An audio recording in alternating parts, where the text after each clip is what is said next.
Welcome, and thank you for joining today's conference, Market Surveillance Committee meeting. Before we begin, please ensure you have opened the chat panel by using the associated icon located at the bottom of your screen. If you require technical assistance, please send a chat to the event producer. All audio lines have been muted until the Q&A portion of this call. We will give you instruction on how to ask a question at that time. With that, I'll turn the call over to Dr. Benjamin Hobbs, Chair of the Market Surveillance Committee. Please go ahead. Okay, thank you, Silas. Silas will be our operator today. I'm Ben Hobbs, as she said, and Jim Bushnell and Scott Harvey, the other members of the MSC, are with me today. We've got two large agenda items the day ahead, market enhancements, which is a discussion that James Friedrich and Katie Wickler will be leading. That will take us to approximately the noon hour. We'll take a time off then for lunch until tentatively 1 p.m. And then Miloš Bosanac will take over to talk about the transmission services and market priorities phase 2 initiative. But before we get into the substantive agenda items, as always, I first introduce the ISO staffer with us, and then I open up the floor to any questions or comments from any of the stakeholders on the phone lines. If you can limit your questions and comments to items other than what's on the agenda later, that'll make things more efficient. But first of all, introductions, let's see. I see John Gooden, James Friedrich, let's see, Greg Cook will be here very shortly, as will Miloš Bosanac, and then Shami Davis, and I think that covers everybody. Oh, there's Danny Johnson as well. And Katie. And Katie Wickler, yes, great. Okay, all right, so now, Silas, I'm ready to take anybody who would like to make a comment or ask a question. If you can open up the phone lines. If you would like to ask a question or make a comment, please press the raise hand icon on your screen to enter the question queue. For our WebEx listeners, you may press the raise hand icon located just above the chat panel. For those on our phone-only lines, you can dial #2 to enter the question queue.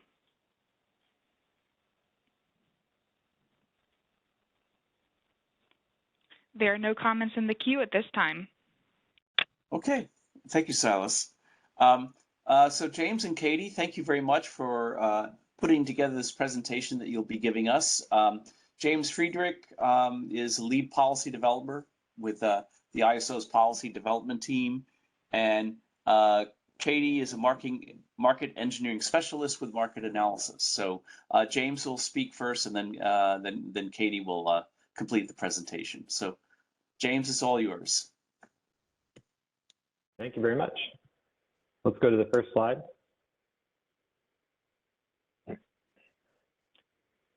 And the second slide. So the plan of attack today, before I get into the first topic, we've laid out 3 topics to discuss in which, timing-wise, we'll try to aim for no more than an hour apiece so that we have sufficient time to discuss the 3 topics. First, we'll talk about a discussion around the imbalance reserve penalty prices. We'll have a discussion on the proposal around imbalance reserve and reliability capacity market power mitigation, and then close with our final topic on the proposed IRU eligibility cap for resources to provide imbalance reserve bids based on their energy offer prices. So first topic on the imbalance reserve penalty prices, just for a quick review for our audience in this first bullet. Penalty prices are how the market establishes the priority of different schedules and constraints, and it's also how market prices are set when schedules or constraints need to be relaxed. And so this is relevant today for imbalance reserve to talk about, what the penalty price structure for the imbalance reserves will look like when the market needs to begin relaxing the imbalance reserve requirement. So, throughout the proposal, the history of the proposals, we've had several different penalty price structures proposed. And it sort of dawned on us in the last iteration of the proposal that whatever the appropriate imbalance reserve penalty price structure is, needs to be coordinated with the EDAM design, and we felt requires more stakeholder discussion. And so, this forum will be a good place for the MSC and for stakeholders to weigh in on what they feel the appropriate imbalance reserve penalty price structure might look like. The reason why it needs to coordinate with the EDAM design is mostly because the penalty price structure applies across the EDAM the same for all EDAM entities. And so, we had been thinking about the penalty price structure in sort of a CAISO BAA basis, but really the penalty price structure needs to be strike the appropriate balance between cost and reliability for all of the EDAM entities. So with that said, on the third bullet, we think that gradually lowering the reserve requirements at higher cost is the right structure for imbalance reserve penalty prices. This is a common way to structure penalty prices for reserve products across the ISO and RTOs. We think is a good fit for imbalance reserve.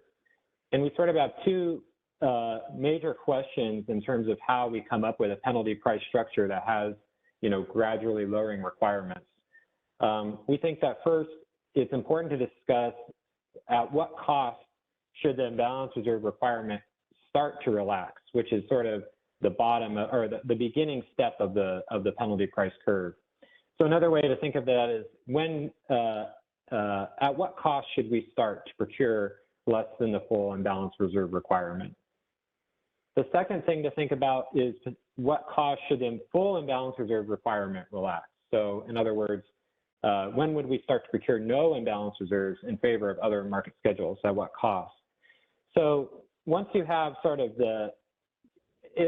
we think it's best to sort of focus on the beginning and end points of the penalty price curve in order to help us facilitate this discussion, because if we have graduated penalty price structure, once you sort of have the bottom and the top of the curve, you can sort of work out, what the medium steps might look like.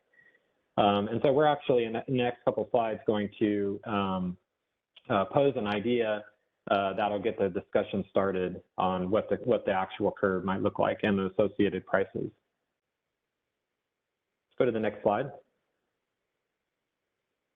So just to highlight for the MSC and for stakeholders a sample of some previous proposals. This is a table taken from the last two proposals.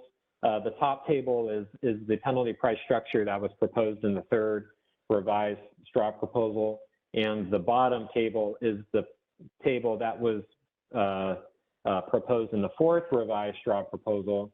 I'll just note in the draft final proposal, there is not a table published because we wanted to have this, bit of stakeholder discussion before putting out a final penalty price table. But just to highlight some of the features here, if you look at the top table, you see 4 different columns. The leftmost column describes the percentage of relaxation that would occur as the scheduling run penalty price increased in the ISM. So at higher penalty price values, the uncertainty that would be procured in the ISM would gradually lessen. And so again, just for stakeholders' awareness, what these penalty price values mean is that if the market sees, if you focus on this, the second row in the top table where we have a scheduling run penalty price of $247, that means that if the incremental cost of an additional unit of imbalance reserve costs $247 or more, the market would forego procurement of that unit of imbalance reserves and start to buy a little bit less than the full requirement. And you can see that that structure carries on at gradually higher prices until we get to the bottom bottom portion of the curve, at which point we would still procure the 75th percentile of upward uncertainty at a scheduling run penalty price of $1,200 and a pricing run penalty price of $1,000. One more thing to clarify for stakeholders' sake, the difference between scheduling run penalty prices and pricing run penalty prices. So our markets have two separate processes for determining the commitment and dispatch of units, and a second process for determining the prices that result from the commitment and dispatch. The scheduling run is the first part of the market where the market decides the dispatch and commitment. And the penalty prices for the scheduling run are essentially determining the hierarchical order of which schedules or constraints are accommodated. And so at $1,200, that would have a penalty price value, for example, that's above the penalty price value for clearing low priority export self-schedules, but below the penalty price value for the power balance constraint in the IFM. Now, the pricing run penalty prices are more so to determine the administrative price that's set when these when these constraints or schedules are relaxed in the actual pricing run. So the $1,000 pricing run value means that if we were to relax the imbalance reserve requirement at this level, the market would observe a $1,000 cost and incorporate that into the actual market prices. So the bottom table is a little bit different in the sense that it's obviously fewer steps, but essentially the penalty prices are more so consolidated to say that you're going to have a very small quantity of imbalance reserves that can relax at a $247 value, which by the way, is the proposed bid cap for the product. So once the incremental cost reaches the bid cap, you would slowly start to, you would relax some of the requirements. And I guess the thinking here for this bottom table was, if you had some sort of, transient or marginal failure of the imbalance reserve requirement, either with insufficient supply or with supply that's, potentially really expensive imbalance reserve offers, we would relax the requirement, at a small level to avoid, big price swings when you have relatively small shortages. But other than that, in the second row or the third row of the table, we would maintain a pretty large almost all of the imbalance reserve requirement at the high penalty prices. So that sort of gives a flavor of some of the previous proposals as we're comparing, a starting point for how we might set penalty prices in an upcoming slide. Next slide, please. So we've had some several stakeholders, including the MSC, have expressed concerns that the penalty price structures that we've proposed in previous iterations of the proposal may make imbalance reserves excessively costly during tight system conditions with little added reliability benefit. One way of thinking about penalty price structure for imbalance reserves as it compares to energy is, that the price of insurance, which is the imbalance reserves themselves, should not be equivalent to the product you are insuring, which is the energy. So remember that imbalance reserves is, especially in the upward direction, is in competition with capacity with energy, and so they are substitutable. And so, does it make sense to protect imbalance reserves at the same price? With imbalance reserves being capacity withheld from providing energy to meet uncertainty in the real-time market, when you could have actually just given them an energy schedule itself. So something to think about. The second bullet makes clear that in addition to just the normal market processes, in the EDAM, we also have the EDAM resource efficiency evaluation, which itself ensures that there's sufficient supply of imbalance reserves. So even if the penalty price structure were different, such that you might have more relaxation of the imbalance reserve requirement than previously proposed, the EDAM resource efficiency at least ensures that before the market runs, each BAA has sufficient supply of imbalance reserves going into the market. The third bullet stresses the fact that as day-ahead market enhancements has been developing separately within EDAM, we have proposed a net export transfer constraint that ensures that transfers out of a BAA do not jeopardize the reliability of the source BAA. So each BAA would have some sort of control over the amount of net exports that they will support going into the EDAM, such that if a BAA feels that they need a certain quantity of supply held back in case uncertainty materializes and these firm transfers to their neighbors need to be supported, then they can do that. So with that, it creates a little less pressure on the imbalance reserve product itself to be providing sort of the last resort reliability feature of the EDAM. Lastly, the DAME proposal has developed in the sense that we're now proposing the retention of the RA real-time must-offer obligation for the CAISO BAA. And so, again, that's another reason why there may be a little less pressure on the imbalance reserves as sort of a last resort reliability product, because at least in the CAISO BAA, they'll have retain offers from RA real-time from RA resources into the real-time market. Now that's not necessary. That's not applicable to the entire EDAM, but again, it does provide a little less pressure on the imbalance reserve product. Let's go to the next slide. James, just a second. Yep. On that second bullet, the EDAM RSC would ensure that sufficient supply went into the EDAM, right? But it wouldn't, right. If it didn't clear for imbalance reserves, it wouldn't necessarily be available in real time.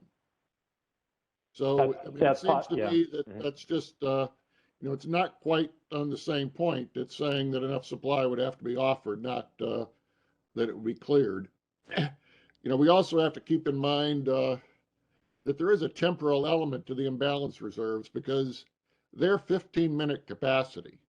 It isn't necessarily all the capacity that's, and that's the problem. Is one thing some of us have raised for a couple of years, that it's not clear all of this needs to be 15-minute capacity, and having enough 15-minute capacity might entail having a lot of capacity that's a lot more capacity that's available within an hour, that can be ramped up on the same unit. So there's a little bit of, ambiguity here because we're on the one hand dealing with short-term balancing of intermittence, but on the other hand, we're covering load forecast uncertainty that materializes over, 8, 12, hours.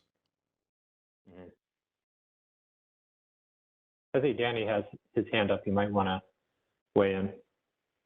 Yeah, I just wanted to add, Scott, that we would plan to use the bid set for reliability capacity bids that were shown as part of the EDAM RSC. I'm sorry, I'm not getting the connection. So in the EDAM RSC, we're going to require bids and test on bids. We're going to require reliability capacity bids for that same supply stack. Right. But I'm just saying it, when we reduce the imbalance reserve demand curve will reduce the amount of capacity we procure. And because it's, even if we had all that in EDAM in the RSC, we wouldn't clear it. And similarly, the amount we clear in RUC will be governed by, what's put into RUC. And we're not going to clear everything that's offered in the RSC. I mean, that's what this is about. But on the one hand, as James was saying, on the day where there isn't anything, when we're really tight, it may not be worth it to schedule very high cost capacity. But on a day where we're not that tight, it might be worth having extra capacity online if it's very cheap to have it available. Yeah, and then one of the connections to make with that point, we'll have on I think the final slide of this series of slides is there's also a connection to the real-time resource efficiency evaluation as well, to the extent that, even in the real-time, there's flexibility required, and relaxation of the imbalance reserve and not procuring sufficient capacity day ahead may make it more difficult potentially for EIM entities to pass the real-time resource efficiency evaluation if it's not procured in advance. And one of the concerns may be that if the imbalance reserve were to relax for economic reasons, that EIM entities and maybe even the CAISO may have to resort to sort of out-of-market actions to ensure they have the supply that they need in real time to pass and get the benefit from passing the real-time sufficiency test. But conversely, in real time, we got to be realistic. We're probably not going to be able to have 2,000 megawatts of extra capacity on the worst summer day. That's not the way the system is planned. But. Okay, let's go to the next slide. So we are going to present to the MSC and to stakeholders an idea where we would look to sort of mimic what's done with flexible ramping product to the demand curve for imbalance reserves. So I have to provide a little bit of context on what this slide is showing. So first of all, I'll note the terms FRDS and FRUS that are associated with these dashed arrows that extend from the vertical axis line, both to the left and to the right. So FRDS stands for flexible ramping down surplus, and FRUS stands for flexible ramp up surplus. So this is essentially a demand curve for a surplus variable for flexible ramp up and down. Now, a surplus variable is used to facilitate penalty prices in the sense that a surplus variable can take value to the extent when a constraint or a self-schedule is relaxed. And so what this curve shows are the demand for the surplus variable, if you focus on the right-hand side of the screen, an increasing demand for the surplus variable at higher prices. So the left and right on the graph is a measure of quantity of the flexible ramp requirement, and up and down on the graph is a measure of price. So if you focus on the upper right, it's essentially showing that as the price of flexible ramp increases, the demand for the surplus variable, which is another way of saying the quantity with which you'll relax the flexible ramp requirement, takes value. And so at the extreme, you can see on the far right of the figure the term FRUR, which is the flexible ramp up requirement. And what this curve is attempting to show is that at some price level at the top, the surplus value would take the same value as the FRU requirement, which essentially means the full requirement's been relaxed.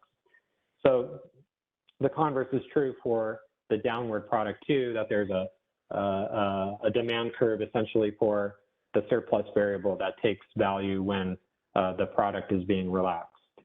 But the point being here that, these bins here for this histogram are being established based on the probability of power balance constraints occurring, given that some level of relaxation and the dollar values associated with each of these bins is essentially the probability that the power balance can, or that you're violating the power balance constraint and need to invoke the $1,000 penalty price times the probability of actually needing to invoke probability that the flexible ramp requirement isn't sufficient to meet the load in the next interval. So maybe let's go to the next slide. And James, just a quick comment on. Okay. I think I understand what you're trying to say, but this figure is really confusing to me, in part because you're showing a demand curve that slopes upward. I think you're it seems like, yeah, anyways, so I think you're saying that as the surplus increases, the requirement decreases. That's right. Yeah, so it's almost like a supply curve for the surplus variable, actually. Yes, where I just think it's easier to consume this intuition if you're just drawing it as a demand curve for the requirement. But yeah, this is sort of technically how you would implement it, I guess, through this surplus. Anyways, yeah, and I don't disagree on the I don't disagree on the intuition. I took that figure from our business practice manual so that I had something established to go off, but it is a little confusing. A comment for the writers of the BPM then, yeah. So when thinking about the FRP demand curve and thinking about possibly extending something like it to imbalance reserves, it's first in this first bullet here. First, you would apply the steps for the demand curve by multiplying the probability of exceeding the IRU requirement times the power balance constraint penalty price. So that calculation is being done on the rightmost side of this column here, where it's the probability that the real-time energy amount exceeds the uncertainty that you're procuring through IRU times the power balance constraint price, which we're assuming to be $1,000. Of course, these values would change if we're invoking $2,000 penalty prices under FERC Order 831. But it gives this calculation essentially shows that starting in the first row where you have 97.5 upward uncertainty percentile, you're essentially saying that there's a 1 in 40 chance that you're going to have real-time load exceeding this quantity of uncertainty procured. And so how you might determine the penalty price steps are multiplying the 1 in 40 chance times the $1,000 penalty price for the power balance constraint, and you'd get a value of $25. And you would repeat that calculation at different steps. So 95th percentile, 90th percentile, it's the same calculation. And essentially, what's different about this curve than if you were to compare the curves from 2 slides ago is you'd see first that the first row where, sort of the first step of the curve relaxes the imbalance reserve requirement at much lower prices than previously considered.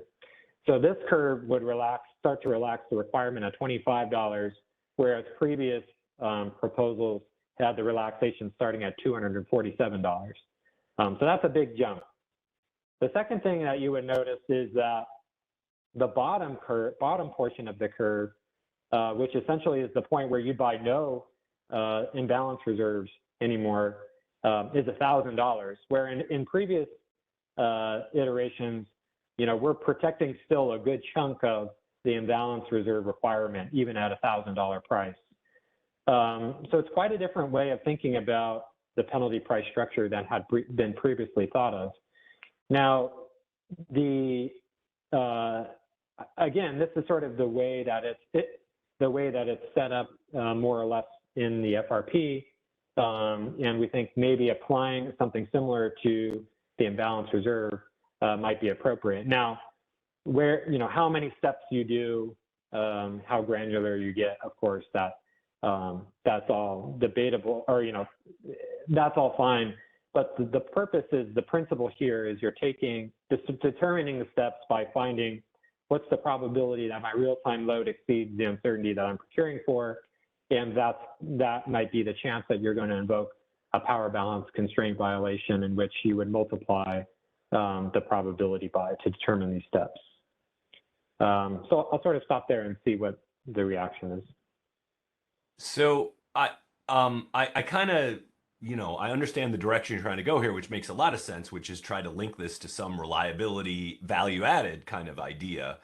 One thing that strikes me though is that you're basically assuming that if net load exceeds what, exceeds a capacity plus IRU, that the probability of violating the power balance constraint equals 1. In other words, if we didn't get enough IRU, we're definitely violating the PBC, which, going back to what Scott was sort of saying about the apples and oranges of, we got 15-minute capacity ramping requirements, and some of this uncertainty is much more than 15-minute time frame. It's not obvious to me that if we run out of IRU, we're automatically sort of into PBC violation. And so I think this is still aggressive. It's got me thinking about whether there are some ways to empirically sort of test for, where PBC or the conditions in which the PBC would actually be. It's hard because we got all the load conformance things that are sort of at play now that theoretically would be reduced once we have this kind of tool. But anyways, my reaction is that you're still kind of assuming the worst case here when IRU is exhausted. That seems a little excessive. The other comment, which I think we'll probably get into maybe later, is how this relates to the demand curves for other ancillary services and how we feel about them.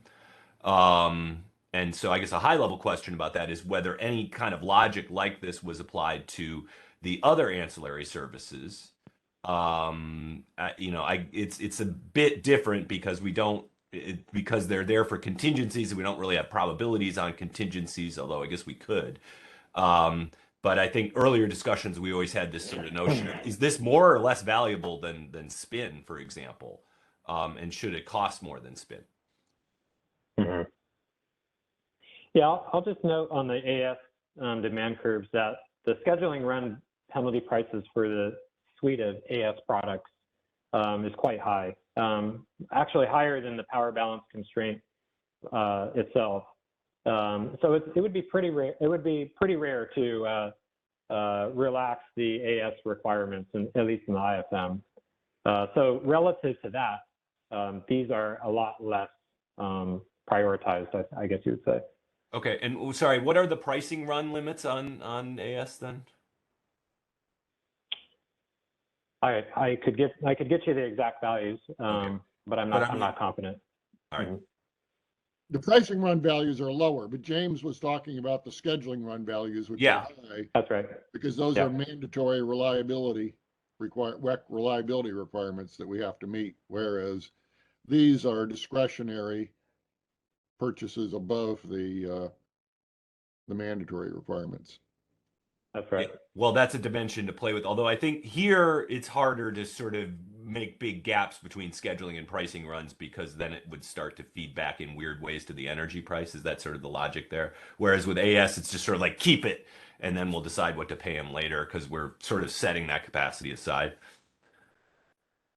Yeah, it's almost as if sort of the pricing run values for the AS and IFM at least are irrelevant, because the scheduling run protects them at such high priority that, at that point you're relaxing your power balance constraint in IFM, and you've got other pricing impacts going on with that.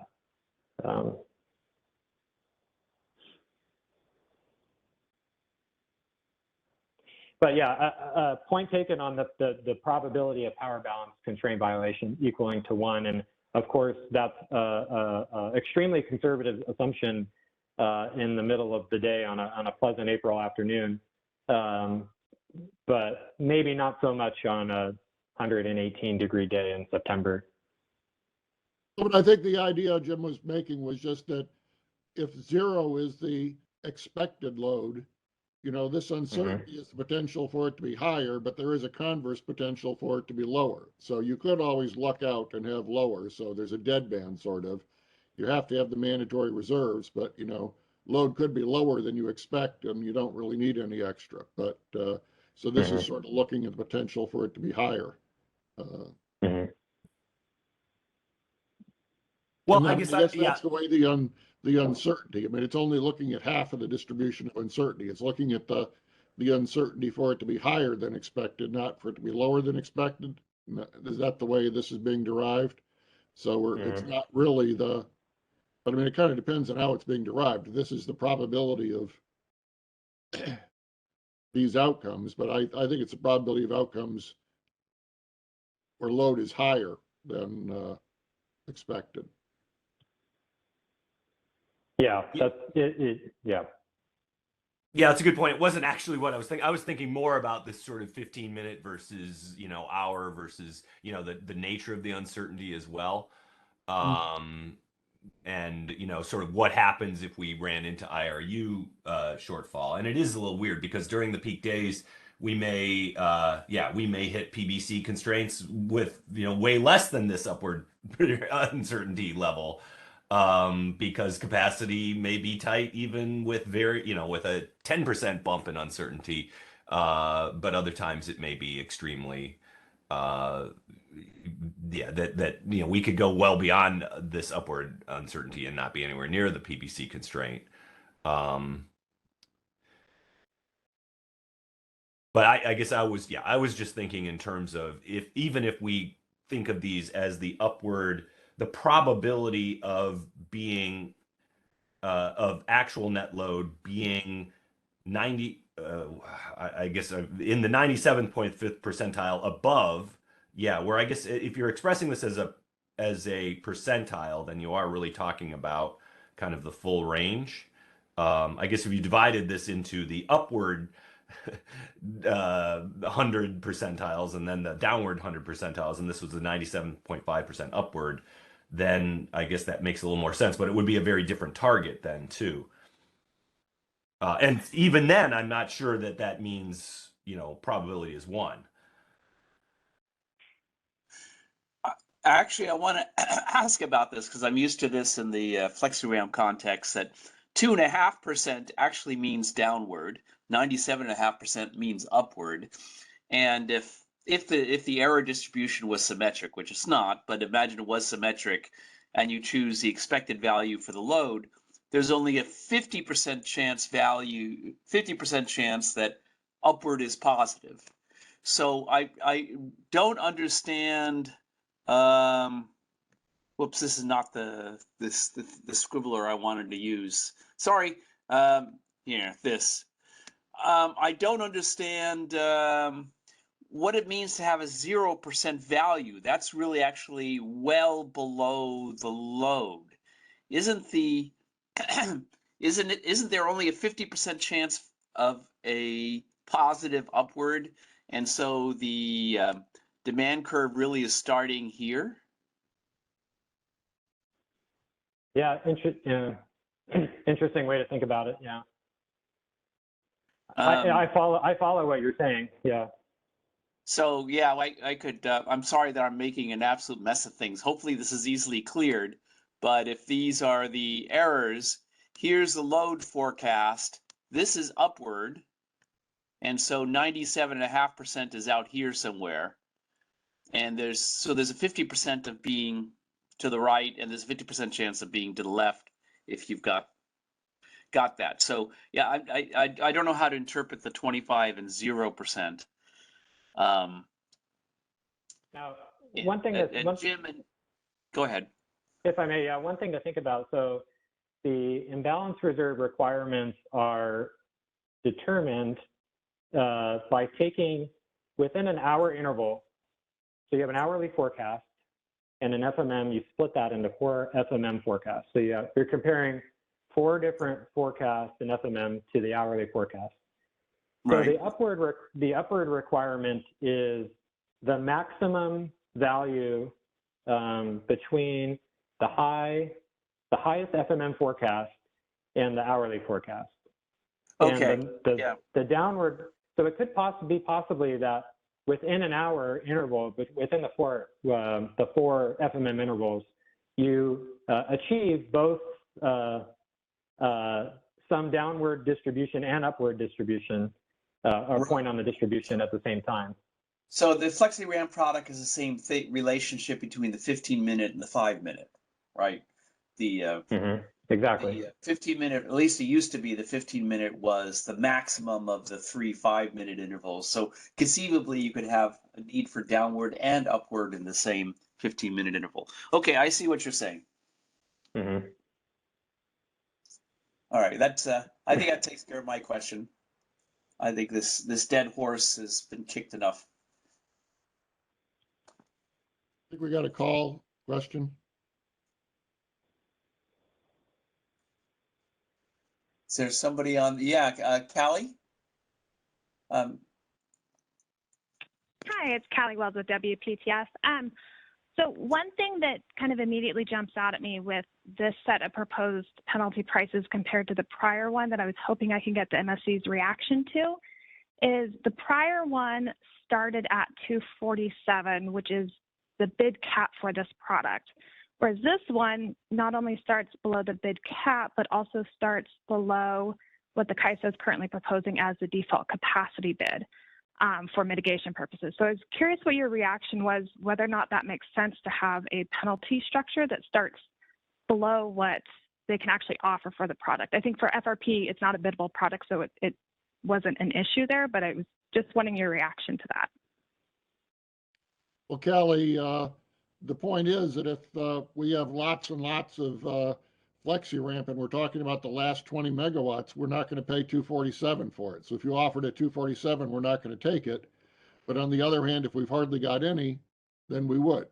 So that's the idea of the demand curve, that this goes up to 750. So if we were down in the range where we were so short that, so this demand curve would buy capacity at 247 at some prices, at some supply levels, but it wouldn't if we were out and we had almost, 100% of our target, then we wouldn't. So it induces some rationality into that procurement that we're willing to pay a lot if we've hardly got any, but we're not willing to pay a ton if we've got 97.5% of our target.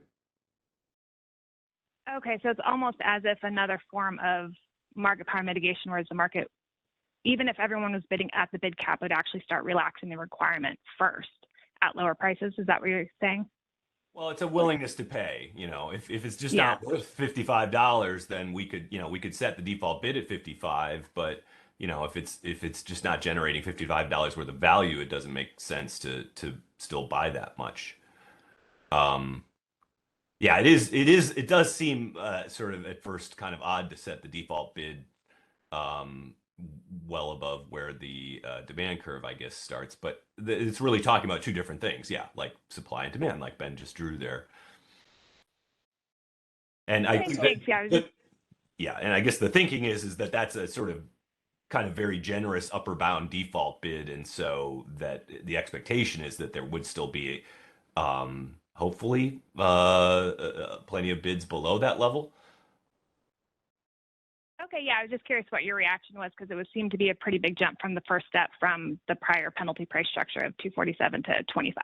Yeah, I don't know how literally to take these numbers so much as a framework here, but okay. Yeah, I guess that's a good question, James. Is this kind of what you guys are proposing? Because I know in the last paper you didn't have any prices in there. Or are you proposing right now just a framework and the actual penalty prices are still to be determined? I call this a framework for discussion in the sense that we're trying to put something out there to gauge a reaction and see, where we can build from here. Okay, thanks. Appreciate it. But it does illustrate that if we bought all the IRU, we have a very small probability of hitting the power balance constraint, and therefore the value of any more IRU is pretty small. Now, of course, one thing about this is, people might say that, $1,000 may be the bid cap, but it isn't the value of load. So that maybe we should be using 4,000 for the value of the capacity. But maybe we should be having, as we said, maybe this should be halved around the 50 percentile up and 50 percentile down. So, you know, a higher value of lost load would make the numbers higher, but if we're really dealing with a smaller probability, it'd make it lower.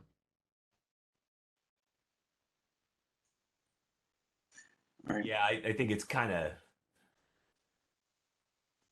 I don't want to say, dangerous is the wrong term, but it's kind of weird to try to rectify issues with scarcity pricing, energy levels, PBC level debates with this curve. I think it's better to probably just reconcile all of them rather than try to correct one with the other.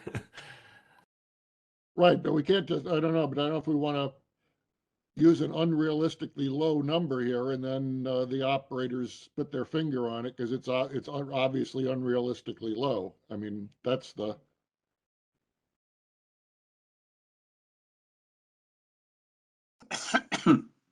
Yeah, and that's one of the, we have, I think maybe on the next slide, a couple of additional considerations to think about. One of them is to what extent, if you're seeing relaxation in the IFM, you know, are CAISO operators or even EDM entities themselves scrambling to take out of market actions to replace the quantities that have been replaced. Mm-hmm.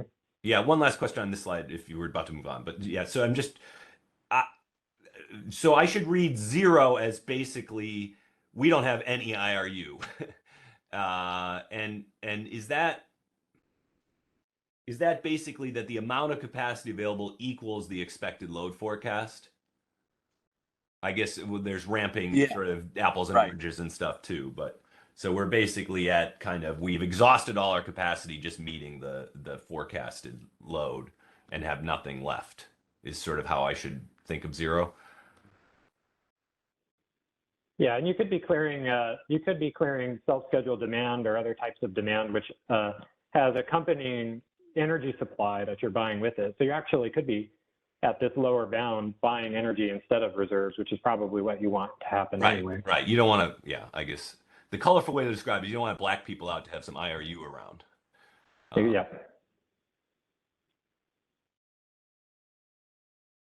If I may, from Callie's question, I think that 247 is sort of a cap up here.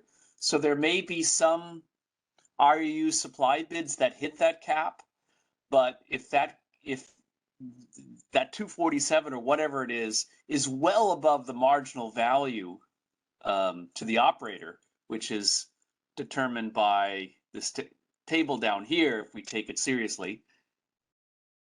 You know, if these numbers are way below the cap, then you shouldn't be buying at 247, and you said you'll be buying it at something less. Anyway. Yeah, one last thought here is that and maybe you guys have already thought of this, I haven't gotten to those parts of the slides, but the eligibility threshold, you know, you don't want to throw out bids if if you are running out of capacity, that sort of implies the eligibility threshold should be pretty high, because already it's kind of saying the expected market price is going to be really high. And maybe the formula that you've got will sort of automatically lead you there, but it's worth kind of checking that whatever you end up with on this is kind of intellectually consistent with what you're doing for the eligibility as well.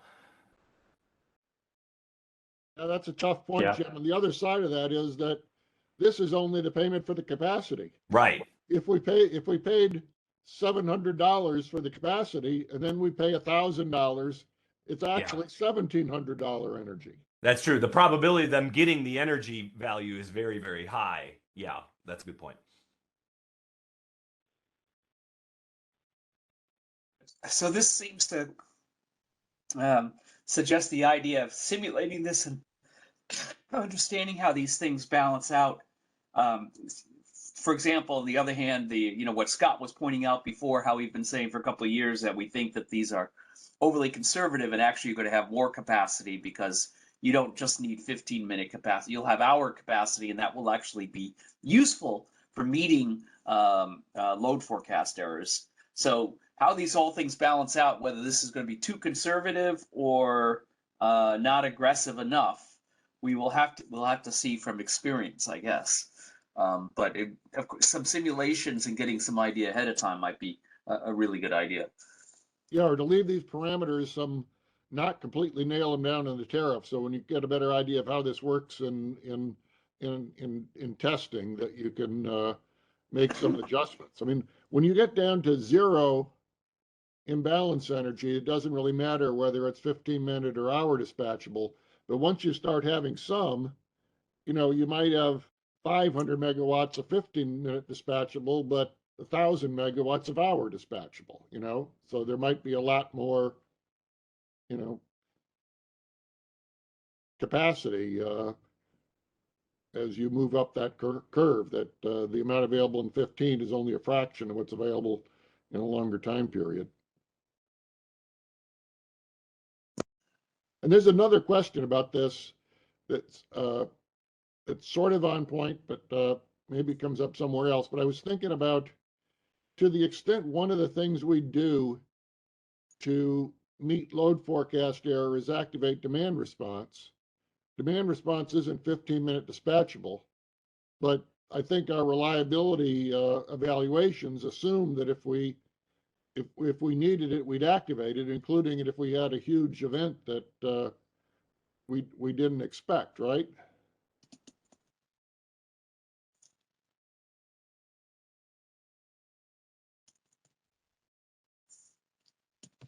And that doesn't factor into the demand.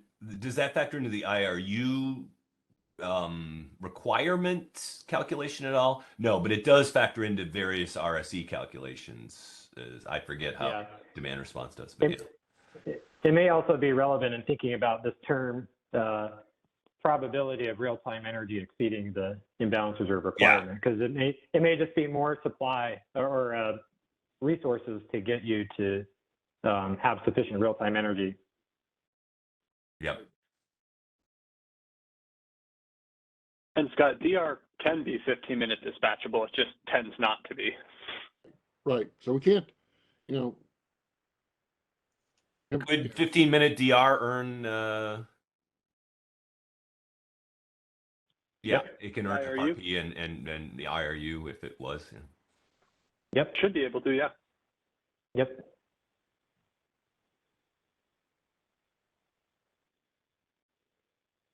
It's one last point to make on this is that we also, we're acting as if these probabilities are nailed down, and there's a lot of uncertainty about how to calculate these probabilities in the first place. Yep.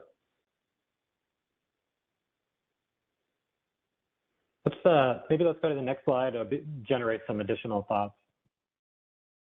Okay, so a few additional items to consider to the extent we maybe haven't already. Need to consider how economic relaxation of imbalance reserves, to the extent, does it disadvantage BAs in passing the Western EIM resource sufficiency evaluation? And that's sort of part of the second bullet as well. If you have imbalance reserve requirements that relax in the ISM, are you going to have BAs taking out of market actions, including the CAISO, taking out of market actions to try to pass the next day's resource efficiency evaluation if the day-ahead doesn't provide the sufficient supply? Because there are benefits of having the financial benefits of being part of the Western EIM pool, isn't necessarily taken into account in terms of the relaxation requirements themselves. But wait, if this were for EDAM, we'd be we'd be passing the EDAM RSC, then we'd be relaxing the requirement for the EDAM as a whole, and then there'd be a question of whether the EDAM as a whole could pass the real-time RSC, right? Is that the way it hangs together? Right. Yeah. So yeah, it seems like there's an incentive issue of the utilities in the EIM probably also have this demand response like we were talking to that they could activate, but it's not part of the imbalance reserves, and it can't be, but we'd want them to have an incentive to activate it when we got when we had bad outcomes. in terms of uncertainty. Mm-hmm. There's also, in the third bullet, connection to the EDAM itself, the resource efficiency evaluation's failure consequences, which the structure of the failure consequences actually relying on understanding the relaxation of the imbalance reserve requirement itself.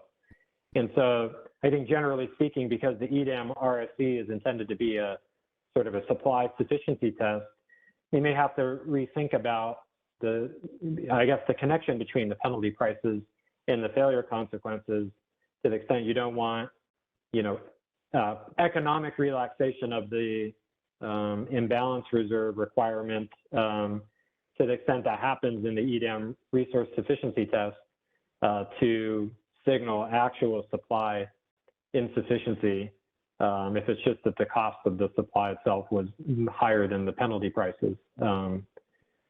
So I think there are some ways around this, but also something to consider. Yep, that's a good point. All these things do have to fit together somehow. And then lastly, in that fourth bullet, it's Callie Wells' point again that there may be a connection to the local market power mitigation to the extent, or you would want to consider, maybe potentially want to consider how the default price for imbalance reserve mitigation is set relative to the penalty prices, because, I think the point she was making is you could, the mitigation will mitigate you to a point where, you might, the requirement for the imbalance reserves might relax anyway, rather than buying you at your mitigated price. So, might be something to think, some connections to make there as well. Right. I mean, I think having a demand curve as opposed to a really high penalty price, reduces the need for tight default energy bids and allows us to have a looser, bid to just deal with unexpected situations, because between the demand curve and the energy mitigation, that should take care of things. But of course, if we go for it's always $1,000, and that's not going to happen. So that's why, you can't really decide on the mitigation design until you know what we're going to do on this demand curve. Mm-hmm.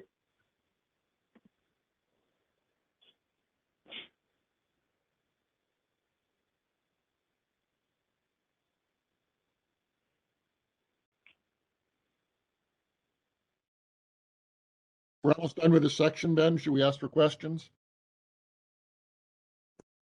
I think we should. Silas, can you see if anybody's on the phone line? Absolutely. As a reminder to our audience, you can press the raise hand icon located above the chat panel to enter the question queue on WebEx. To our phone-only listeners, you can dial #2 on your telephone keypad to enter the question queue.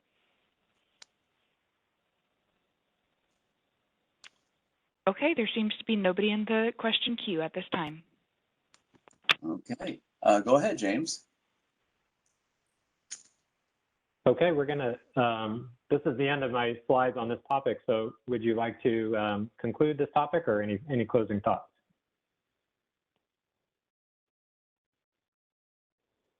As you noted, it was linked to several things. Maybe we ought to loop back at the end of for 5 minutes at the end and think about this. Yep. Okay, good idea. Okay, let's move it to the next topic then. Okay, so we're going to discuss imbalance reserve and reliability capacity mitigation, particularly the default bids applied to the mitigation itself.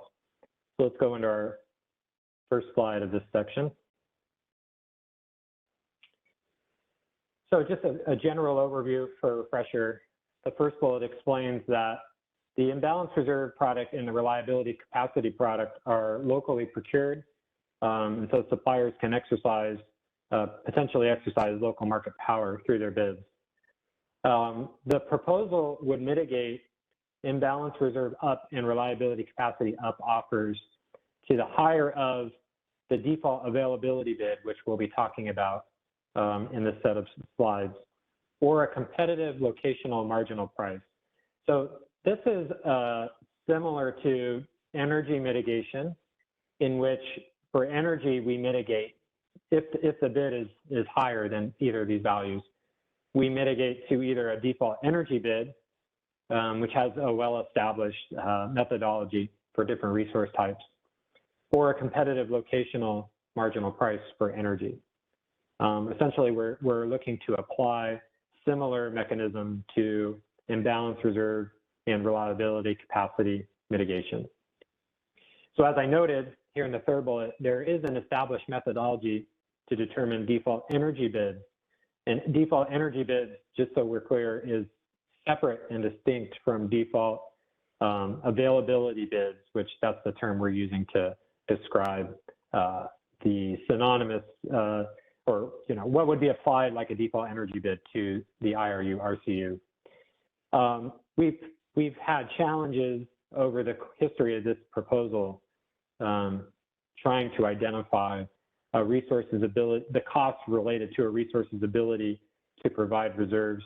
They're more nebulous and uncertain than calculating what variable costs might be for a resource to provide energy. Let's go to the next slide.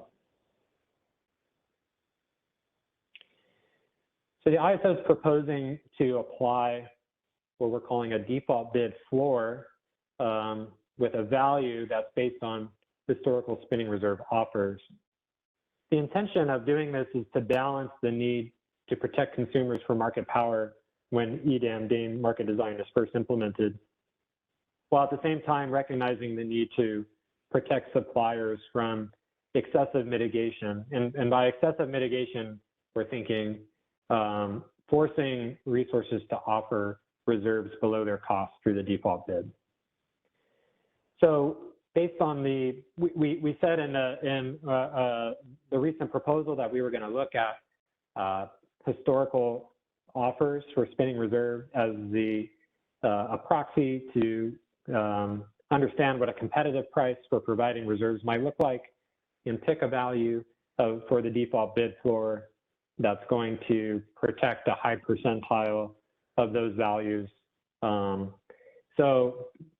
can see in the table at the bottom of the screen a simple table that looks at all of the spinning reserve offers over the period between January 2022 and June 2022, where it's not differentiated by time.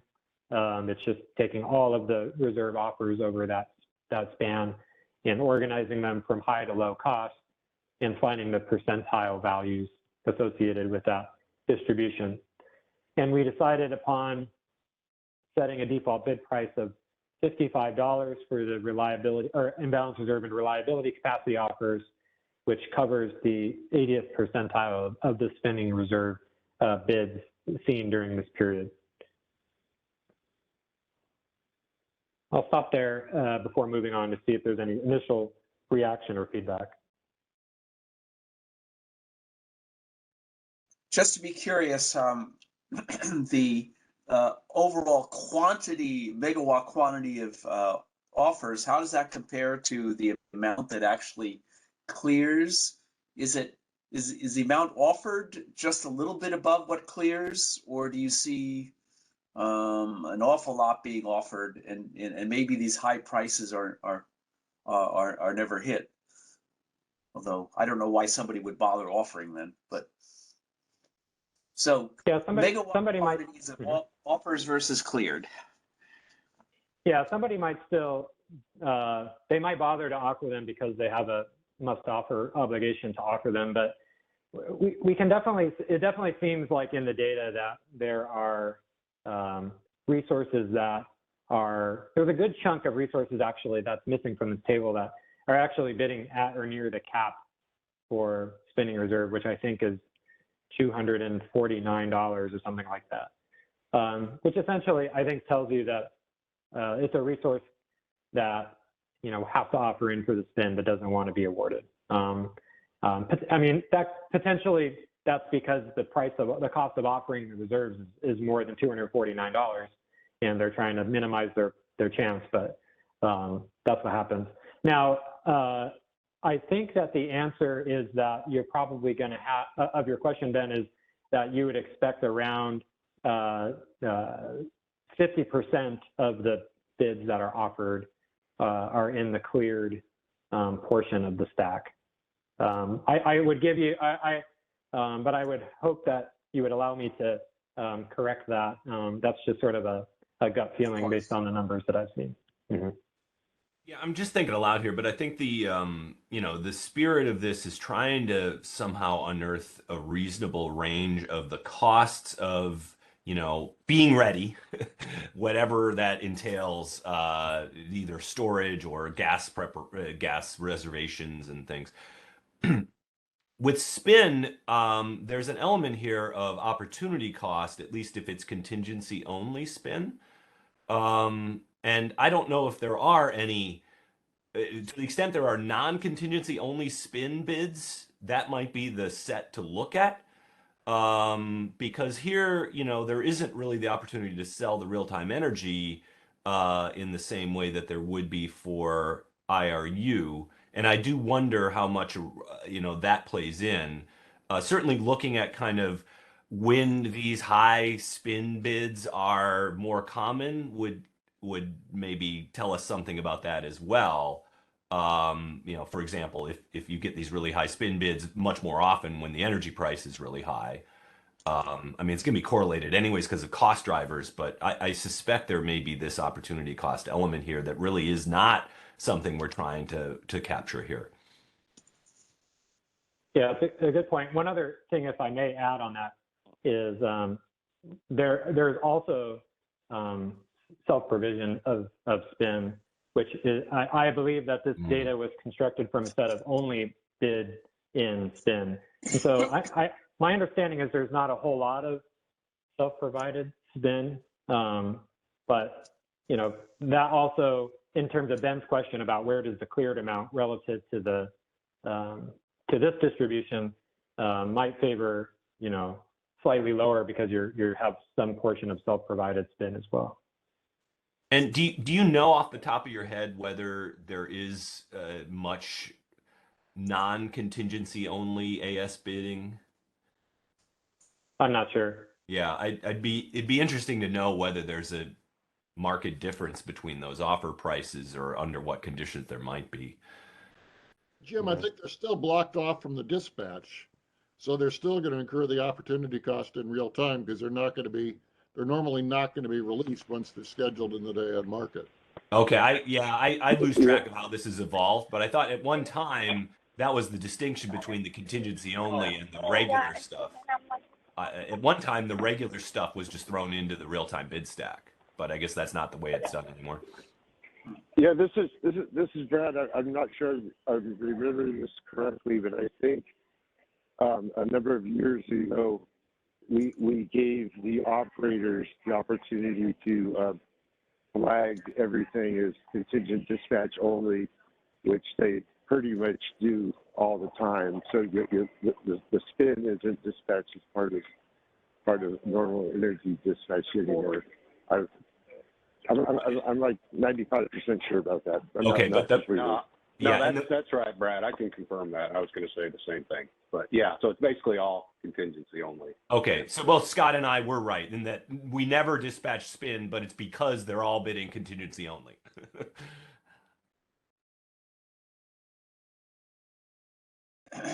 And basically, FlexiRamp is your non-contingent spin in a sense, but you're not bidding it. Okay.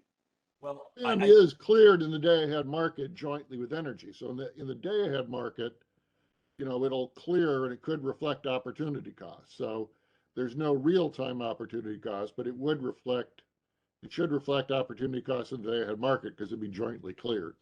So the clearing price could reflect opportunity costs. And I guess is your logic that the bids would not necessarily have to then because the clearing price would? Yeah.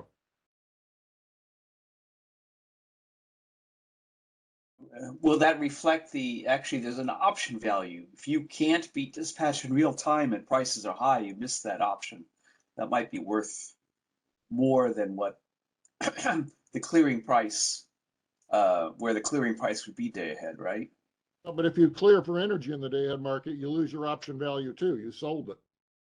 Yeah. You can't Yeah, sell right. a day ahead and again in real time. So That's right. You're right. We do have Alva on the phone lines. Shall we? Alva, I'd like to hear what you have to say. Please. Sure. Can you hear me? Yes. Great. This is Elvis Svoboda from PG&E. First, I want to say that I think the CAISO has evolved in the right direction on this. I don't know where it will wind up, but I do think there are a couple of deficiencies to be thought about in this whole area of market power mitigation, which they're local market power mitigation in particular. Just wanted to get your thoughts. One, and I think the whole discussion of spin points out that in a sense, what the real concern here is more system market power mitigation than it is local market power mitigation. And there's a hope that that net will essentially catch enough bids to mitigate system market power, perhaps. I don't know what the expected result of this is, but there's the possibility of unintended consequences where certain bids are mitigated and others aren't, or bids are mitigated in kind of random ways across the day. I think that's a concern with this approach. And one particular concern I have, having looked through the day-ahead market enhancements draft final proposal, was that there's not a transparency about how the actual allocation of requirements is going to be done. And that's critical to the idea that there is, in fact, local market power in respect to this product. I'm not convinced that there really is, because it seems to me that the CAISO can essentially define allocations of imbalanced reserve need in ways that are not going to be predictable. They're not, as I understand it, they're not directly mapped to the load distribution factors that are used in serving load directly. And so that whole element of it, in my mind, almost acts as a mitigation of local market power, because you don't really know, and perhaps you do because over the course of time, CAISO does the same thing day in, day out. But in terms of how it is residual, and in terms of how it's described in the document, it sounds to me like something that could be changing almost in unpredictable ways. So I'm just interested in your thoughts and James's thoughts on that, because that seems to me a bit of a difficulty with this whole concept of a local market power mitigation for imbalanced reserves. Maybe if I could clarify the distribution of requirements, if that would help. So it's similar to FRP, in which we calculate a system requirement that's at a BAA level. And let's say that's 2,000 megawatts. Let's just go upward direction for now. 2,000 megawatts of the upward direction. Then we identify, based on where historically uncertainty has materialized on a locational basis, and distribute based on allocation factors that, again, like you mentioned, are different from load distribution factors. We allocate the portions of that requirement to local nodes, and then that is the basis for deliverability, where that's how deliverability is tested in the deployment scenarios. So it's essentially the same method as FRP, just applied in the day ahead. So you're saying those factors are essentially constant? Is it sort of, or they're based on like a historical average that doesn't change very much? That I'm not confident how often the allocation factors change. Because and in some sense it should be, there's some maximum presumably need at each of the nodes, so it's going to somehow be interacting with how the IFM maps supply to demand too, right? Mm-hmm. Yeah, that's helpful in terms of setting how it's being done.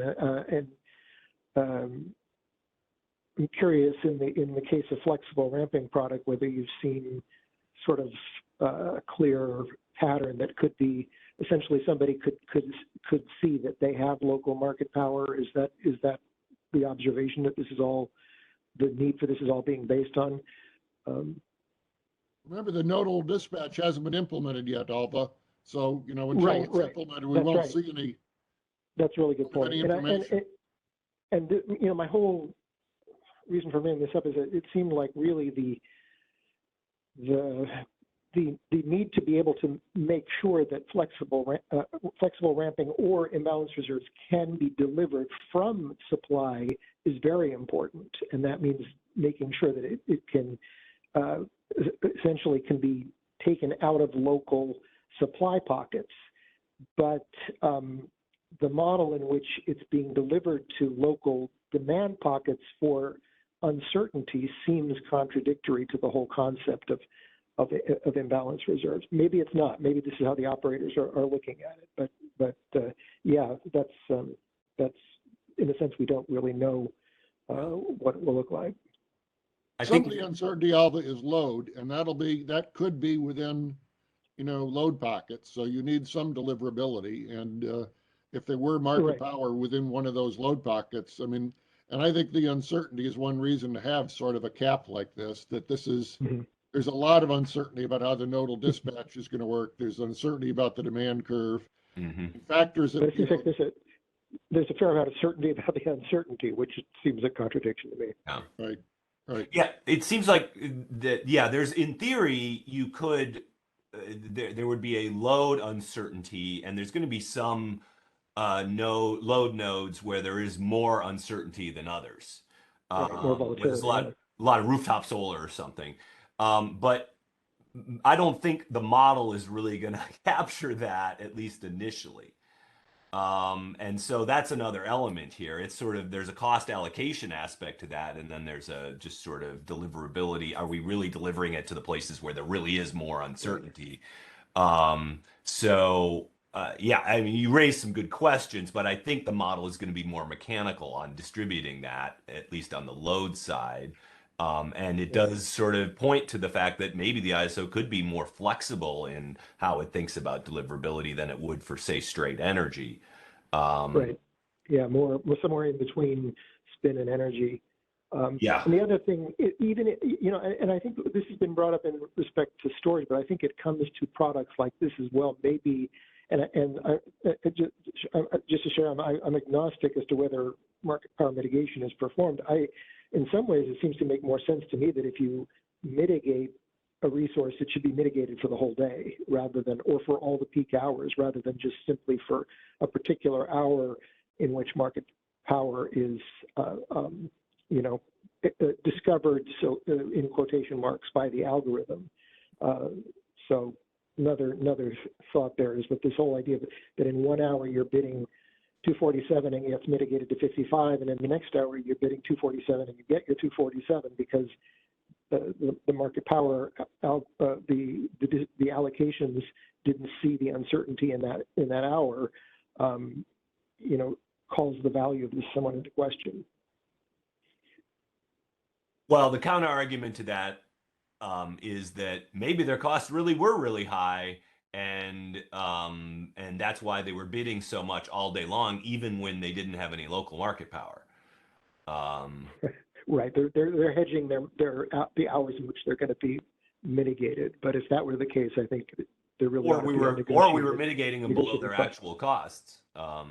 There should be an option for a negotiated bid in all of these cases, really. And at least in theory, there should be a negotiated bid option where people can prove that their costs are higher. Right. I guess I was just saying the theory behind the local market power mitigation is that when there isn't local market power, we can interpret the bids to be reasonably cost reflective. And so if they actually are bidding consistently across the whole day and there's only 1 hour in which they actually had local market power, that sort of could be argued as evidence that this is their real costs. Or it could be argued that the measure of local market power is not very precise. So you can spin it either way. I lean in the second direction. On the comment about predictability of market power, this is top of my head and just throwing this out there, but it seems to me that because if you're a supplier in a constrained area and you're you're using the same transmission, or you're modeling the same transmission to model the energy flows as the imbalance reserve flows, that wouldn't the predictability of market power be the same between the two products? I mean, when you can exercise energy market power, it seems like you could also exercise imbalance reserve market power if you're in a constrained area. Yeah, that was the other thought I was actually going to, I was thinking about raising something like that, that there's a combination of bids that really is the exercise of local market power, and maybe the energy test would be sufficient for you to just say that there's local market power for flex, for imbalance reserves as well. Well, I think it will be. I think there's going to be a single test, and it'll be applied to, but whether people's default energy bids will be mitigated or not, but it's going to be a test for congestion of energy and it's but going to be congestion. I'm questioning this idea that you're measuring the market power for the imbalance reserves based on these other allocations, as opposed to kind of the fundamental IFM model of load being distributed around the system. And even you've still got, uncertainty being captured in the deployment scenarios. So I don't know if maybe those aren't, is the LMPM solved without deployment scenarios? Is that run, is the local market power mitigation run solved without the deployment scenarios? It doesn't have them now, but it will have them later, right? Right. That's so right. Then, yeah. So if they're there, then I think Scott's point is what, I don't know if that was your point, but I think the idea of mitigating just based on the energy local market power indication could potentially be sufficient, and then you don't have this issue of whether you're fictitiously seeing market power just because of how your historical averages of uncertainty, which actually are going to mask actual volatility anyway. So, but I think people have pointed out, and the ISO pointed out going back a year or two, that there's a reason to suspect that energy mitigation alone will take care of this, because if anybody is a real high availability bid for imbalance reserves, they get mitigated in the energy market instead and scheduled for energy. Right. But there was a concern that, there may be some resources that can provide imbalance reserves that legitimately would have really high energy prices, and we don't want to, we wouldn't want to schedule them, so that it wouldn't work. But I mean, there's several reasons to expect that we won't have a problem in the imbalance reserves, and that's one reason for the ISO choosing a sort of loose mitigation that just is an upper cap. And one, we talked about maybe there's going to be a demand curve, and another is we know we're going to have energy mitigation, and it's sort of speculative. There's going to be enough high energy cost stuff to make any difference in the imbalance reserves clearing price. Right. I think that's an idea worth exploring. I don't know if it's very late in the day to obviously change the proposal, but I think that's something worth exploring and maybe an implementation. So if we have a loose default availability bid that prevents, something we don't anticipate, or changes in the model, or things that, about how nodal dispatch works from producing something unexpected, then once we get into operation, we can study it for a year and say we don't need it, or it's never binding, so it's a fine backup. But there are a lot of moving pieces. Yep. Thank you. Thank you, Alva. It will be interesting to see whether the patterns of congestion for energy and the patterns of congestion for the up or down deployment scenarios are very similar or can sometimes be very different. We could speculate, but I think it's just best to wait and see. Okay, I think that's all we had waiting in queue, so we can go ahead if you'd like, James. Sure, let's move to the next slide. So I just wanted to point out that the proposal here is what we're thinking about in terms of a short-run design for mitigation as EDAM and DAME market design gets up onto its feet. But there are certainly some medium and longer run changes that we can consider for mitigation, some of which have already been mentioned.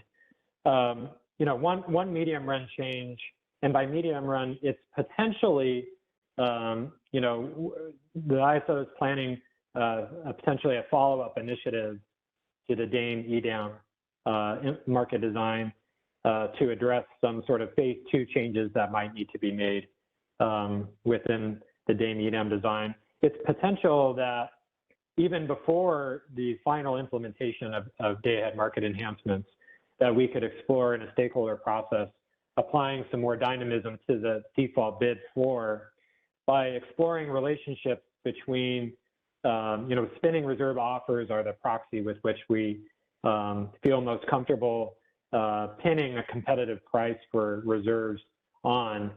If there's relationships between those offers and maybe natural gas prices or energy prices, maybe we could have a scaled version of default bids where, depending on how the gas prices or the energy prices are moving, changes the default bid that's present in the market.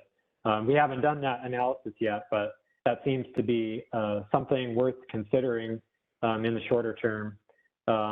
Now, I will say in support of this change that a couple of proposals ago, when we looked at the percentile distribution of spin offers, this would have been in the period spanning January 2017 through March 2019, a time where there were lower gas prices than than what we saw between January 2022 and June 2022.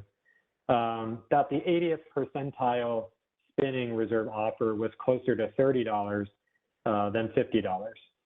So at least, it seems to indicate potentially a relationship worth exploring that, as gas prices increase, maybe there are higher costs to providing reserves for these resources. So it's just sort of a quick look that seems to support this look. So now in the longer run, of course, this is after DAME and EDAM are actually implemented. We can, of course, do the things that were mentioned already, look to see whether mitigation is necessary at all based on the congestion patterns and actual data. But it could also be that, we can look at the cost of offering imbalance reserve and reliability capacity under competitive conditions. So you could, a lot of ISOs do this where they sample data of these offers where you don't have binding transmission constraints or uncompetitive transmission constraints, and create a set of data that show under competitive conditions what resources are offering.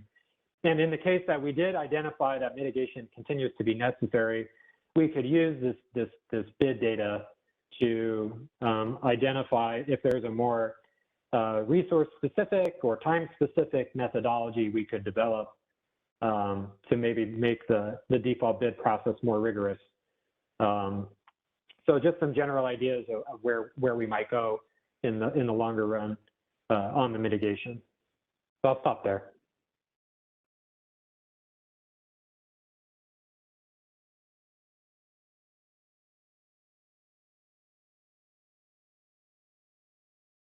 I don't have any further comments.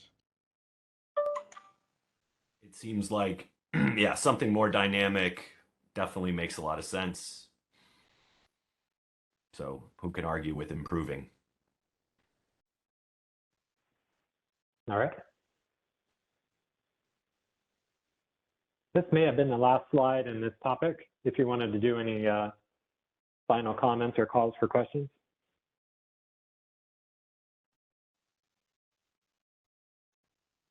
We gotta check the phone lines, right? Yeah.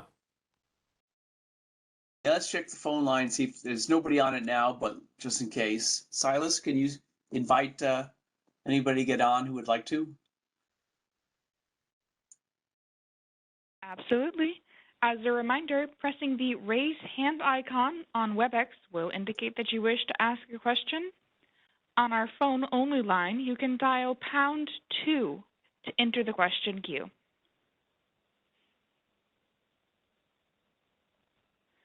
There are no callers in the queue at this time.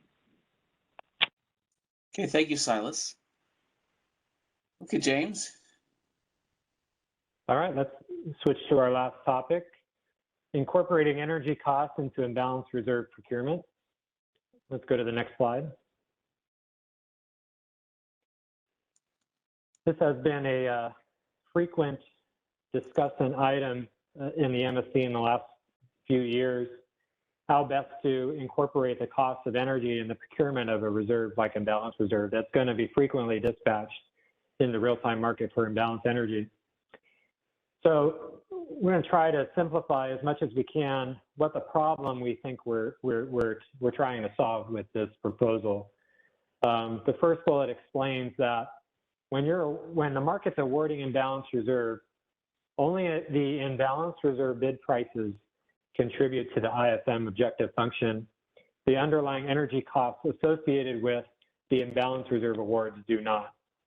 Because of that, conceivably the optimization can makes no distinction when awarding reserves to if you have two resources with the same reserve offers. One resource has $50 energy bid underlying that reserve, and another resource has $950 underlying energy. There's no distinction between those resources in the actual awards themselves. So the concern here is that in the second bullet, the day-ahead market could routinely award imbalanced reserves to resources that are not economically viable for imbalanced energy dispatch in real-time market. And that's what imbalanced reserves are for. They're going to be routinely dispatched in both directions to meet the imbalanced energy that's due to the uncertainty in the net load between markets. So in the sub-bullets, we want to try to narrow down our concern, based on some conversations we've had with stakeholders and in our stakeholder public call a couple of days ago. We understand that the real-time market will re-optimize the award and will substitute for energy or FRP from cheaper resources in real time. It's not so much, the concern is not so much a real-time price formation issue. It's not so much that, we're necessarily going to be held hostage by the energy bids from the resources that are providing imbalanced reserves in real time. But the concern is trying to, succinctly as possible here in the second sub-bullet say, are imbalanced reserve payments rewarding the right resources? So let's go to the next slide. Now, our previous proposal considered a real-time energy offer cap to facilitate, an attempt to solve this problem. The previous proposal said that resources with energy costs that were higher than some predetermined calculated energy bid cap would have an incentive to submit higher priced reserve bids to cover the risk of incurring a loss in the real-time market. So sort of an indirect, the real-time bid cap was sort of an indirect way to get resources themselves to self-select between high-cost energy resources and low-cost energy resources, in the sense that if you're a high-cost energy resource and you face some risk of incurring a loss in the real time because you're forced to bid below your cost, you have to incorporate that cost into your day-ahead reserve offers. That makes you less likely to be awarded the reserves themselves and sort of, provides the incentives that we're looking for, where the cheaper energy resources have an advantage in the reserve procurement. Now, there are some issues that we just couldn't get past in terms of this proposal. First is the interaction with market power mitigation. So the default bid for market power mitigation, of course, does not include any sort of factoring in of the risk associated with incurring this loss. So it's very possible that a resource is following the incentives that we set it up to do, where it's bidding high for imbalance reserve or reliability capacity because it has the expensive underlying energy. Then the market identifies it as uncompetitive, bumps their bid down to the default bid level, and there you've washed out all of that portion of the bid in the mitigation. And there was no real easy way to resolve that issue. The second comes in terms of price formation concerns, in the sense that if the cap, let's say, was too strong of a cap, you could have real-time energy prices that don't necessarily reflect the value of or the cost of resources providing energy, because some of those bids may be sort of artificially suppressed. And sort of the same thing you could say the same thing about imbalance reserves and reliability capacity too, where the clearing price of those reserves incorporates an additional cost component that's not reflective of, necessarily the actual cost of providing the reserves. And so maybe the market price for imbalance reserves and reliability capacity itself, isn't the price signal that we're trying to send. So let's go to the next slide. Whoop, we skipped one. Slide 27. I think we skipped a couple of slides. Yep, maybe go back about 5 slides. Sorry about that. Keep going.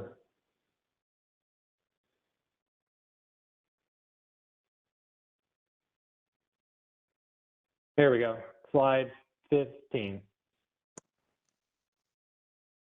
Okay. So now, because of those concerns on the real-time bid cap proposal, we've pivoted to a different type of proposal trying to address the same issue, in which we would calculate based on the same methodology as we would have to calculated this real-time bid cap. We'd apply that same methodology and now establish an imbalance reserve up, we'll call it an eligibility price cap, to exclude resources that would not be economically viable for real-time imbalance energy dispatch. So the idea here is that you would have eligibility criteria based on energy costs to establish the set of resources that are eligible to provide imbalance reserve up offers. The second sub-bullet explains that resources with any portion of the energy bid above the calculated eligibility price cap would be excluded from providing imbalance reserve up bid. So I wanted to pause on this thought because it's not, our understanding is not feasible actually to only select the portions of the bid that are associated with the higher price. It has to be an all or nothing deal, because the imbalance reserve awards are relative to the energy schedules. And so you can't have portions of the imbalance reserve supply curve that are considered for energy and exclude portions of that curve from the imbalance reserve as well. You either have to take the entire curve or none of it. So I clarify that if there are any questions on that. The third point here is, like I said, the eligibility cap would leverage the same methodology as proposed for the previous bid cap proposal, with the overall goal of this cap would be to try to estimate if you needed all of the reserves in real time to produce energy from the uncertainty that you are procuring in advance, what would we expect the real-time energy price to be? And generally speaking, we're going to want to try to identify the resources that would be economic to provide the imbalanced energy under that scenario. So when Katie's going through her material, that's sort of the overarching goal of trying to establish what the bid cap would, or the eligibility cap would be. Now we're going to have some additional considerations at the end to consider things like, you know, the methodology is not going to be perfect. We're going to want to build in some protection to make sure we're not artificially, well, at least excessively artificially lowering the quantity of supply that can be eligible for imbalance reserves, such that either you make the product really expensive to buy or you just don't have enough of it to buy in the first place. So I'll stop there and see if there's any questions or feedback at this point.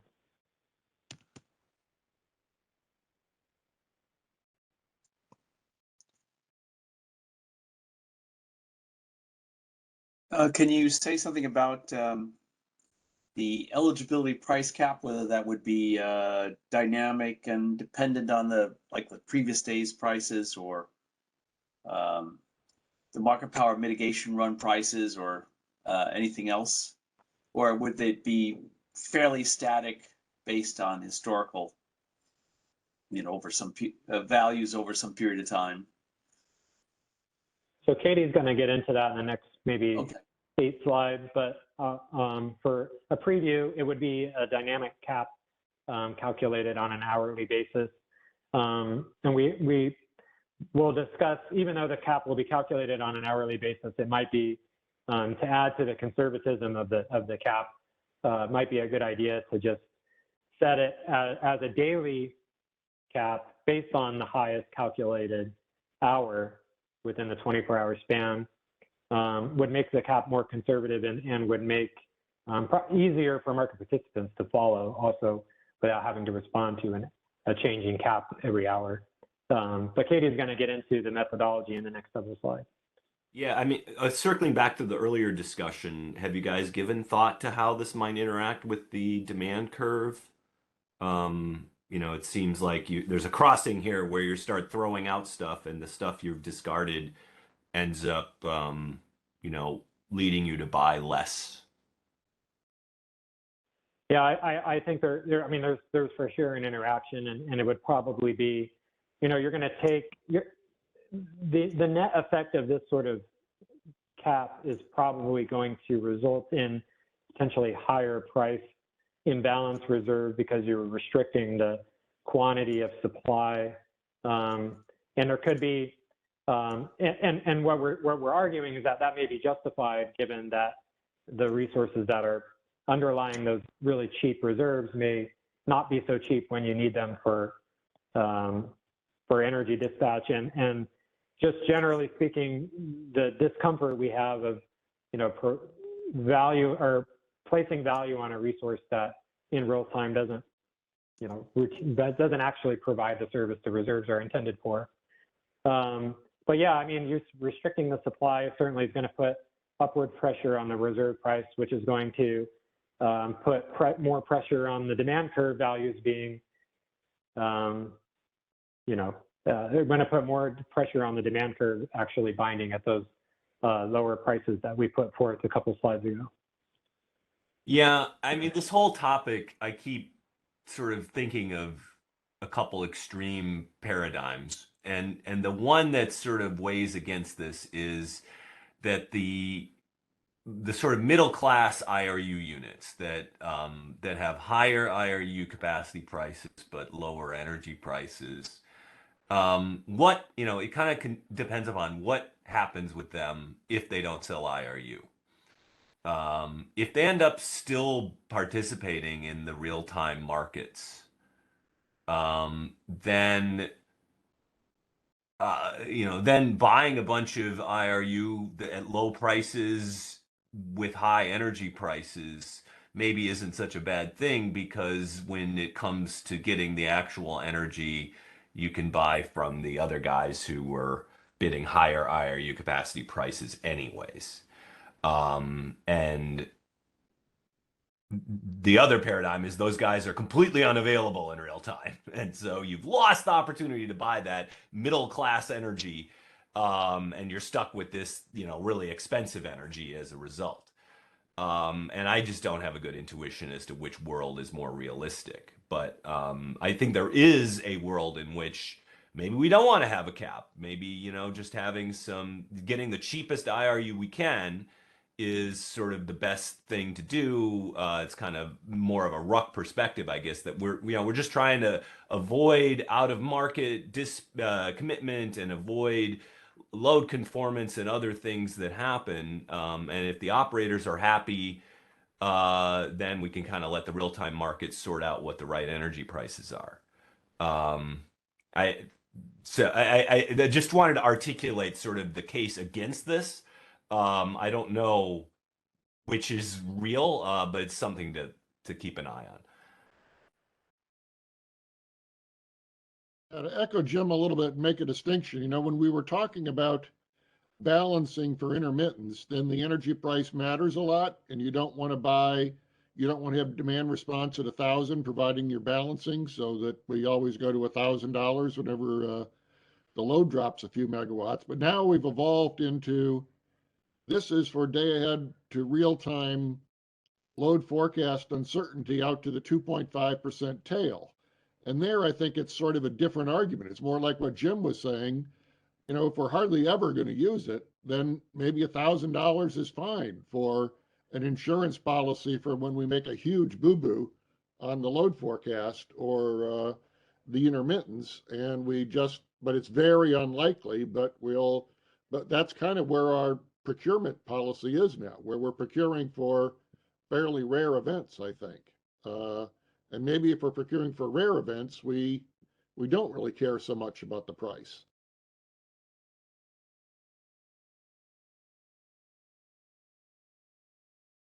Which makes it much harder, but I think that's what's complicating this, because I think some of the stakeholder comments are pointing out that, you know, this is a reliability thing for rare events, and then we shouldn't really care very much about it, the cost, because we'll hardly ever pay it. But on the other hand, we've got another aspect of this, is we don't want to be balancing intermittent variability during the day with $1,000 offers.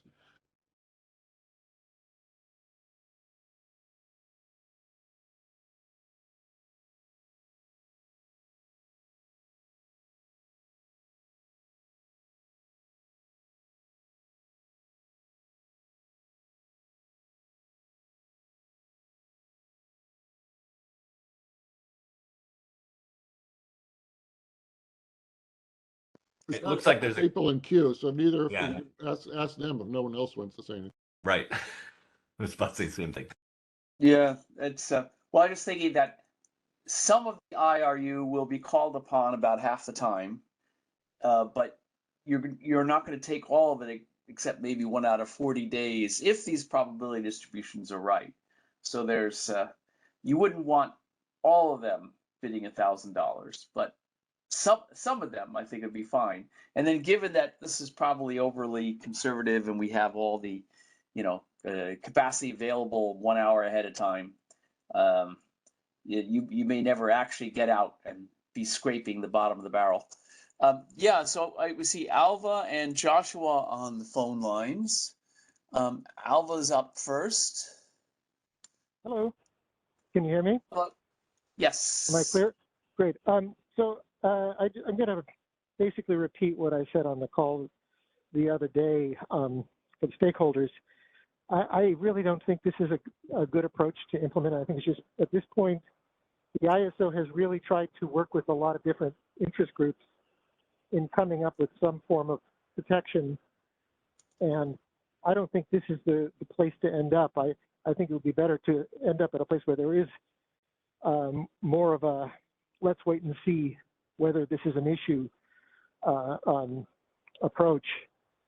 I think that restricting, essentially making it very easy for bidders who might have RA obligations to participate in the IR market to effectively withhold by virtue of how they set the upper point on their energy bid curve is really an invitation to strategic behavior. And I don't think that's a good approach, especially since the upper part of the energy bid curve may be completely irrelevant to how the it may be used strictly for strategic purposes and may not actually be something that the market participant really is looking to see cleared in the day-ahead market.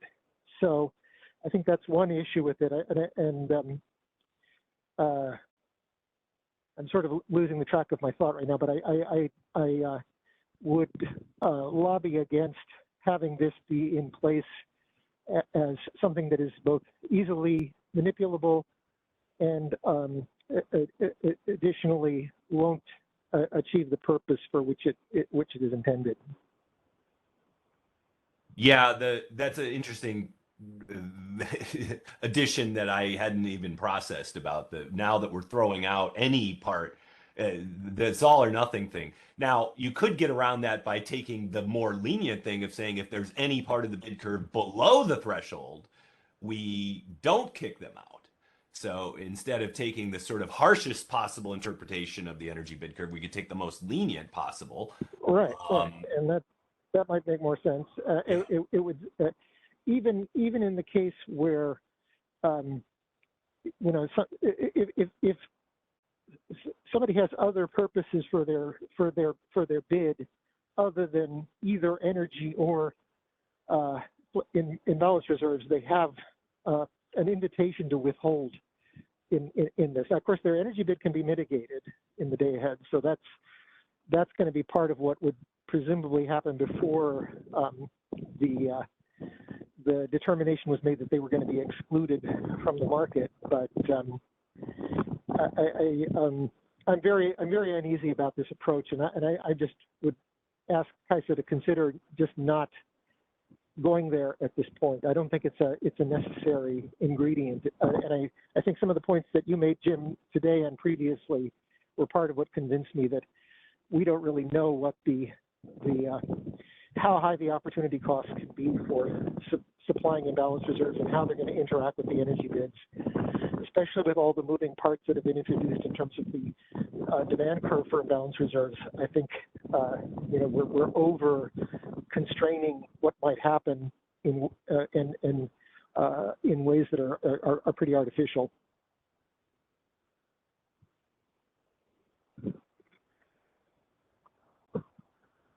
Thanks. I missed the earlier call, so it was helpful that you repeated your point.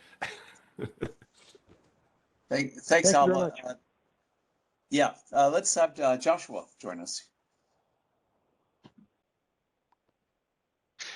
Yes, good morning. Joshua Arnold, PG&E. I actually am on this line to echo the same concern as Alva, where this looks like it could be used very easily by a resource who decides they don't want to have to conform to an IRU must offer obligation by simply putting in that 1 megawatt bid at $1,000. But James, I also had a question. How would you see this working for, say, an MSG resource, where, say, its upper configuration, its final duct fire configuration may be incredibly expensive, and validly so, but the lower configurations are not expensive? Would that whole resource, the entire thing, be excluded, or only the upper configurations that would be above that price cap? Yeah, that's a great question. And my understanding from George is the way that MSGs, each configuration is modeled as a separate resource. And so each has their own set of bids. And so I think each MSG configuration would be separate and distinct, such that it's separate, considered separately for this eligibility cap. Okay. Thank you. That helps. And yeah, I would again echo Alva's concerns that this does seem like a way to strategically withhold IR if it goes forward as is. We might want to look at a less conservative restriction on that. Thanks.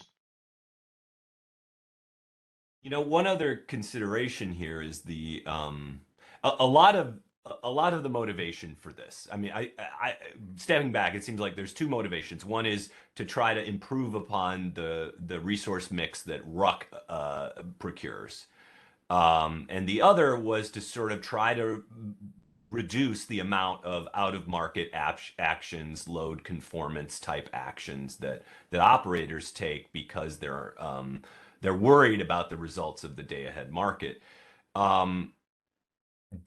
And I just assumed that the operators would be okay if we got IRU regardless of whatever the price was. If they had enough 15-minute ramp, they wouldn't really sweat the fact that the prices were higher or lower as far as their need to do more or less load conformance or anything else. Do you think that's a reasonable assumption? If it's not, then maybe there's an argument there.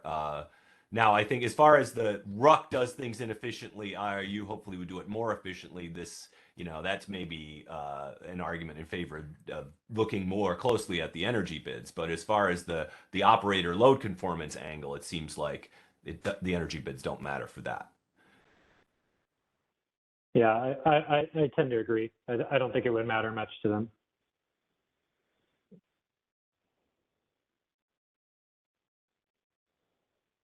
That's an interesting, I'd sort of expect it would matter, that they wouldn't be comfortable going into real time with all the imbalance, all the dispatchable capacity is offered at $1,000 and make them want to clear something else. But how much of the FlexiRamp that we get offered in real time is offered at very high prices now? Do you have a sense of that, James?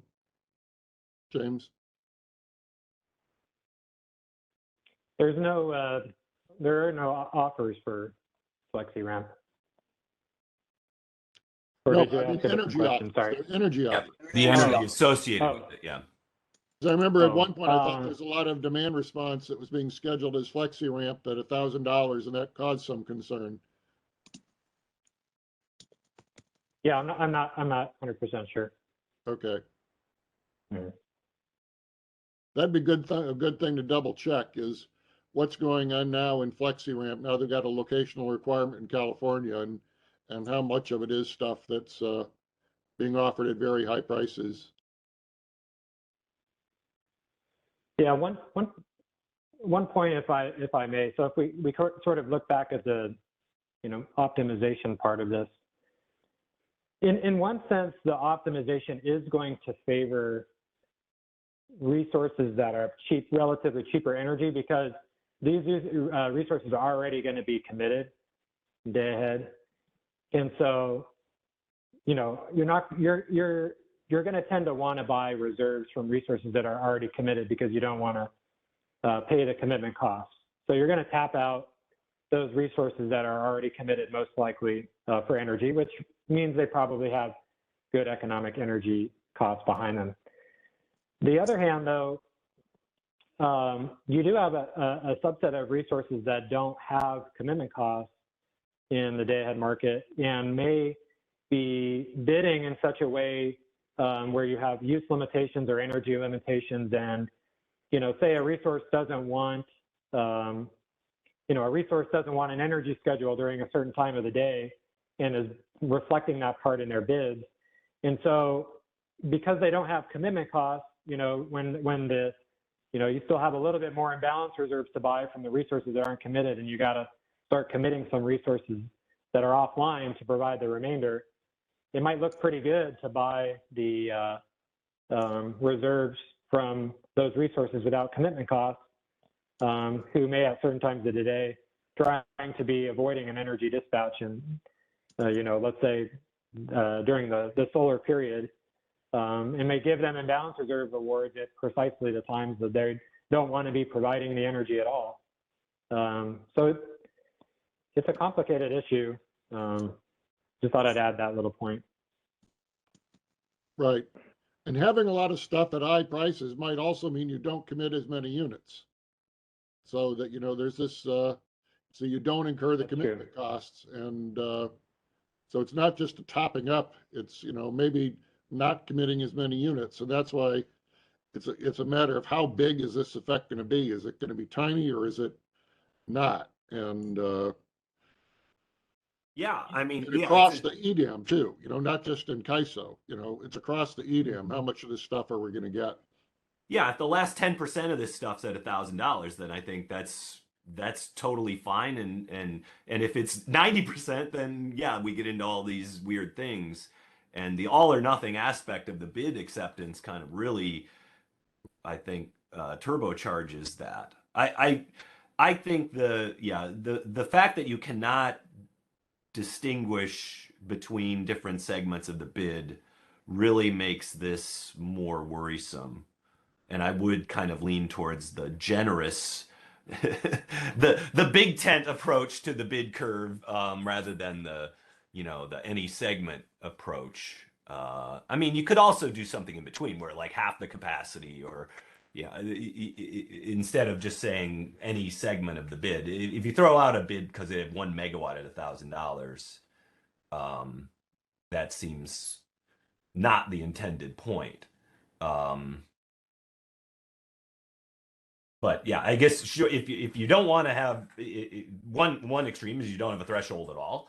But certainly having the big tent approach to the threshold, where if you have anything below the bid curve, would maybe that amounts to not that different than having no threshold at all.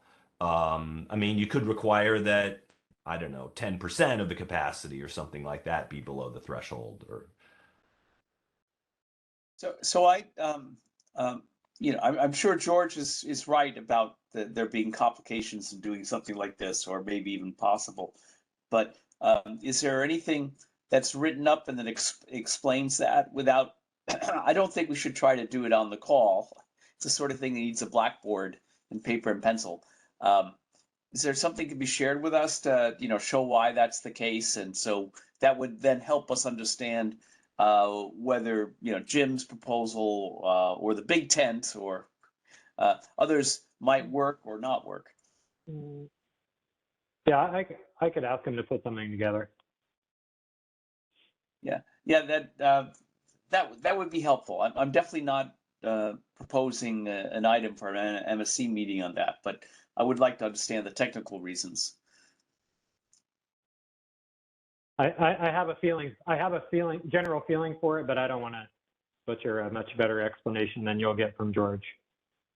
Yeah, and this is the sort of thing where you really need pictures and the math and to go carefully through it, which we torture the people who are on this call enough as it is. Yeah, I mean, there's a refinement here where we sort of interact this with the demand curve and say that no more than X% of the IRU can have a price above the threshold. But then you probably have 2 different IRU prices, so that makes things stupid.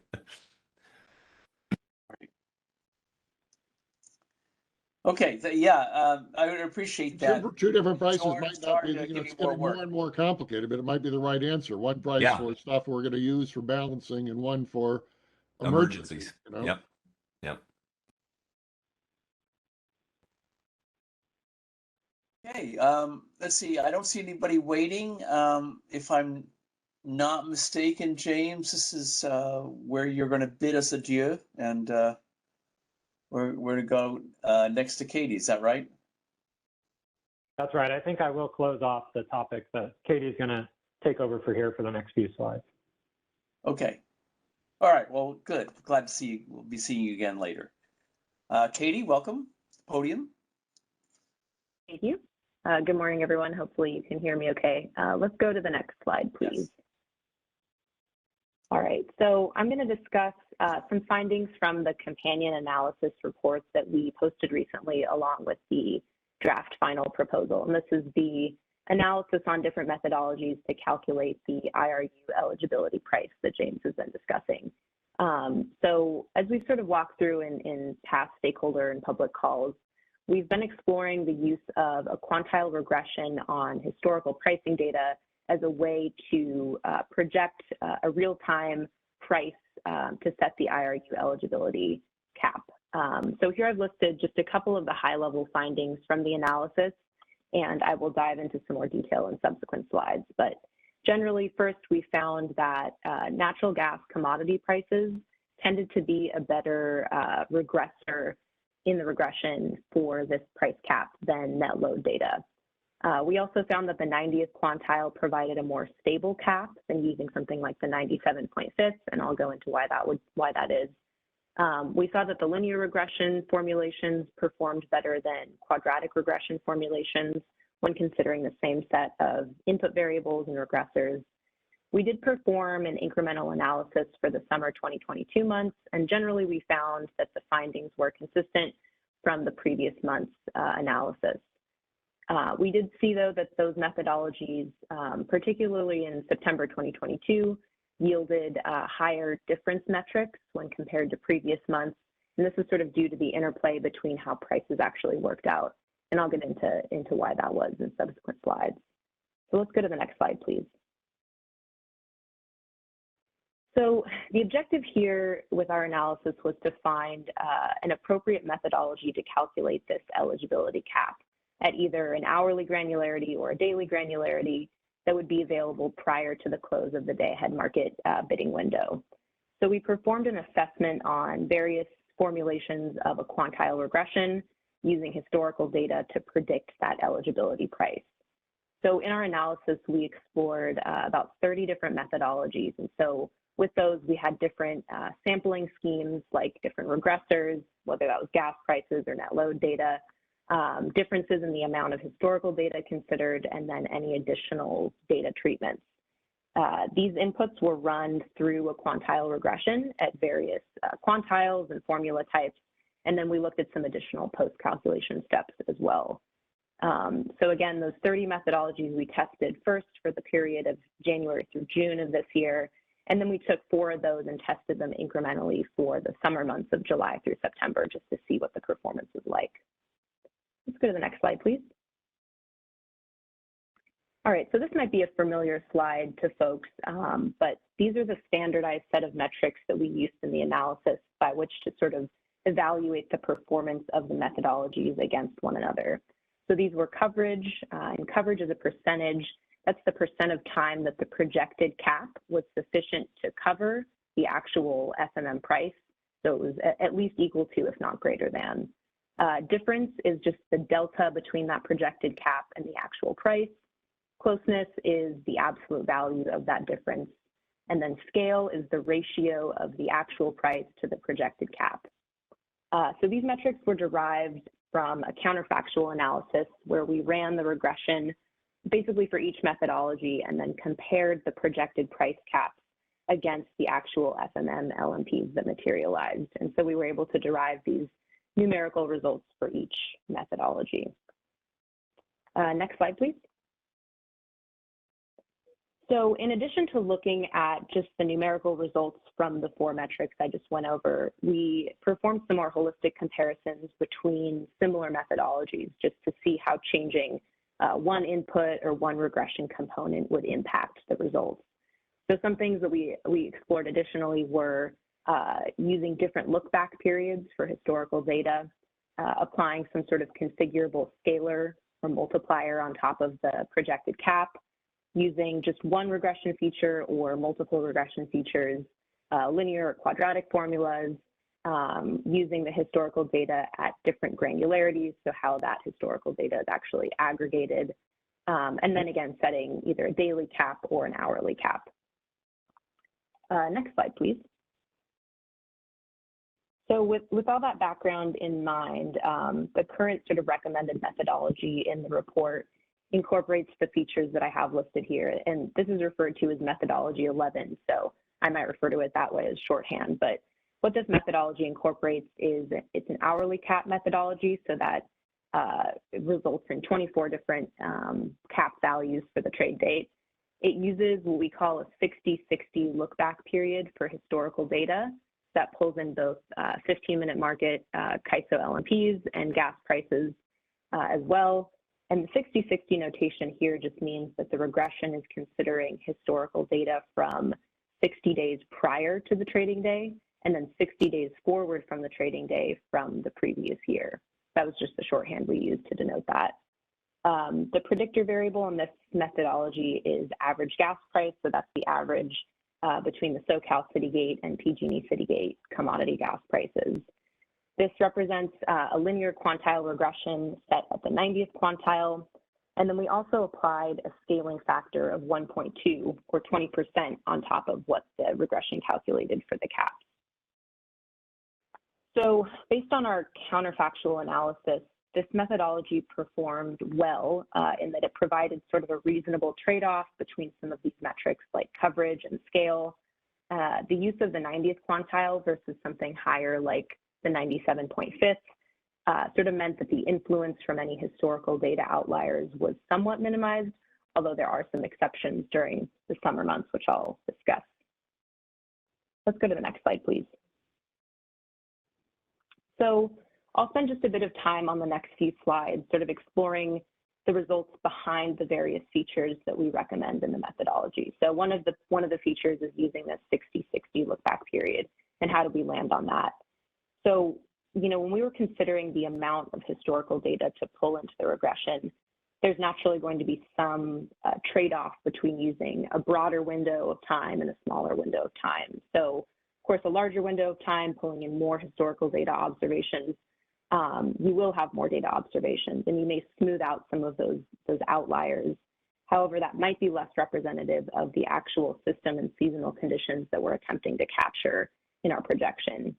And on the other hand, smaller window of historical prices may do a better job of capturing that system and seasonal conditions more effectively, but it might be more influenced by data outliers that are present in that window that we pulled in. So we tested a handful of different look-back periods. Some incorporated data from the same period in the prior year, and some didn't. We tested these across a consistent methodology, so that would be we used the 97.6 quantile linear regression using natural gas prices, so basically holding all the inputs consistent except for the amount of historical data being considered.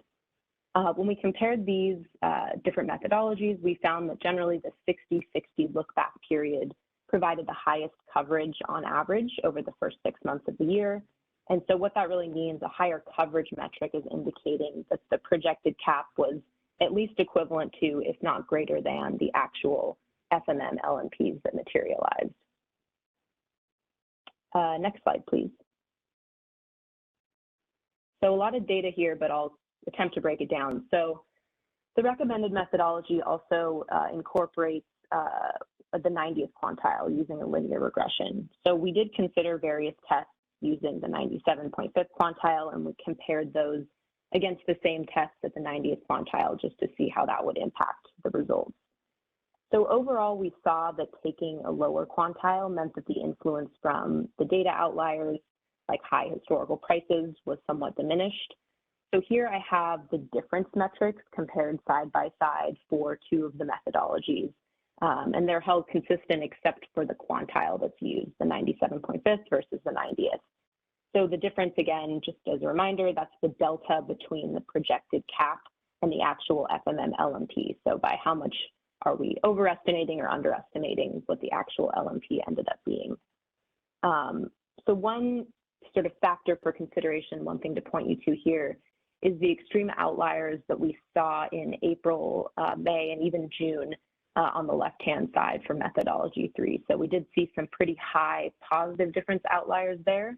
When we shifted from the 97.5th to the 90th quantile, we almost eliminated the impact from those high-priced outliers that were getting pulled in. So especially in hour ending 20, you can see that really coming down there. The results between the higher and the lower quantile do generally shift everything down on the y-axis. So on the right side, we do see somewhat more frequent negative difference outliers. And again, a negative difference means that the projected cap was lower than the actual LMP that materialized. So some trade-offs between reducing the impact from those high-priced outliers and then potentially introducing some more negative difference outliers. Let's go to the next slide, please. So this is just sort of another illustrative example I wanted to include, since the comparison in the previous slide was just for January through June, and I thought it might be appropriate to include some discussion of September as well. So this chart here plots the average natural gas commodity prices at the SoCal and PG&E city gates against the average CAISO FMM LMPs during the month of September, which when we know prices exceeded $1,000 and even $2,000. So the 97.5th quantile plotted there in blue and the 90th in green. And visually, we can see that the 97.5th quantile is capturing many more of the extreme price outliers that are present in that month, while the 90th quantile is somewhat less influenced by those outliers. One thing to keep in mind is, if we did have a methodology like this, a regression that's run in September 2023 under any of these methodologies would use September 2022 prices in its sort of historical data window. And conditions from September 2022 may not be representative in 2023. So, using a lower quantile in the regression may help to sort of mitigate from those extreme outliers that could distort results in future years. Let's go to the next slide. Another factor from the recommended methodology is the use of a scalar or a multiplier on top of the projected cap. So when we sort of did a similar test where we compared two similar methodologies and just changed one component. So here we're comparing the same methodology, one without the scalar and one with the scalar. We generally see that the coverage percentage increased once we included the scalar value. And we also increased the difference in the closeness, so kind of just some additional headroom in that cap. And so this generally provides a more sort of conservative estimate than its non-scalar counterpart. We also found that when we applied the scalar to a methodology with a lower quantile, like the 90th, this was sort of a way to allow the model to be less susceptible to extreme outliers while retaining similar coverage to something like the 97.5th quantile. So another reason why we sort of pursued using this 1.2 scalar. Let's go to the next slide. So this slide here shows a comparison of the difference results for the recommended methodology for all months of the study period, so January through September. And again, the difference being that delta between the projected cap and the actual LMPs. And I wanted to include this just to have some discussion about the results during the summer months. So in particular for the summer months, we see a larger quantity of negative difference outliers. In September particularly, some of those difference values reaching beyond negative $1,000. So this is primarily driven by the fact that the prices during the heat event were so much higher than the historical prices that were pulled into the regression. Again, that would be from the previous 60 days and then from the 60 days forward from the previous year. Generally, we found that the largest negative difference values appeared primarily in the days leading up to the heat event. So this is when prices started rising, but historical prices were still relatively low in comparison. And then similarly, coming out of the heat event, that's when we saw the highest difference values in the positive direction. So this is when prices started coming down, but the regression was still factoring in those high prices from the heat event that were still picked up even when we were using the 90th quantile. So one thing to keep in mind as well is that we performed this analysis for all days of the month without suspending the cap during any sort of tight system conditions or high load days. So this incorporates all of the days within the months of the study period. Next slide, please. Just a second, Katie. So one thing that's going on here, right, is that we've got days in which Order 831 was in effect and days in which it wasn't. So some days the price could go to 2,000 and other days it couldn't. And is that one of the things that contributing to the size of the errors, the effective 831 being relaxed? Right. Yeah, if we could go back to the previous slide. Yes, there were some days for both the day ahead and the real-time market, we saw that bid cap being set up to $2,000. And so that was, probably one of the factors driving that large delta there. Okay. Especially for the September data you were showing, right? Because that's where you saw the minus 1,000s. What slide was that? Yeah, we have that. You can see that here in the September chart. I have it outlined in red, yeah. If I could add one bit of context, Katie? Yeah, sure. James. Yeah, so the proposal would be to essentially turn off the functionality of this cap during some sort of predefined system emergency that hopefully would trigger actually even before for quarter 831 changes. So one of the, you can see in all of these summer months, sort of a smattering of outliers that are below the cap.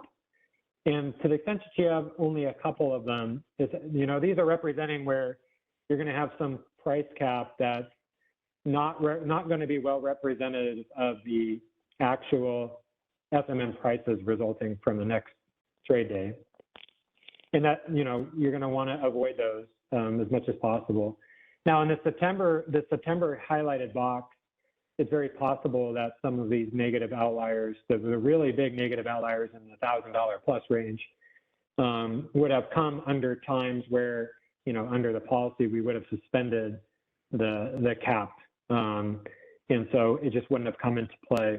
Now, we've been thinking about, is there a potential way, as Katie sort of teed up, one of the challenges is going to be now, September 2023 may be a really, beautiful Sacramento weather month, or California month, and, not going to have any heat waves that drive these crazy high prices, but the cap itself, when it's calculated for September 2023, will take into account the prices here from the previous year that do have prices that go to $2,000. And so you're going to have this effect where September 2023 price caps may be,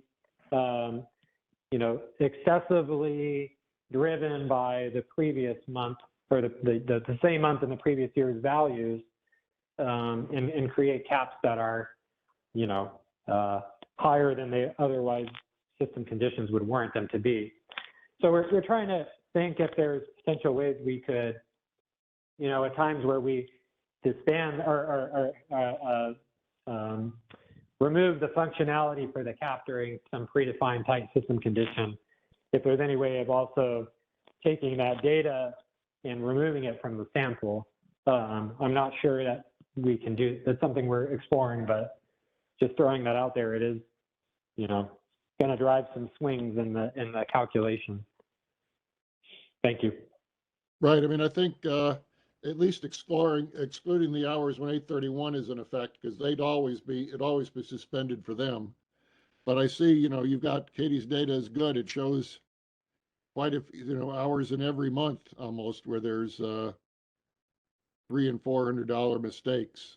So that'd be interesting to understand if there's some way to understand what's driving that.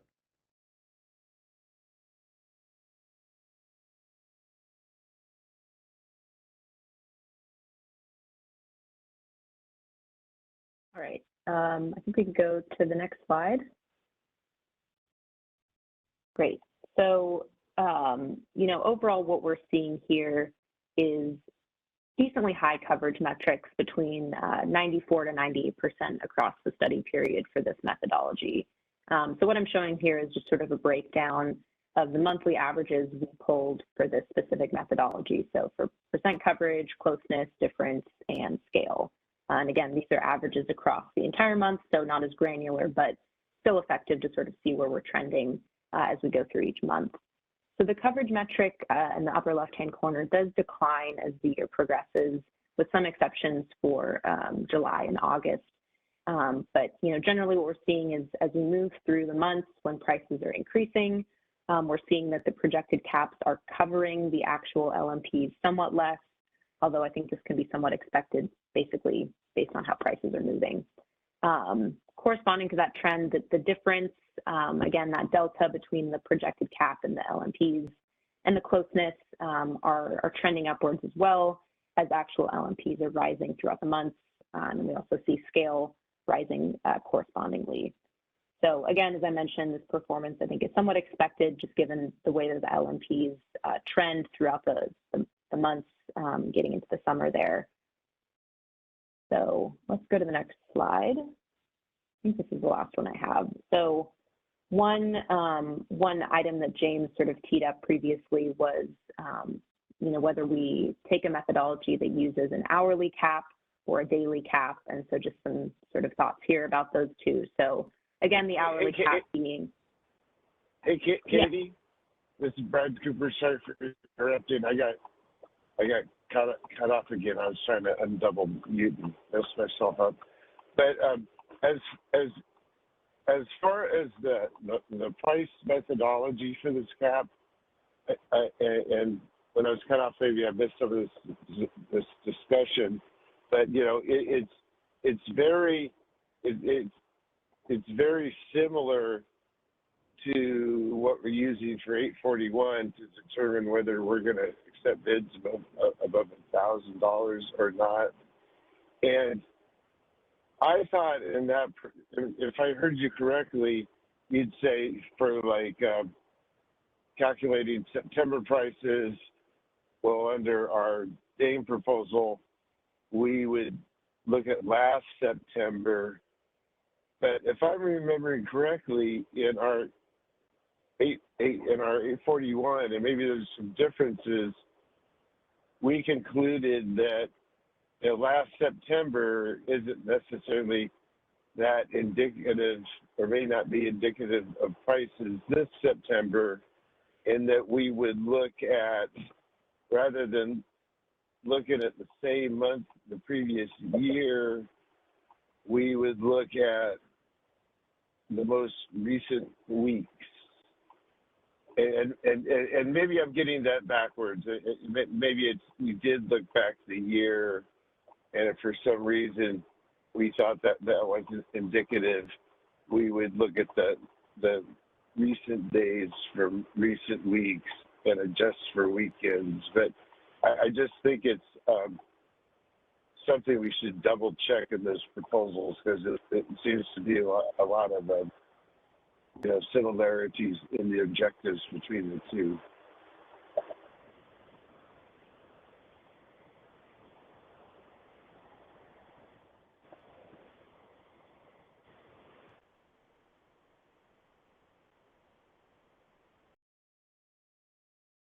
Thanks, Brad. Okay, so just back to closing out my slide here. So again, this hourly versus daily cap, and I think James sort of teed this up already, but essentially with the hourly cap, this might be more representative of those hourly pricing dynamics. So one value, one price per hour. However, it might be more complex to react to 24 different values when submitting bids for the day. The daily cap, however, would be one cap for the entire trading day. So this would be set as something like the max of the 24 caps that come out of the regression. This would probably be more straightforward to react to, and would again provide a more conservative estimate for most hours. We also did do one methodology where we did explore the metrics under a daily cap, and we did see slightly higher coverage values in some tests when using the daily cap. So another factor to consider. There is the potential to overestimate the cap for non-peak hours, but again, that might be a pro or a con, depending on the policy objective. And I think that concludes my portion of the slide. So happy to take any questions or comments. Otherwise, I'll pass it back over to James to close it out.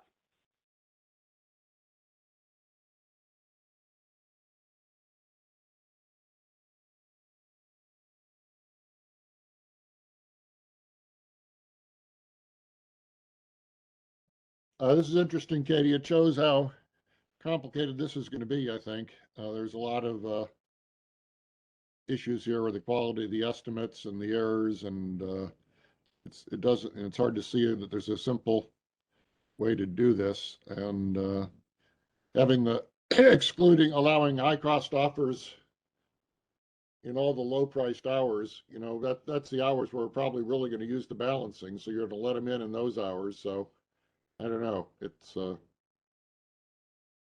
maybe it goes to Jim's point. Maybe this is not going to work well enough to be worth doing. I don't know.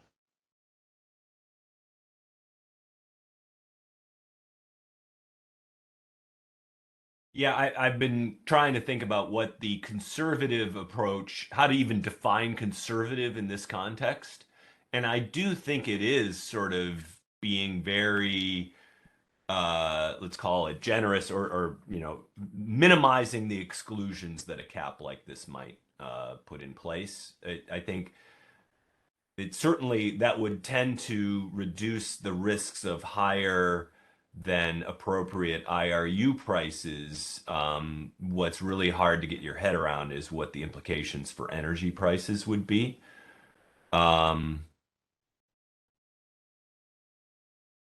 Or I guess, yeah, for efficiency, it's like the downside is just that you have the wrong units, I guess. Oh, one thing I had meant to bring up earlier was a question about batteries or other energy limited technologies.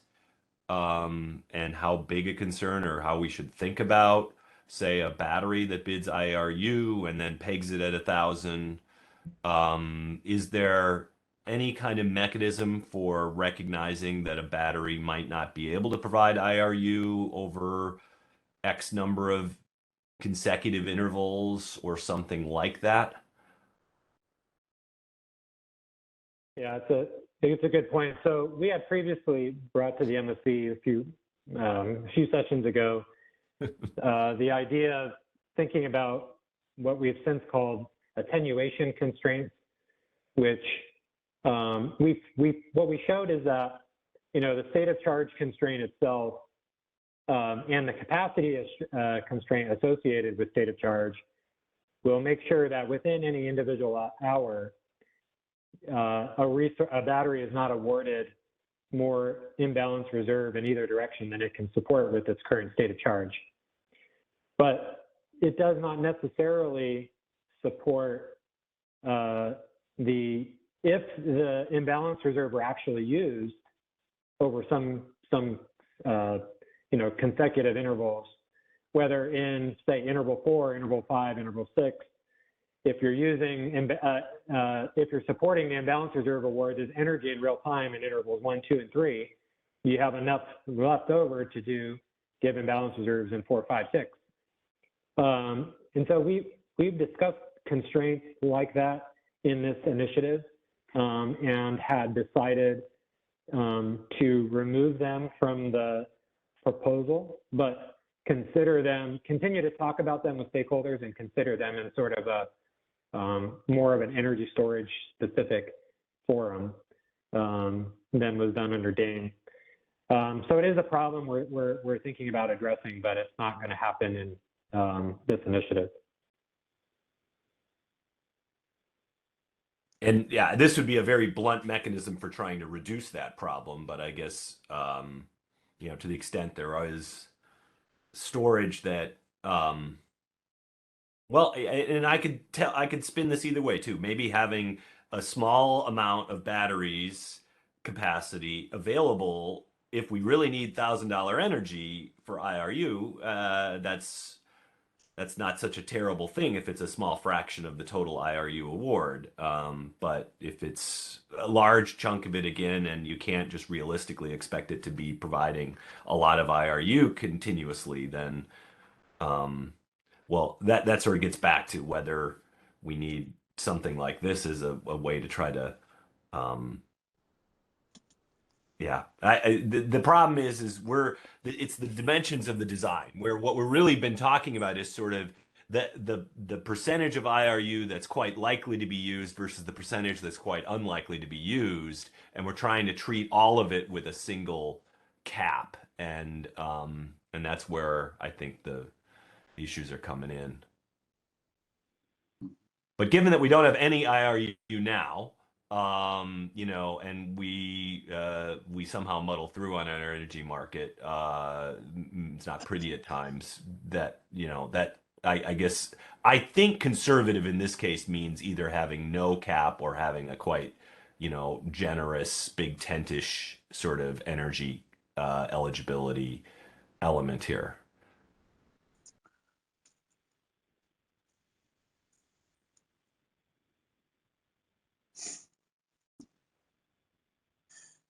James, what you mentioned about storage and being concerned about deploying IR and intervals 1, 2, 3 and not having it for 4, 5, 6, I guess one would have to look more at how correlated net load forecasting errors are from interval to interval. If they are positively autocorrelated, which I suspect that they probably are, then there may be reasonable chances of having a long string of intervals where you've got to call on the IR.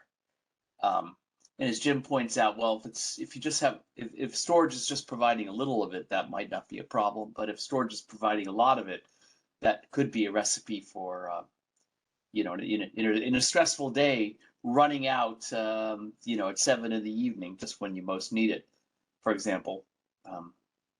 And data is the only way to, answer that question.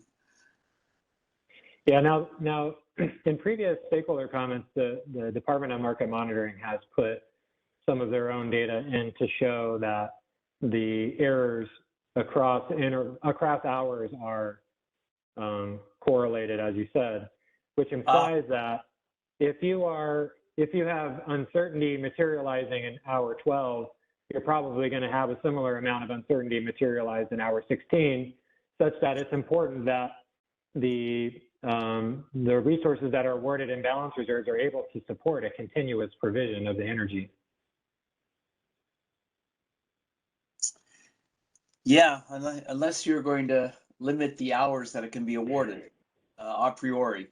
But, oh, that's interesting. So that was in some DMM comments earlier? Mm-hmm. I can try to find which particular proposal it was in response to. Or maybe Roger or Ryan can do us a favor and send them over to you. That'd be sweet, Roger and Ryan, if you're on. That, of course, is relevant to the point that Scott was making earlier about the need for everything to be 10 or 15-minute rampable. Whereas, if these things happen and they tend to persist, then a lot of the capacity that could be used to meet those events could be slower ramping, something that's available within an hour, say. Yeah, I'll be very interested in seeing that data. Thanks for mentioning it. Mm-hmm.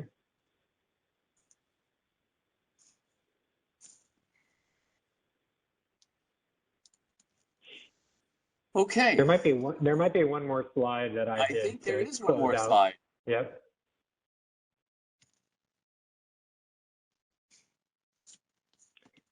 Okay, just a few items to consider, and we can close out this topic, and then we can sort of go back to slide 7 to sort of look back at how these topics might have impacted your thinking on the penalty prices. But we've talked about, bullet 1 explains that what we should be concerned most about is having the cap be set lower than the FMM prices that materialize, because that's an indication that you have restricted your pool of resources with which can provide imbalance reserves more than necessary to get you to a price point where you have uncertainty that materialized in some direction and you had to respond in real time. So it's possible. I think Jim's suggestion of limiting, instead of limiting to the highest, kicking everyone out of the pool if you're, the highest bid in your offer curve is above the cap. Maybe we can, instead of doing some sort of buffer on top of the cap that Katie's team proposes, maybe it's sufficiently conservative to just apply it to the bottom of the offer curve instead. But in any case, we should strive to have not to have a too much of a excessively artificial scarcity here. We should try to avoid where we're looking for potentially just avoiding the extreme cases of extremely high imbalanced energy costs. Second, so Katie teed up another way to potentially make it more conservative is that you'd have the same methodology to calculate an hourly price curve, but the cap itself would just be based on the highest value within the day. It also has the added benefit of being a little easier for market participants to follow. Then lastly, I've already mentioned the third bullet that we would propose to turn off this functionality during tight system conditions such that, and we probably should also add to that, turn off the functionality during FERC order when you're putting the penalty prices above $1,000, because that may or may not be the same as a system emergency. So it's probably good to apply both, because the cap is not going to be rigorously set for those conditions either.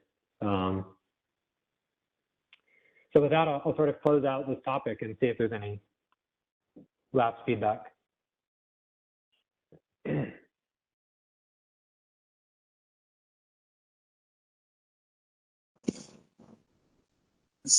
When are stakeholder comments due on this round of proposal? December 21st. Okay. I'd like to hear what they have to say.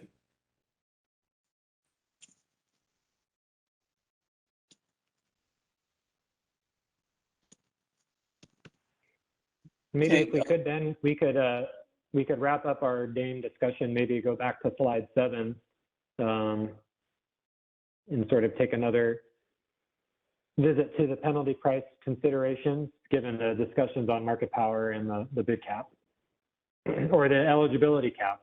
Excuse me.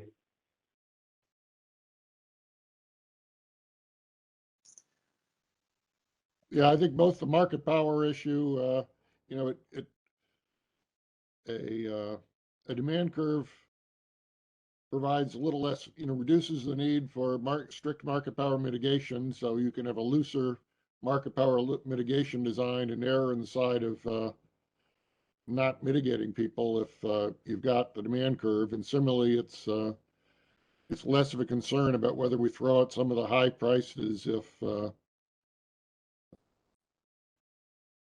it won't drive up the price automatically, shedding a few people that are offering at very high prices. But maybe we don't want to throw anybody out anyway. So, you know, it's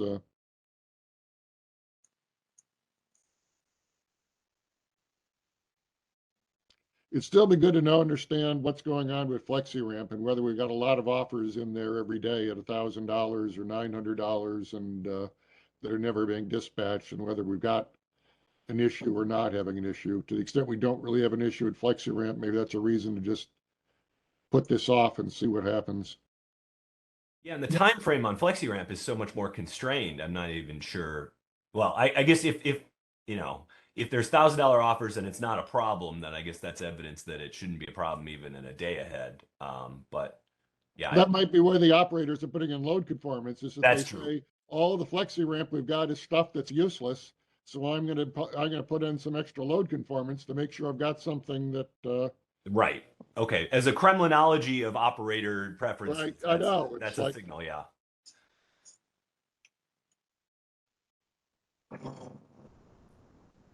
It may be possible to take a look at some of the FRP simulation data, because I know they're doing market testing for that. Maybe take a handful of simulations and see, because I'm guessing they are simulating the production with actual offers, and maybe we can see if something's happening here. I mean, you could look, I mean, you don't need the nodal FRP to understand how people are offering energy in real time, but you would want, maybe you would potentially want to see the nodal FRP simulation to understand to what extent the FRP awards themselves are going to the resources that the bid cap.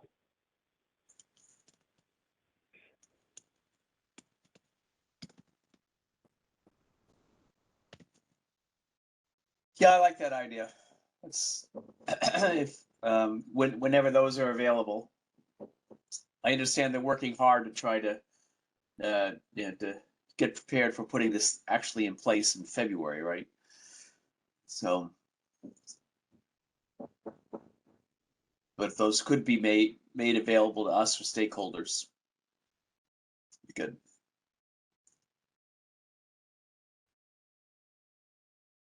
Okay, let's have one last check at the phones. See if there's anybody's got any questions or comments at this point. As a reminder to our audience, you can press the raise hand on WebEx located just above the chat panel to enter the question queue. On our phone only line, you can dial #2 to enter the question queue.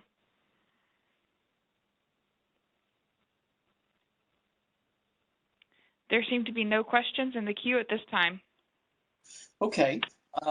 All right, so I think we were going to break at this point for a lunch. We were anticipating breaking at noon, and here it is 1:15. Shall we still take the hour break and then reconvene at 12:45? Would that be okay, Shami? Yes, that's fine, Ben. Works for me. Okay. Terrific. So, all right. So we'll go with that plan then. So everybody, please be back here at 12:45, and if that works for you, Silas. Absolutely. I'm putting the slide up now. Okay, great. Well, okay. Thank you for a great discussion this morning, Katie and James, and we'll look forward to seeing everybody this afternoon.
Good afternoon, everybody.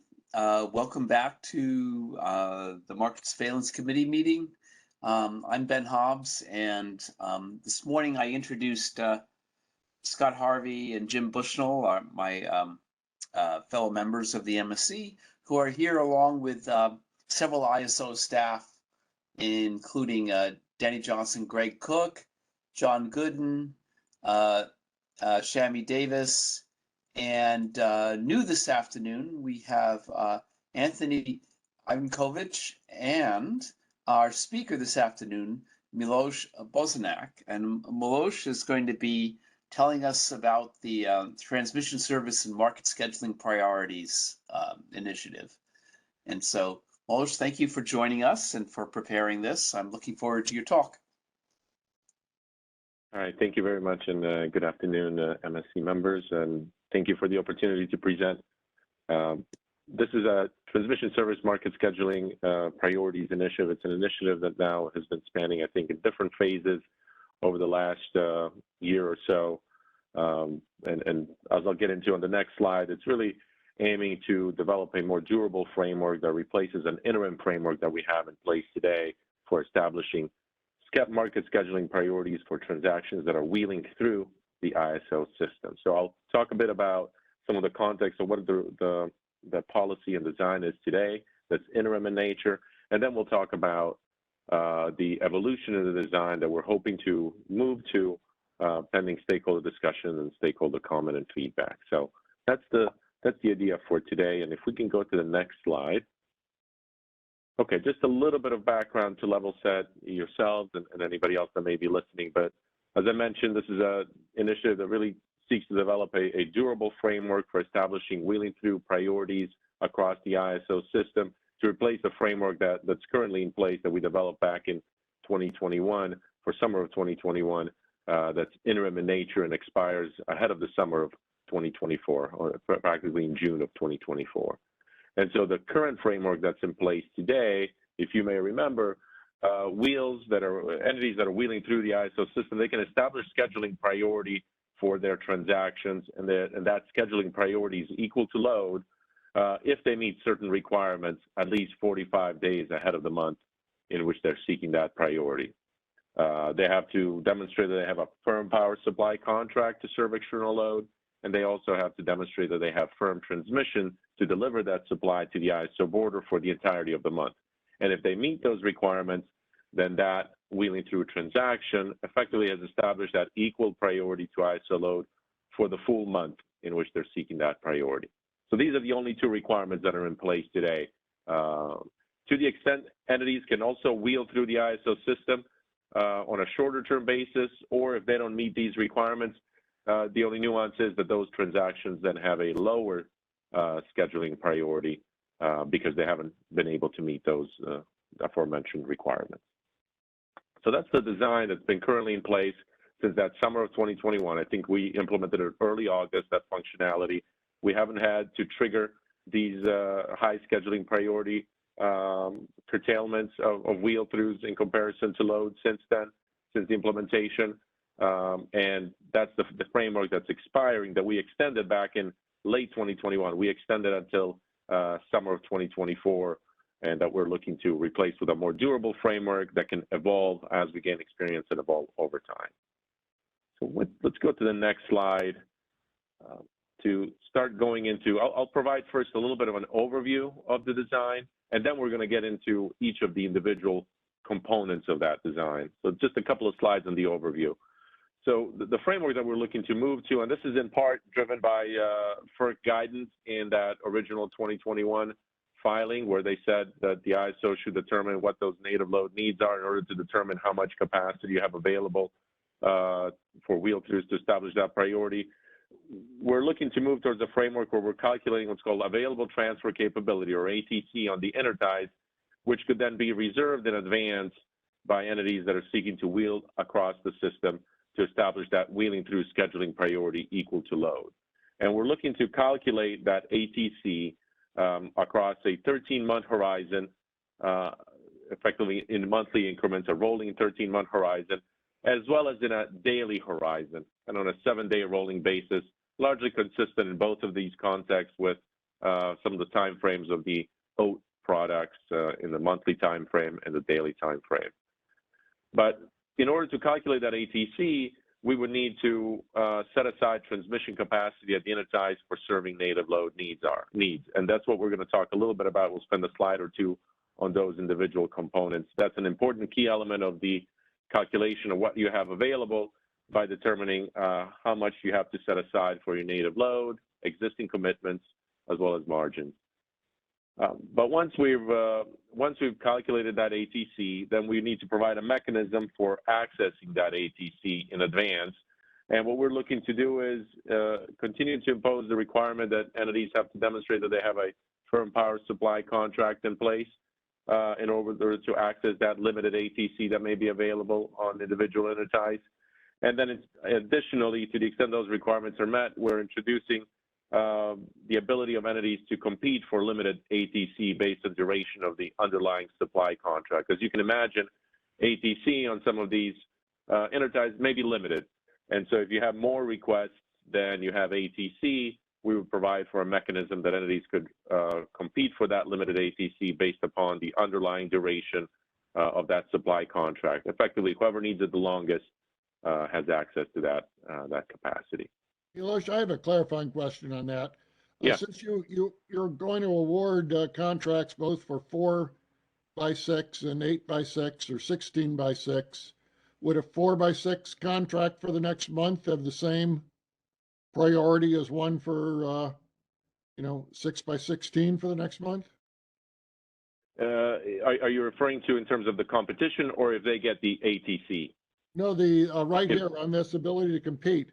I was wondering, you say compete based on the duration, but how about the number of hours in the month? As opposed to just, right. Suppose they're both 3 months, but one person wants it 4 hours a day and one wants it 16 hours a day. Yeah, that's exactly right. I mean, we would be doing it on that. When I mean duration, mean overall duration based upon that underlying supply contract. Whoever has the longest amount of hours that they're requesting effectively would get that capacity. So a 6x16 contract would beat out a 6x4 or a 6x8 contract. Yeah. Thank you. Yeah. So if we go to the next slide, and this is the last overview slide, and then we'll get into the individual components of each one of these. But yeah, on the previous slide, I talked about the calculation of ATC across these 13-month and the daily horizon. We recognize that that ATC may be limited, particularly depending on where entities may want to go. But we're also looking to provide a method or an approach for entities that want to establish that wheeling through scheduling priority on a longer term basis for a year or longer, multiple years, that they have an opportunity to do that. And so we're introducing a process that would allow entities to submit a request for a longer duration for multiple years, a year or longer, and that request could be then studied, and to the extent that an upgrade is needed, those entities could potentially pursue a transmission upgrade across the system to establish that priority. We would seek to leverage some of the existing study and processes, at least at the beginning, to be able to study these requests in a cluster along with other deliverability requests. But the idea is that we think that this is an important element of the overall framework, because we've talked about the shorter term horizon and now providing opportunities as well if somebody wants a longer duration certainty by establishing that scheduling priority for long duration. This provides an avenue to do that.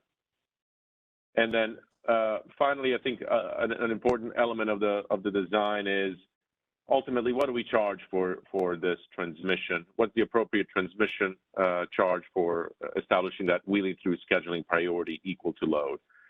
Today, the framework is that entities that, whether they establish low priority for wheel throughs or high priority for a wheel through, that the transmission charges that's assessed, it's the wheeling access charge, which effectively is the same rate as the transmission access charge of the TAC.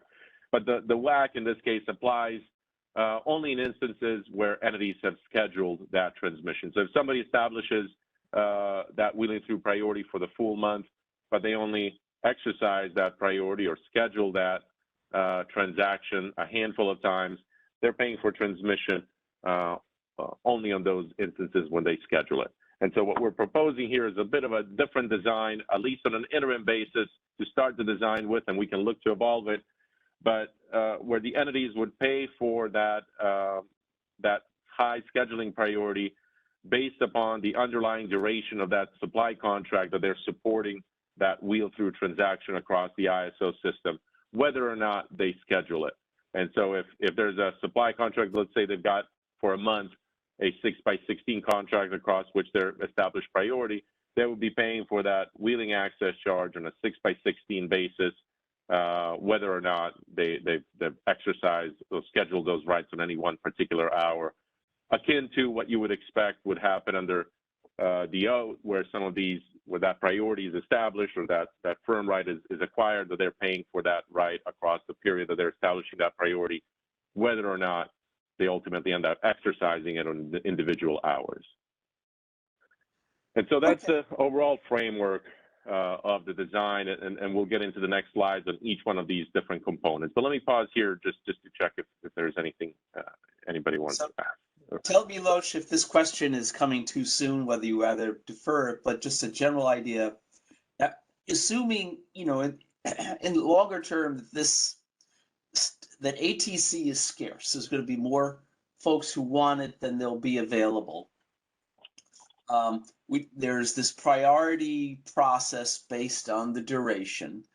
Let me ask a couple questions. So first of all, if for example, as you just described at the end of the slide, if a customer gets priority and decides not to use it all, has to pay the WAC anyway, can they sell off temporarily, you know, on a non-firm basis or whatever that they're not using?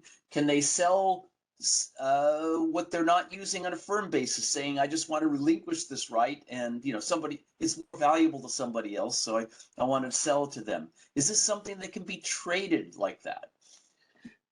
Yeah, what we put into the proposal, and maybe you're referring to the concept of resale, but yeah, there will be the ability for the entities to resell if there's, for whatever reason, they ultimately are not exercising those rights or that higher scheduling priority, that they have the ability to resell that to other parties for the duration that they hold those. Okay, so if it turns out that the ATC is scarce enough that the value of it is more than the WAC, is it conceivable you can imagine people saying, well, I want it for 30 years, or I want as long as possible, and that with the eye that they're going to then get this valuable right, they'll have to pay the WAC, but they'll get to resell it, and you know, and perhaps they're planning to make a profit on that. I'm just wondering what incentives this provides for people to specify what it is that they want, so that they get the highest possible priority. Will people be incentivized to exaggerate the duration of what they need just to make sure that they get this valuable thing? Yeah, no, that's a fair question. And keep in mind, I think on the prior slide, we talked about some of the requirements for accessing this ATC, at least in the shorter term horizon, that they have to demonstrate that they have a contract in place effectively for delivering supply to their system that needs to wheel through the ISO. And so you know, presumably there's that contract and there's an attestation that's associated with that. Yes, I'm not accessing this just nilly-willy so I can resell it at some point. The idea is you have a contract in place that you're looking to, that's already existing, that's in place for you to meet this need to wheel through the ISO system, and that provides you access to the ATC. Now, you know, we would envision that entities can resell it to the extent that things change, a resource goes down an outage, they may be found a different way of serving load for a period of time. But there needs to be that underlying contract in the first place in order to be able to access that limited ATC. And is it going to be specified what nature of contract that has to be? It has to be an obligation or simply an option. Presumably, if it's firm energy, you can just resell it later. We all hope for a sufficiently liquid market where if you take a long-term position, you can get out of it and get it in the hands of somebody who values it more than you at a liquid price and so forth. Yeah. So what sort of are there any restrictions on what that energy contract has to consist of? Obligation, option, etc. Yeah, what we've specified thus far is that it has to be a firm energy contract, and then they have to, like we said, they have to specify the duration of that contract, and we'll just use monthly just for ease of discussion. But let's say it's a 6x16 contract for the month. It's a firm energy contract. We didn't specify anything beyond that. I mean, in our mind, a firm energy contract provides that entity with energy on a 6x16 basis, and the supplier can fail to perform only to the extent of their reliability reasons that they didn't deliver. But it's not a non-firm energy contract. It's a firm power supply contract, and then the duration that ultimately allows them access to that ATC. But we didn't go any beyond that on specifying any additional criteria or requirements. And from the buyer's point of view, a firm contract means it's an obligation. You have to take it. It's not, you can't, there's no such thing as a firm option in the sense that if I want to exercise it, then I definitely have it, barring reliability problems, but I might choose not to exercise it, right? Yeah, I mean, generally there are, in our mind, and maybe, maybe this is something we can solicit in comments to what extent there are certain provisions in those contracts. But in our understanding, these firm energy contracts, there can be non-performance, and there are certain damages that ultimately trigger as a result. So it's firm delivery to whatever point where the entity is taking title to that energy, but the contract does ponder non-performance and certain consequences then between the parties bilaterally that they would have to settle on. Non-performance, failure to take it. Okay, all right. But usually they don't require you to take the power. You can always book it out and sell it off. I mean, not all firm power contracts flow that way. I mean, a lot of them are booked out and sold. So, I mean, I think they are, in a sense, an option that way, that you don't have to consume it yourself. You can just resell it to someone else at at a trading hub or wherever. So it isn't necessarily going to flow in the CAISO system if the price is high in the other area. Right. Yeah, and then the contract may specify what those conditions are, whether any damages are due to or any other payments are due to the entity that's either providing it or receiving. But yeah, I mean, there are different variations to these contracts. We did not try to necessarily limit or go too much into depth in trying to provide limitations in terms of the contracts. I think we're trying to stay consistent with some of the requirements that we have currently in place associated with these contracts, that these are firm power supply contracts, and not necessarily go further beyond that and trying to impose certain different requirements, because we do recognize that there may be certain instances where entities may have to either book out or lack of performance. But the idea here is that the entity is ultimately paying for that higher scheduling priority on that longer duration across the month, and those additional revenues are coming in. It's not like today where you get the priority, but you're not paying for it unless you use it on those handful of occasions. Right. I mean, Milosh, given that difference, why do we need to care about what kind of contract they got? I mean, today we need that restriction because it's free. Now, if they're going to pay, and they're going to have to pay this whack over all these hours, why do we need to restrict it to whether they have any particular kind of contract at all?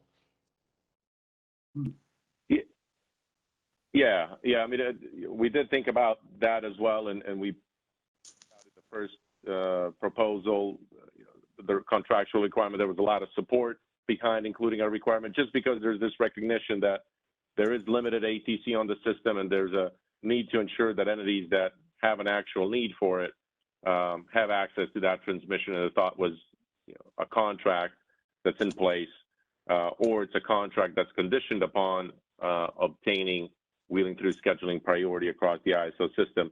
So that would ensure that the entities that need the capacity are the ones that are accessing it, especially because it's going to be limited. Are there regulatory reasons why you can't have an auction or some kind of market clearing mechanism rather than this sort of who's got the better contract way of deciding who gets it?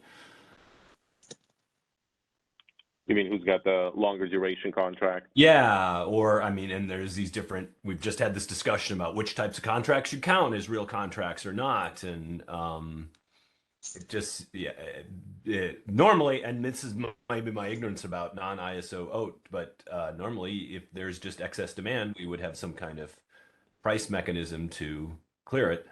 I think the WAC forms a sort of regulatory cap on that, is my understanding, because you're not allowed to charge above average cost. So I guess that means if there's excess demand at the WAC, then you got to come up with some other way of rationing it, I guess. Yeah, I mean, we talked a little bit about that as well, but at least I think what you're referring to maybe is auctioning off ultimately the underlying ATC that may be available at the different interties, right? And we did think about that for a little bit, but we just didn't, in our research, we didn't find necessarily a comparable mechanism elsewhere for accessing that limited ATC. What we were trying to do, one of the key design principles, was try to meld and have as familiar of a process as entities do today under the OAT across the rest of the Western interconnection that are trying to wheel through our system for accessing that capacity. And that's why we kind of went down the route of creating these different products and providing a similar way of accessing that capacity by allowing entities to compete for it. But we didn't find a comparable mechanism for allowing entities to now auction off limited access to ATC. And we try to stay as consistent as possible to what entities are familiar with and what's out there in the OAT world. And just maybe you said this at the beginning, but and what they're buying here is basically the same kind of priority that is currently allocated under this kind of ad hoc system today.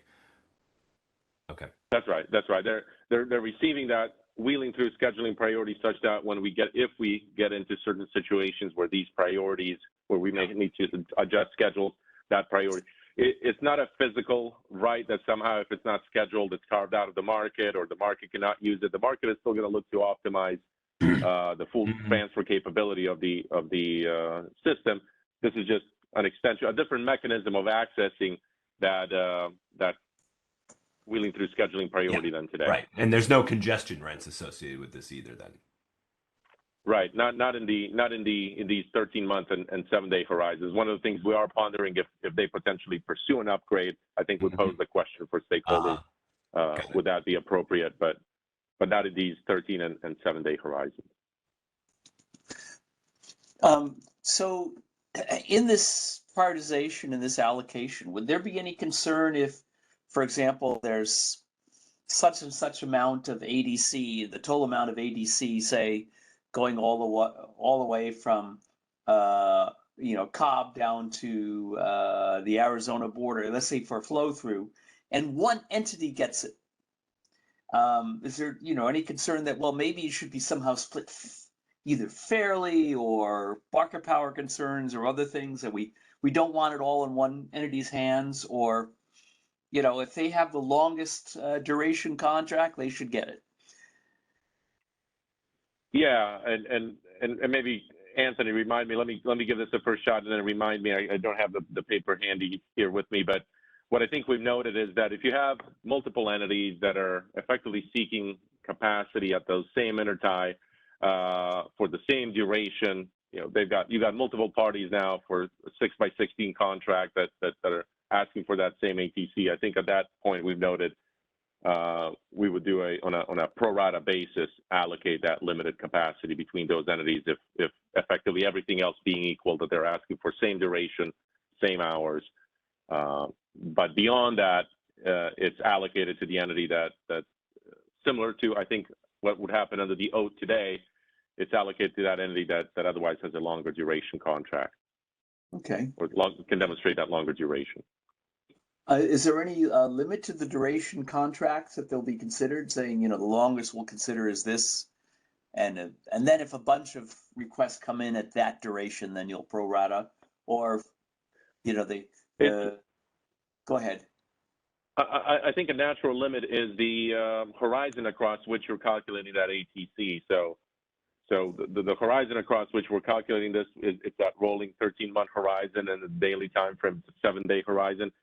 An entity could ask for ATC at any point, across the horizon that you've got it calculated. So they can't ask for ATC for 25 months because I'm only calculating 13 months out. But that's the natural limiter here, and I think that's the natural limiter as well under the OAT, that they can ask for capacity within the horizon that you're calculating that ATC. Okay, thank you. Yeah. Let's see. I see Farouk Rahimi is waiting, is queued up to ask a question, and perhaps others. Farouk, it's good to see your name, and it'll be good to hear from you. Can you ask your question? Sure. Can you hear me? Yes. You're a little, okay, echoey, but we can hear you. Okay. Good to see you, Ben, Scott, and Jim. I know you cannot see me here. I don't have privilege to turn on my camera. But my question was back when you, Ben, asked about the resale. I thought that the WAC was a cap on the resale of scheduling priority. Milos, is that true or not? This is Milos. Yeah, I mean, I think we would certainly consider a cap on the resale amount such that this is not a commodity or a scheduling priority that somebody gets and then they can resell for a much higher value. I think that there are similar restrictions under the OAT, but correct me if I'm wrong, Anthony, if you're still on as well on some of those limitations. So if there's an economic rent, it's scarce, it's worth a lot more than the WAC. I'm sorry, you're not allowed to sell it for more than that. Is that what you're saying?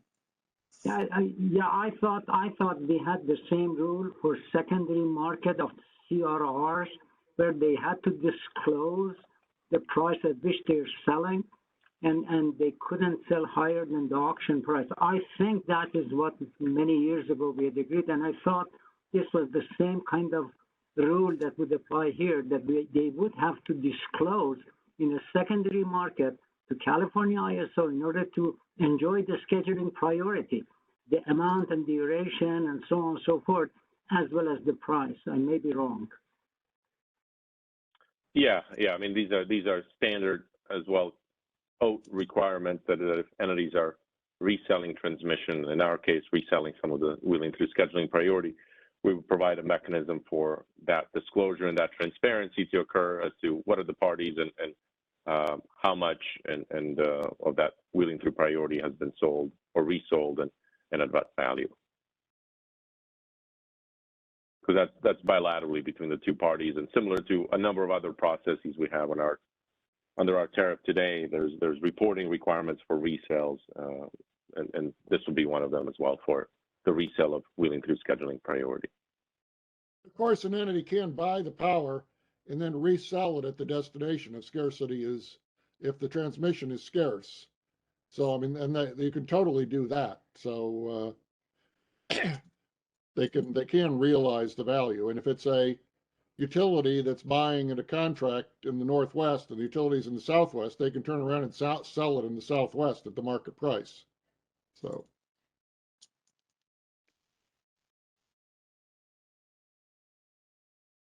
Okay.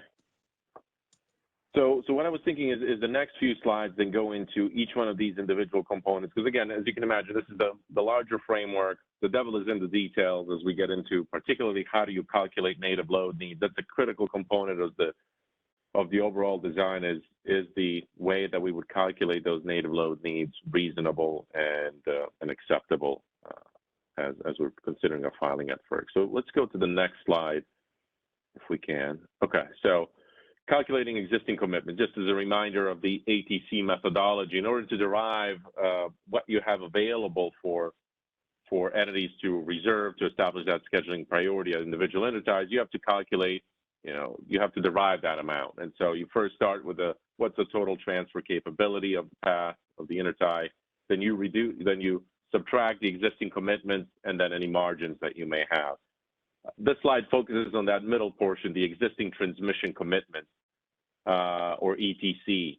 And for the ISO, what those existing commitments would be represented by is existing transmission contract. These are legacy transmission agreements, or what we call today, unfortunate, similar term effectively or acronym, but today we call it ETCs and TORs, existing transmission contracts, existing transmission ownership rights. There are some of these at different entities, and those would need to be respected as they are respected as well by the market today, because those entities can exercise those rights all the way up until real time. Another existing commitment ultimately then becomes, to the extent that somebody has reserved that ATC in advance to establish that willing through scheduling priority for whatever month that they've or duration that they've reserved, that becomes then an existing commitment as well that needs to be respected and may reduce ultimately what you have available for sale. Every time that they reserve it, it reduces the ATC that's available for others. And then I think the key component of this that we'll spend the next slide on as well is the forecasted native load needs, including load growth. FERC does allow that an existing commitment is set aside of transmission capacity for forecasted native load needs, including load growth across the horizon that you're calculating that ATC across. And I'll note that because we're calculating that ATC on a forward horizon across the next 13 months in monthly increments, effectively every month on a rolling 13-month basis, that we have to estimate or forecast what are those native load needs at those individual entities and how much transmission capacity to set aside for those anticipated native load needs. Now, based on FERC guidance, that estimation or the set aside needs to be reasonable, and it should not be tying up transmission capacity by setting aside for what you need above and beyond what you may need for native load needs. And we'll talk about that now. Then on the next slide, what is that proposal for estimating those native load needs for the ISO in particular? If we can go to the next slide. Okay, so the proposed methodology here for deriving those native load needs for the ISO would be based on historical data based upon contracted resource adequacy imports, as well as imports that may not have been shown on resource adequacy plans, but have been contracted by load serving entities and dedicated to serve load. And before I jump into then some of the more details of that, let me just note the rationale for that is that in our benchmarking of different transmission providers, both across the West as well as other ISOs and RTOs that may have a transmission reservation process, and they have to estimate and calculate this ATC. There's not necessarily a one-size-fits-all approach for deriving these native load needs. FERC doesn't provide very clear guidance or a set approach for calculating these native load needs. They effectively note that you have forecast information and you can forecast what those native load needs are, but every transmission provider has a different method depending upon their unique situation, their unique topology, their unique resources, or the different programs that may be under for procuring capacity to serve native load. For the ISO, I think here what we would look to leverage is the existing resource adequacy program, which effectively load serving entities have to procure resources and make those available under contract and demonstrate those under contract to serve load. But also we recognize that there may be also other imports that entities secure that may not show up ultimately on resource adequacy plans, whether that's because of lack of maximum import capability that's been allocated, but also maybe because there's different local regulatory authority requirements that they may be under that may require that they procure additional capacity for serving load that maybe goes beyond some of the showing requirements that the ISO allows for. And so what we propose here then is looking at historically what has been contracted, what's been under contract as a way of estimating what is going to be under contract in the future that is going to be dedicated to serving native load. And one of those is looking again at resource adequacy plans, historical resource adequacy plans, and we would look at the last 2 years of resource adequacy plans at individual interties, how much imports have been shown at Malin, for example. If I'm trying to calculate the ATC for September, we would look and see, well, for September of the last 2 years, what have been the resource adequacy showing amounts at that particular intertie, because that's a reflection of contracted import supply. We would also then look at what have been the non-RA imports that were under contract but were not shown on those RA plans for that same time period. And ultimately, we would look to take the higher of those 2 years to try to reflect some level of risk here or uncertainty that next year may be a little bit different. But we would look at the higher of those last 2 years as a representation and a forecast of what should I set aside on the individual intertie for next September, for example. And once we do that, once you set aside that transmission capacity, that's your representation of your native load needs on that across that 13-month horizon. Once we get into the actual showing period where entities now submit those RA plans, so let's say, for example, I'm trying to calculate this ATC for September of 2023. And so we would look and see what were the RA showings and the non-RA imports that were contracted based on September of 2022 and September of 2021, and really take the higher of those two. And that's my estimation for next September, how much I need to set aside for native load. Once we get a bit closer to that September of 2023, once the actual monthly resource adequacy plans start showing up and start coming in, we would also have a mechanism for entities to show us non-RA contracted supply.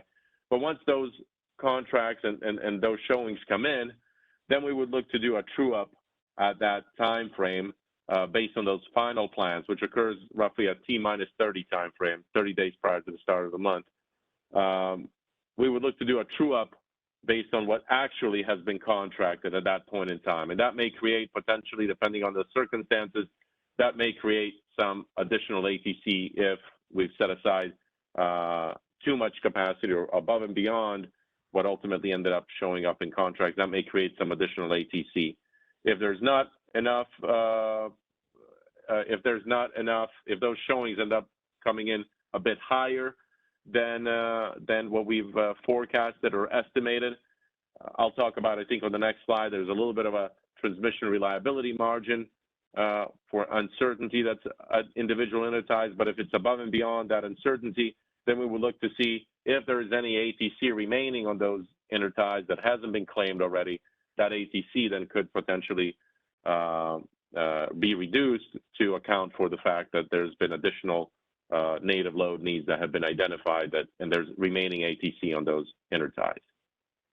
So let me just pause here. I know I've said a lot, but this is an important element of the design is how do you reasonably derive those native load needs? And like I said, we would do a historical look back as opposed to a prospective look, because we don't have, under the RA program, there's not necessarily a requirement today that these imports be contracted a year or more in advance, that the entities can make showings to us. So we think that at least as a starting point, it's a reasonable starting point to look at how much has been secured historically and then account for a little bit of uncertainty as well in the margins. And that's a representation of going forward native load needs that's ultimately trued up when the actual contracts and those monthly showings come in. Milos, I have two questions. First, the non-RA show contracted imports, that's actual historical contracts. In the earlier documents and proposals, it seemed like you were going to look at the actual flows over the interties, including spot power bought by the CAISO. Is this a change here, or am I not getting what it's describing? Right.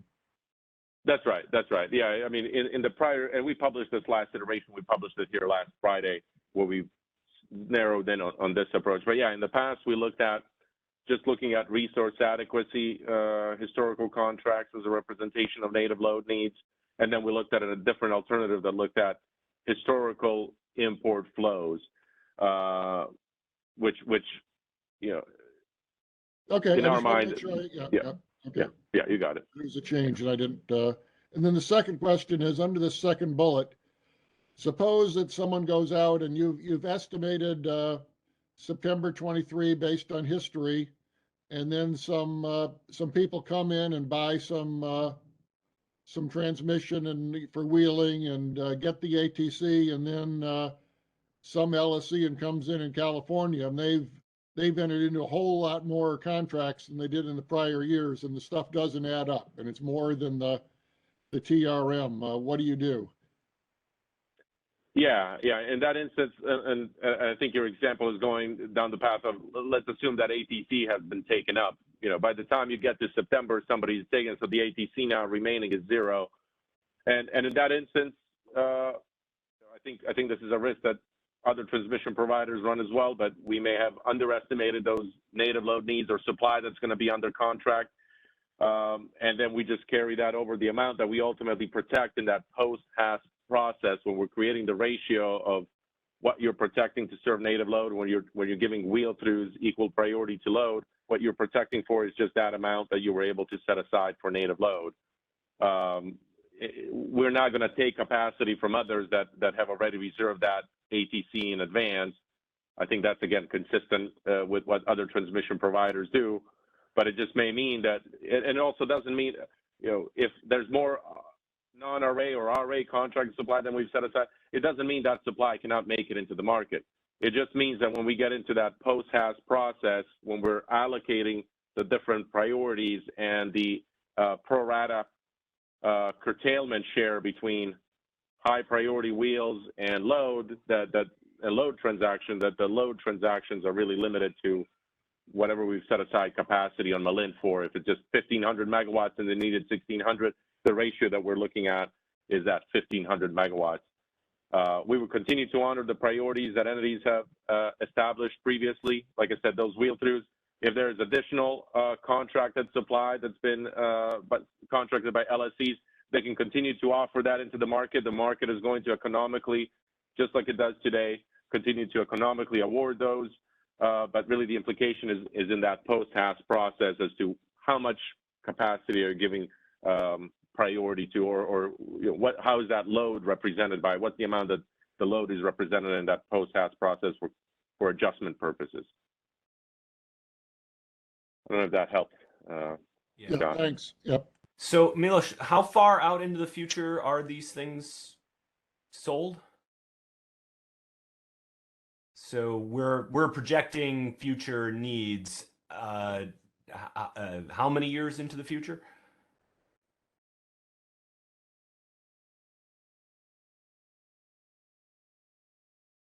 Does that question make sense?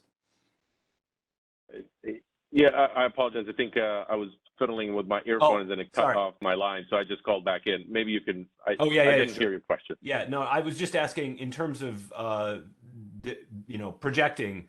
How many years in advance are these transmission rights marketed? So what we're proposing is calculating the ATC on a rolling 13-month horizon. Okay, 13 months. So we're just calculating in 13 months, and then in the daily time frame as well. Once you get closer, and if there's any residual ATC that maybe hasn't reserved or some additional remains, that can also be accessed. But just in that 13-month horizon, and then rolling monthly basis. Right. So and right now, for example.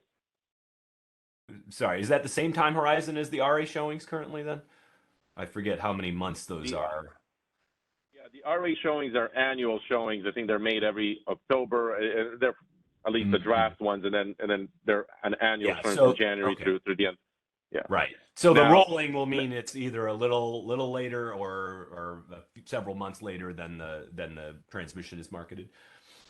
Yeah, and so keep in mind that while there's the RA program is annual, the showings that entities have to make under the current RA program, it's monthly. In that annual time frame, I think it's up to 90% of, at least 90% of their load. And so what we experience today is that the majority of imports are not necessarily being shown in those annual plans. They're being shown in those monthly RA plans. And what we propose to then do the true up to is not the annual timeframes, but rather those monthly timeframes. Once that latest monthly RA plan comes in that actually reflects contracted supply, that's the true up that occurs, at least in the context of RA. And when you say, okay, so now I want to think about the non-RA contracts. I guess, yeah. And one other question just had to do with I'm blanking on the acronym, but the transmission made available for RA imports. There was a rationed, I forget what that acronym is. Maximum import capability. MIC. Yeah, MAC. Yeah, and so MIC, the MIC. So I assume MIC would maybe be a lower bound here, or sort of like it's the minimal amount that would be needed for load. And you would never sort of set a need below that level. Or might there be some, I guess you could imagine a circumstance maybe where we have all this offshore wind and we're not even using all of the MIC. But basically, is MIC operating as a completely tangential idea here and it doesn't affect this calculation at all, or is there some interaction? Yeah, I mean, at least as a starting point, we're not creating a direct interaction between MIC and this process. MIC, has a singular value that's calculated once a year, and it's for all of the months effectively. Whereas the ATC here is more of a monthly calculation, but the MIC may not necessarily be utilized all the time, and some of the data that we show in the paper as well kind of shows some of the patterns in RA showings. And so we didn't necessarily set aside or base the transmission capacity set aside for native load on MIC because on a lot of instances it's the allocated MIC is well below the showings. So for example, in June, for example, let's just say I've got 20-something hundred megawatts allocated of MIC on Malin, but really the showings in June are approximately 1,000 megawatts or so. So we didn't think necessarily that as a reasonable limiter to say I'm just going to set aside MIC for every single month because that we thought that necessarily doesn't represent a contracted supply, but also it may set aside too much capacity, precluding others from getting access to it, because even in June, you may be setting aside 2,000 or whatever amount, but historical showings have been well under it. And so the thought is that in those more constraining months, like September, for example, where we see MIC being fully utilized to support contracted supply, you would expect then that historical data would show that as well, that the contracted RA supply for September is fairly high, and that's what we see in the data as well, that September on certain interties still leads you to very low or maybe even zero ATC on some of the interties. But we didn't try to necessarily use MIC as a proxy for setting aside capacity for native load, just because that doesn't necessarily represent contracted supply, and we didn't think that necessarily passed that reasonableness test. Right. I guess it's a measure of transmission capacity, not a measure of load needs. So it is. I always remember everybody fighting over who gets the MIC, and so that I just jumped to assuming it was being fully utilized, but that's obviously only in the months where it's scarce. So. That's right. Okay, and you would expect to see in those months, and you would also expect to see that historical data reflected such that it reduces the ATC that's available as compared to other months where it's not utilized. It may not be a reasonable limiter. Right. And I guess that's where I was thinking why you might see, I was wondering why you would have import contracts that you would not show as RA. And one might be just the terms of the contract. The other would be that you've, exhausted your MIC allocation. And so, but you still want to import some stuff. So do you have any, what criterion are you assigning to a contract that gets to count here? Are there some parameters that, that would make it too flimsy a contract to basically be considered, or how are you thinking about that for the non-RA showed contracts? No, that's a good question, and we haven't imposed any specific criteria, and maybe that's something we can look into. We just don't, one of the things that's part of this process is today we don't have really visibility into these non-RA contracts, and so this would be a new part of the process where we would request that entities indicate on a going forward basis whenever they're making those RA showings, that they also indicate to us if they have any non-RA import contracts that need to be protected, but also to give us some historical information, at least so that we can start this process as well. And maybe as part of that process, because we don't have current visibility into that, maybe part of that process we can see and get a better sense of what are the different natures of different contracts that are out there. But based on all indications and some of our initial discussions with different parties, these numbers are much smaller than the resource adequacy contracts that are being shown, and so it's a much smaller portion. It's just than the majority of the protections will come from the resource adequacy showings, and then a much smaller portion will be non-RA. But I think that's a fair point that we can, once we get into designing that process for how they make those showings, I think it's a fair question to see, what types of different non-RA contracts do entities have? Because as you said, there may be different reasons why they're contracting for that. Could be in some of these more peak months, lack of or inability to get some additional mix. But in other instances, there's different local regulatory authorities that administer their own programs, that they may have requirements that go above and beyond some of the requirements that we may have set. They may have a higher planning reserve margin, for example, and some of these contracts may support some of those requirements that go above and beyond, that to the extent that they're different than the default requirements that the ISO tariff may impose.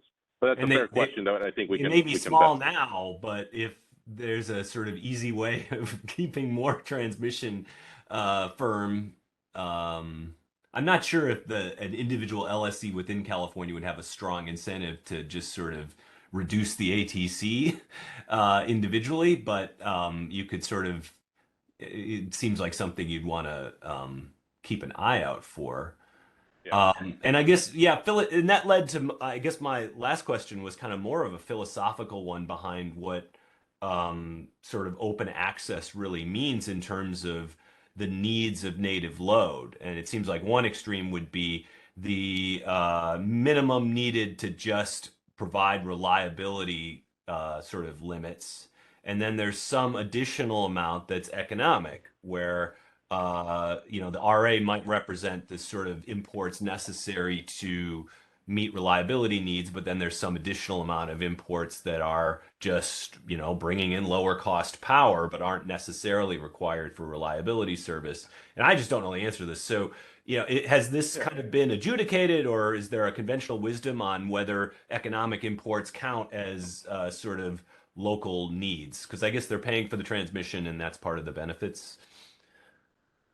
Yeah, no, that's a great question. I think that's been part of some of the discussion of the different options that we considered in the past. Do you set aside transmission capacity for the absolute peak flows across the different intertie, because those peak flows, those are going to have RA, non-RA, non-contracted economy imports, that entities are just your traditional intertie bids that may be displacing other internal resources.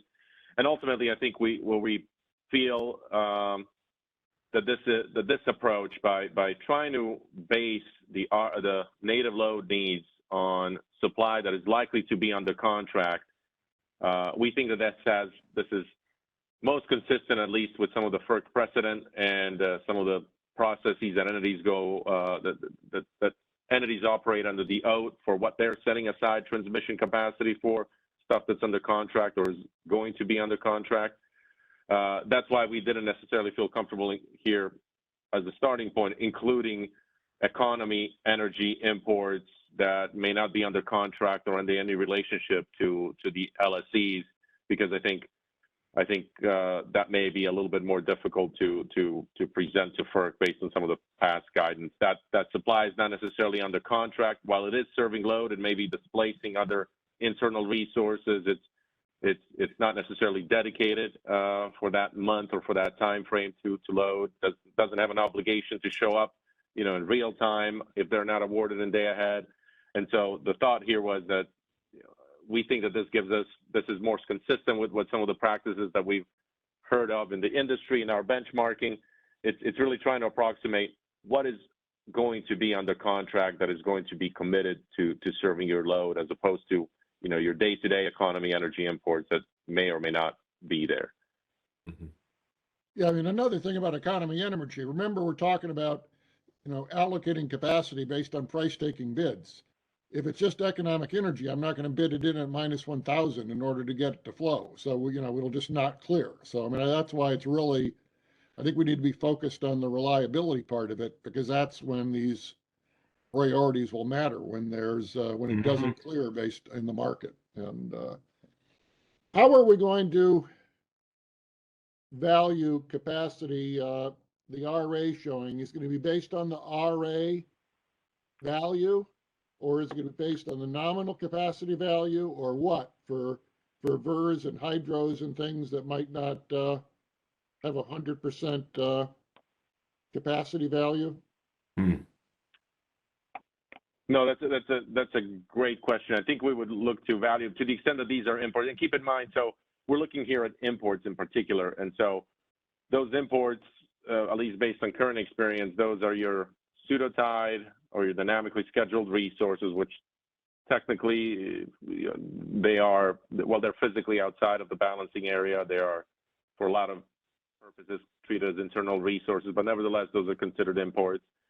And those can be more specific, and they have specific contractual arrangements. But the majority of this stuff then is non-resource specific imports that you don't necessarily know what's the underlying energy type or resource type that may be supporting it. And so we would be taking it at similar value as to what they count for the RA showing, and it's their megawatt capacity that's shown on that particular RA showing for the month. So if they show 100 megawatts, I'm thinking of the pseudo-tie and dynamically scheduled resources. Does their capacity count for ATC? Are they sort of out of this box, or? They do count. Yeah, if it's an import, you know, we will consider all imports. When we get these showings, we have a way to distinguish whether they're, you know, non-source specific or if they're dynamic or pseudo-tied. But they're going to count for the RA value that they count for ultimately. Okay. And is that the same as the transmission reservation they have for their, or do they have some, you know, if it's wind, and sometimes it's going to generate more than its IRA value, and sometimes it's going to generate less? What kind of? Yeah. So you know, today I'll just take a pseudo-tied resource just for ease, and let's say it's a wind resource. Ultimately, under the tariff and under the agreements that they execute, those have to be delivered on firm transmission to the ISO border. So we don't necessarily control ultimately, you know, what duration reservation that they have, but we know that, you know, when they're delivered to the system, they have to be delivered on firm transmission. So they may have a different range, that entity that owns the resource that's ultimately delivering that to the ISO. There's the ones that are ultimately managing, you know, do they buy just, you know, monthly transmission? Do they have long-term transmission? What the requirement is that on that individual hour to hour, when they have obligations to the ISO, that those are being delivered on firm transmission. So we don't have visibility beyond that on how they're delivered to our system or what duration they may have reserved, so long as it's on firm transmission that they deliver it on. So we're going to count them based on their RA value, not what they can deliver. Okay. That's right. Whatever counts on that showing towards resource adequacy, that's what they would count for on here. Because we're doing this in a month time frame as well.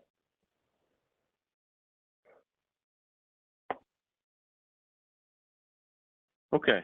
Well, let me know. I can move on to the next slide. I think I have 9 slides total, so I think we're right on time. If it's okay with you, we can go to the next slide then, just to give you a little bit more sense here. As part of the methodology as well, within that existing transmission commitment, we can also set aside transmission capacity for native load growth. And this is also something that FERC has been fairly consistent and clear about, that you can set aside on a going forward basis, transmission you may need for native load growth.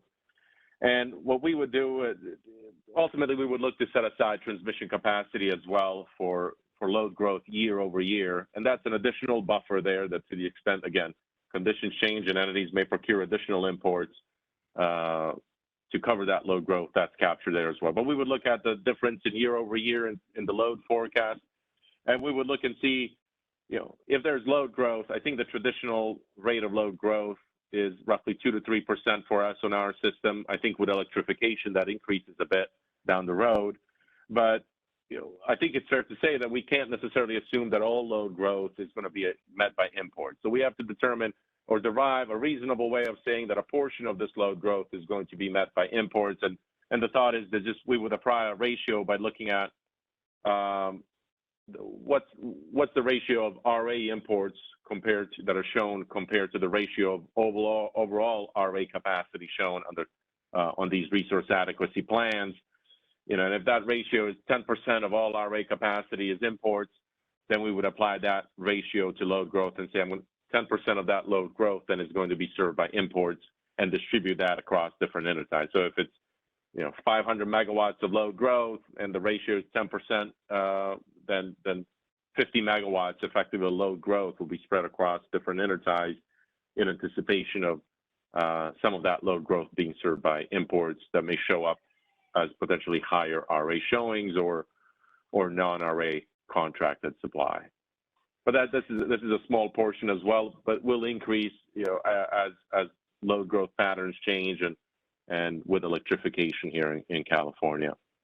And then another component here that helps account for a level of uncertainty that ultimately also has the effect of reducing ATC, available transfer capability, is accounting for uncertainty through the transmission reliability margin. This is a NERC margin or NERC standard that talks about this particular margin, and it's really intended for different types of uncertainties in calculating your ATC. And so on each intertie, we would look to capture a set aside of transmission for just a couple of different types of uncertainty. This is an element that we would monitor and see if this is sufficient or is it too much. But up to 6% of the total transfer capability of an intertie could be set aside for this uncertainty.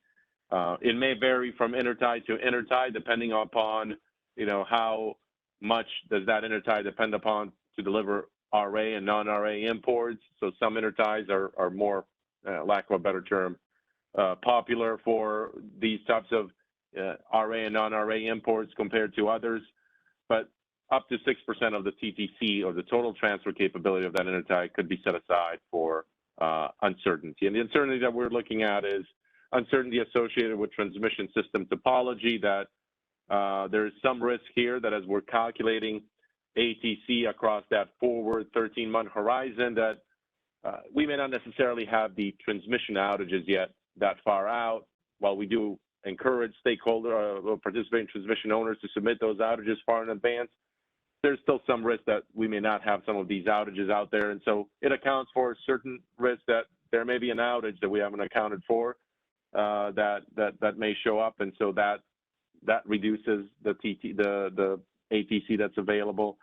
Variations in generation dispatch. We recognize that in certain periods of the day or certain periods of seasons, as well as there's a risk associated with uncertainty in these RA showings and non-RA showings, but accounting for a level of uncertainty associated to how you may rely on those imports to ultimately serve your load, and that there may be some higher amounts that show up than you anticipated, as well as setting aside a little bit of transmission capacity for the concept of aggregate load forecast, that the load forecast may be different ultimately than you've expected, and that you may rely to a certain extent on some additional imports to serve that load, and that's also captured as part of the uncertainty margin. We think that this is consistent with what other transmission providers do.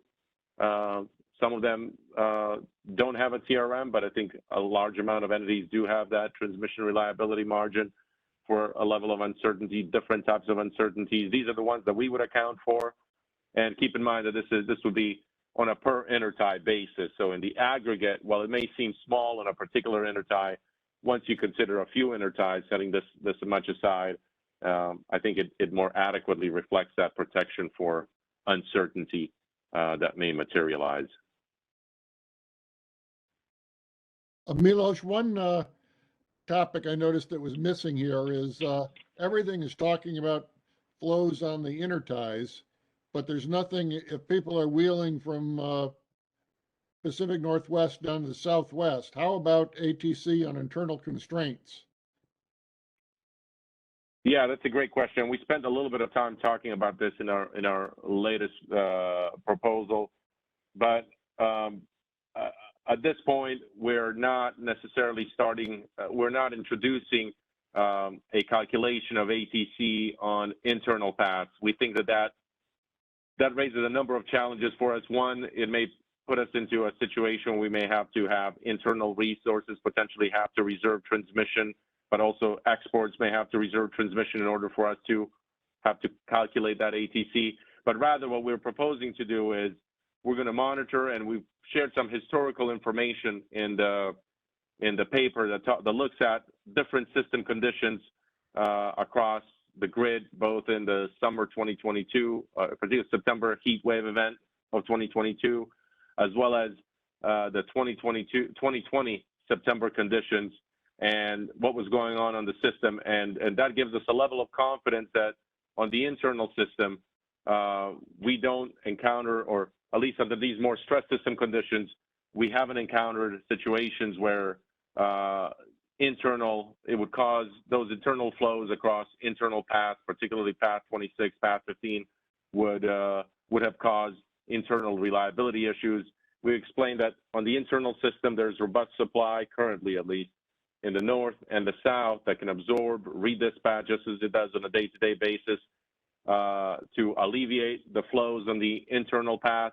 But we would continue to monitor this, and we would propose an annual, particularly in the summer, assessment through a power flow analysis to continue to evaluate that the internal system under different conditions is able to support different volumes of imports as well as wheel-throughs. But we just thought that as a starting point, we would not necessarily calculate those ATC impacts across internal flows, but rather monitor and do these assessments to evaluate that the system is sufficient to continue supporting robust flows from north to south across the system. And as conditions change, to the extent that resources retire, we would look and see, is that still the case? Can the system support a certain volume of wheel-throughs and imports north to south, especially with additional resources that are coming on to the grid?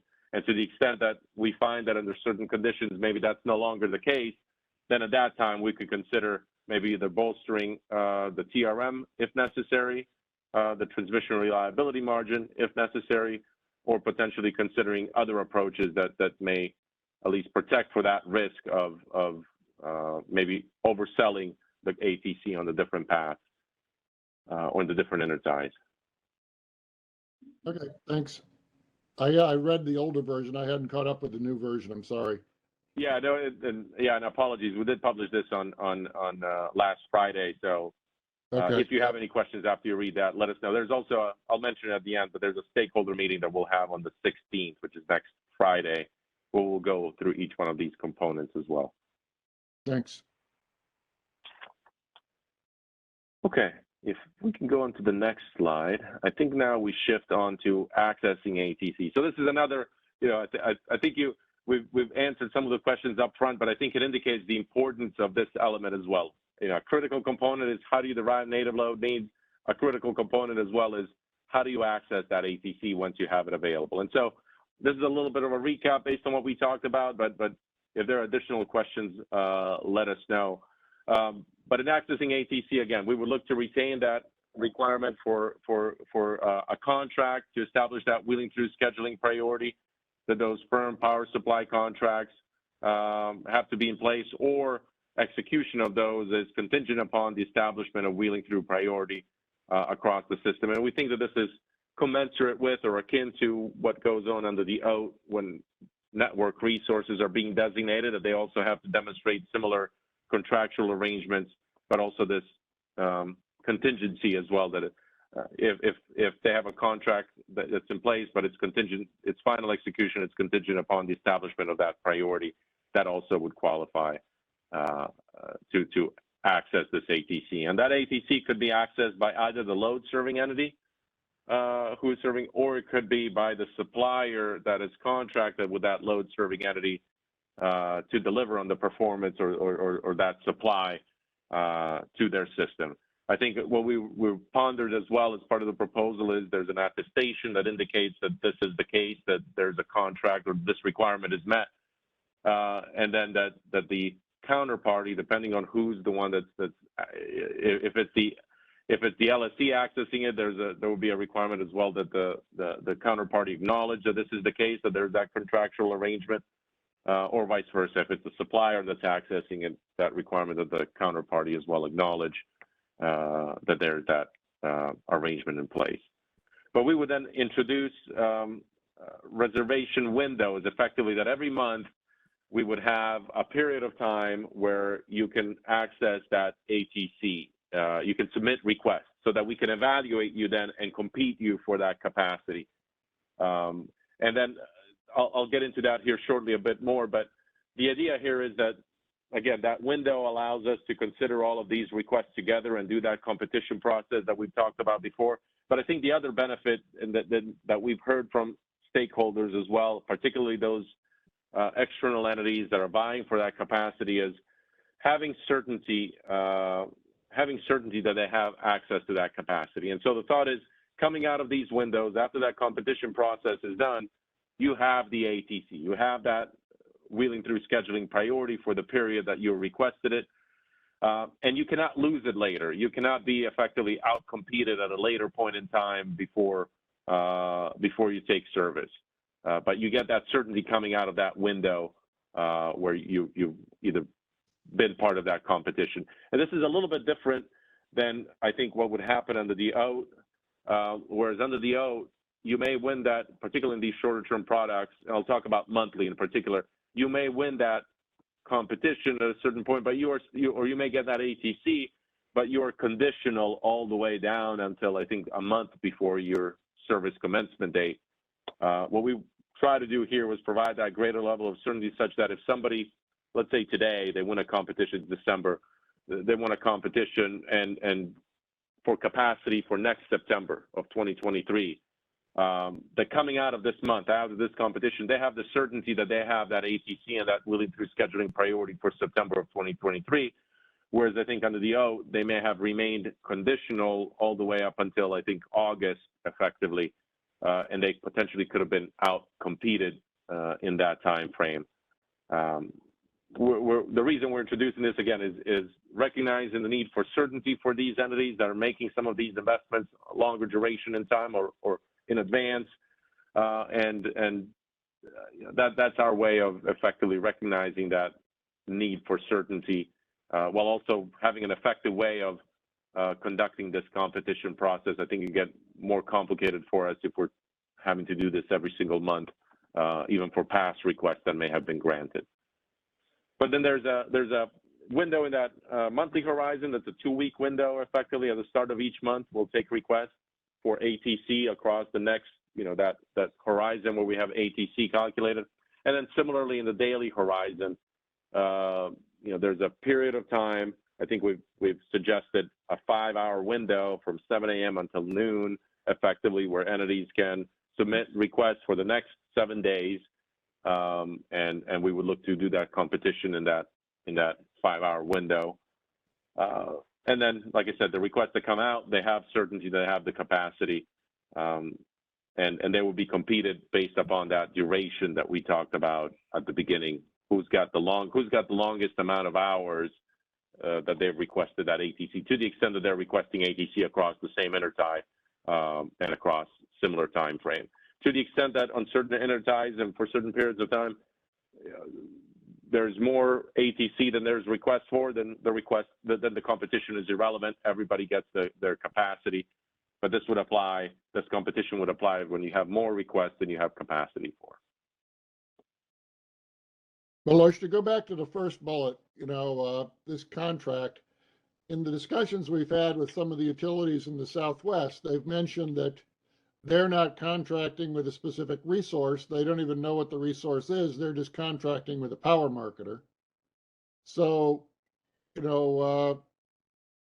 I assume that will meet the contractual requirement that they are going to. So we don't really know if there's any resource in the Pacific Northwest that's behind this. We're just, so what's, why are we really having this restriction? Given it seems like, Lee, it's going to, it's not very much of a restriction. And maybe, it seems like people don't actually have to have a resource. They just have to have a contract with Yeah, great question. So one of the things, and you may have heard this as well, I think in the context of EDAM when we talked about firm energy delivered contracts, the WSPP, Schedule C, and the like. These are the types of contracts that are prevalent as well in the West. The ISO relies on these types of contracts for RA imports. Others rely on these types of contracts that give you effectively. You're getting X megawatts of firm energy delivered to your border.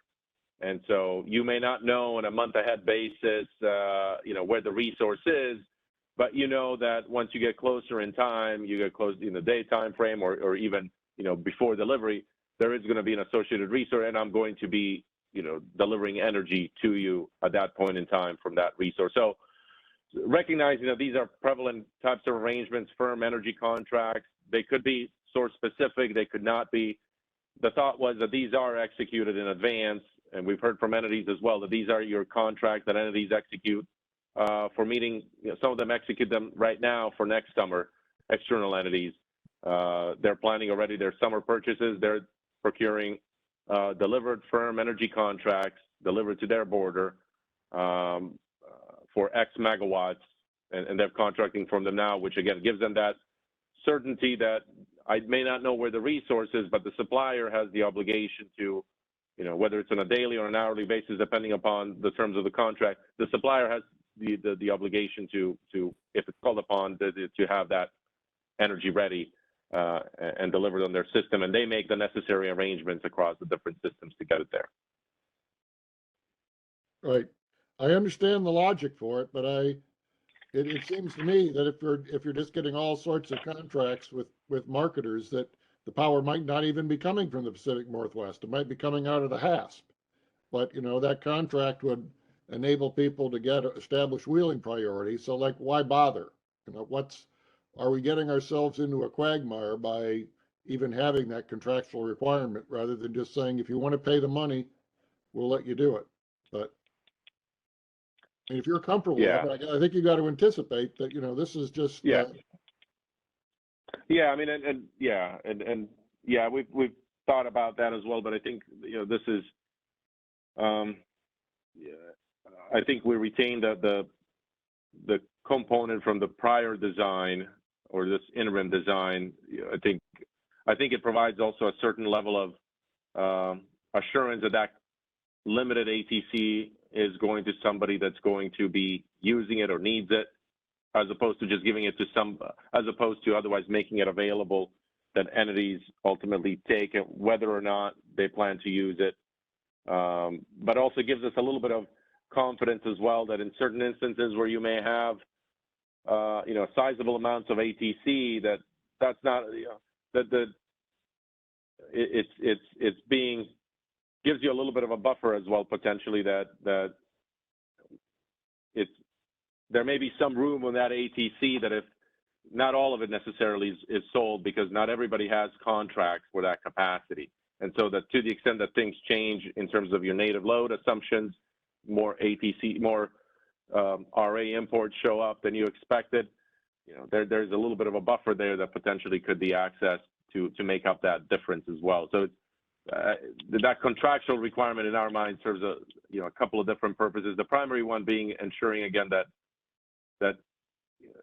capacity is going to those entities that have a real arrangement in place, as opposed to somebody speculating and taking that capacity in anticipation of then having to sell it in anticipation of maybe them having a contract, but they don't really. I think it helps from that perspective that that we're allocating it to those entities that have a real need for it, as opposed to a marketer maybe coming in and taking that capacity without a contractual arrangement in place yet, and then they can support those arrangements. You know, you have to now contract through me for accessing that capacity, but you know, we're certainly open. That's an area of the design that standard. Suppose that Desert Southwest Utility contracts with the Scott Harvey Trading Company, and the Scott Harvey Trading Company, you know, is just going to buy out of the HASP, but all that's going on is, you know, they're getting wheeling priorities over the interface. Suppose I don't even have any assets in the Pacific Northwest, and I'm never going to deliver up there. I'm just going to deliver out of the HASP and at the border at Palo Verde or something. And then aren't you then going to be taking on the responsibility to see where I'm getting my power so that it's not just a sham to... That's right.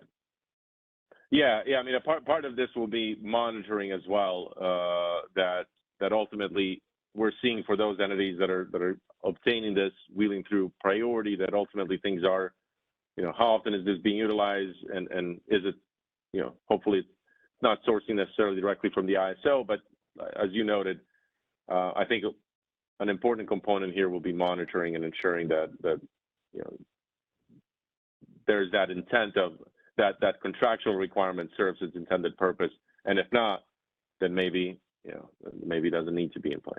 But yeah, fair point, Scott. Okay, I think I have one more slide here. Let me just check. Yeah, let's go one more slide. There we go. Yeah. So this is another important component of the overall picture. Again, if there's limited ATC in those 13-month horizons or in the daily time frame, or entities for whatever reason want to establish that, give themselves that certainty on a longer duration basis, multi-year, a year or longer, that they have a pathway to do that. And so we've introduced, similar to last time, I think we provided a bit more detail in this last iteration of the design, and we have some still lingering questions that we want to get stakeholder input on, but we're looking to provide for a pathway for entities to submit those requests and those to have a pathway to be studied. And if after that study, there's no capacity to be able to accommodate that request on that long-term basis, that they have a pathway to be to support potential transmission upgrades across the ISO system.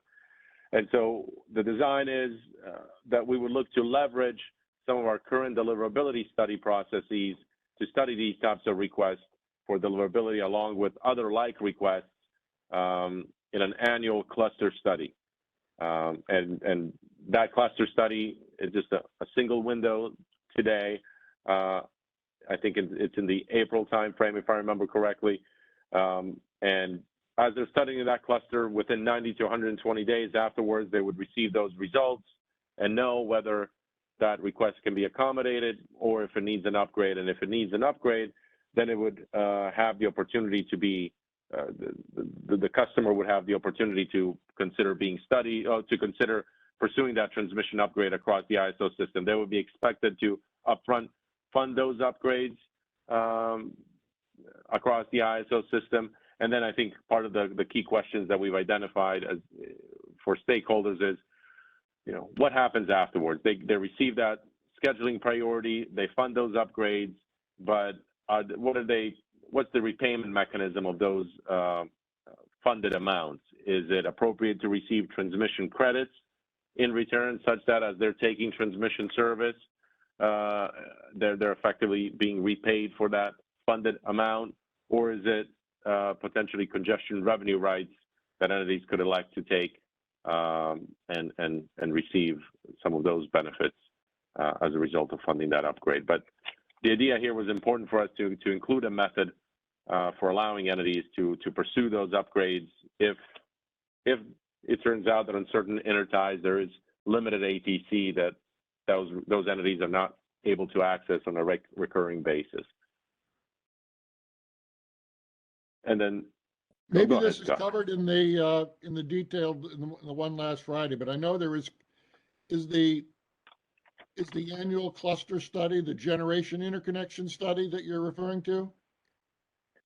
It's part of the generator interconnection and deliverability process. This is the deliverability portion of that overall interconnection and deliverability process.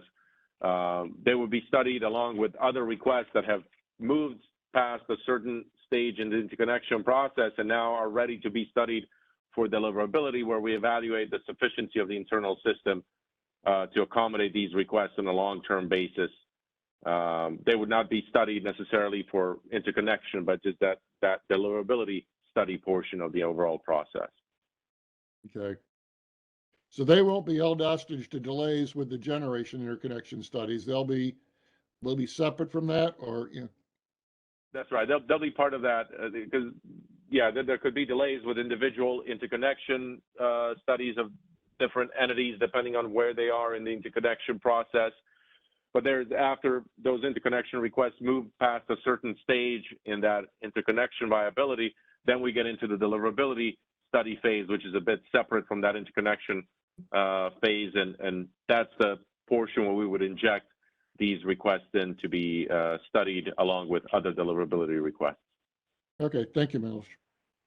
Yeah, and then let me just touch on here the last point, and we touched on it a bit earlier as well in the overview section, but this is the actually, let me see, Catalin has his hand up, and he's one of our ISO folks, and he may want to add something to that first question that you had, Scott, on the planning study process.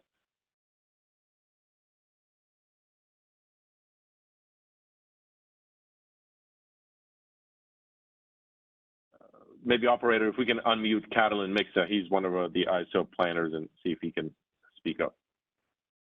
Yeah, hi everybody. Just want to make sure that we're not crossing each other here. So they will be studied with the deliverability part of the generation interconnections, and I think it was something like they will not be held back. Well, if they're all triggering transmission, yes, they will be held back until transmission gets built.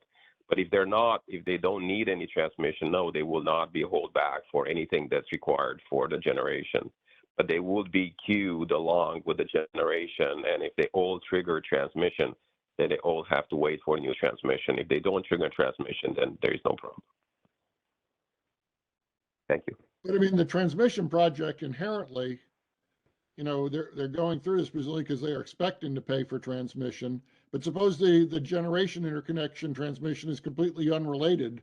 Do they then, are they tied up in the process of unrelated generation interconnection studies, or is it? No, they will only be tied up for common problems, you know, so the common transmission overload that is triggered by both, then they'll both have to wait for the transmission. But no, they will not be held back for anything that is not triggered by this wheeling request. You know, if something is unrelated to any gift part, they will not be held back for that. Okay, great. Yeah, thank you, Catalin. So just the last point here, part of the design, which hasn't changed. There's a little change that I'll highlight from the straw proposal to this last proposal, but we continue to propose that the transmission charge assessed here be based upon the underlying duration of that supply contract for which they're seeking to establish wheeling through priority. So like we said, if it's a 6x16, they're paying WAC 6x16 as opposed to when they only schedule it. The one nuance that we did change from the straw proposal to this last proposal was, in the initial proposal we put forward that there will be a prepayment of that transmission, such that if they've reserved ATC for, let's say, next June through September, for example, that they would be prepaying for that transmission. We've moved away from that in response to stakeholder comments. There's no prepayment, but effectively they would be charged for transmission along this proposal lines. based on the common settlement timelines. So no prepayment is needed. These entities, they're participating in our market. They've passed certain creditworthiness and other requirements. So they'll just be charged for transmission just like they do today in terms of the regular settlement timelines, but they can expect a charge on, based on that underlying duration of the supply contract, whether or not those transmission rights are exercised. I do want to note here, at least in closing, that what we've focused on today has been primarily that design for establishing high scheduling priority equal to load for wheeling through transactions. The process for entities can continue to wheel through the system just like they do today without accessing that ATC in advance. It just means that they would, again, have that lower scheduling priority. But this in no way precludes entities from continuing to wheel through the system if they cannot access that ATC. And so that's the clarification I wanted to make as well. Right. I suppose they could pay for 4x6 and get high priority and still schedule on a regular basis in all the other hours. So they could just get high priority. That's right. That's right. That's right. That's right. So let me then just touch on some of the logistics, just due to time. So we published the proposal last Friday. It's live on our webpage. This coming Friday, in the morning, we have a stakeholder meeting where we're going to walk through each one of the elements of the proposal, similar to what we did today, but we'll dedicate a bit more time to each one of the components. And then stakeholder comments are going to be due, I believe, on January 4th. And based on those comments, then we'll look to turn around quickly the next iteration of the proposal, which would be the final proposal, and based on stakeholder input. And we'll be publishing a comment template here a bit later this week ahead of the Friday stakeholder meeting. Okay. I think that's the last slide I had. Yeah, 9 slides. Yep. Let me see if there's any, Scott, James, or. You've answered all my questions. Thanks for being patient, Milos. No, thank you. I really appreciate the good questions and the thought-provoking aspect here, and we'll consider those certainly. Milos, I just have a very general question. Have stakeholders indicated any concerns about compatibility,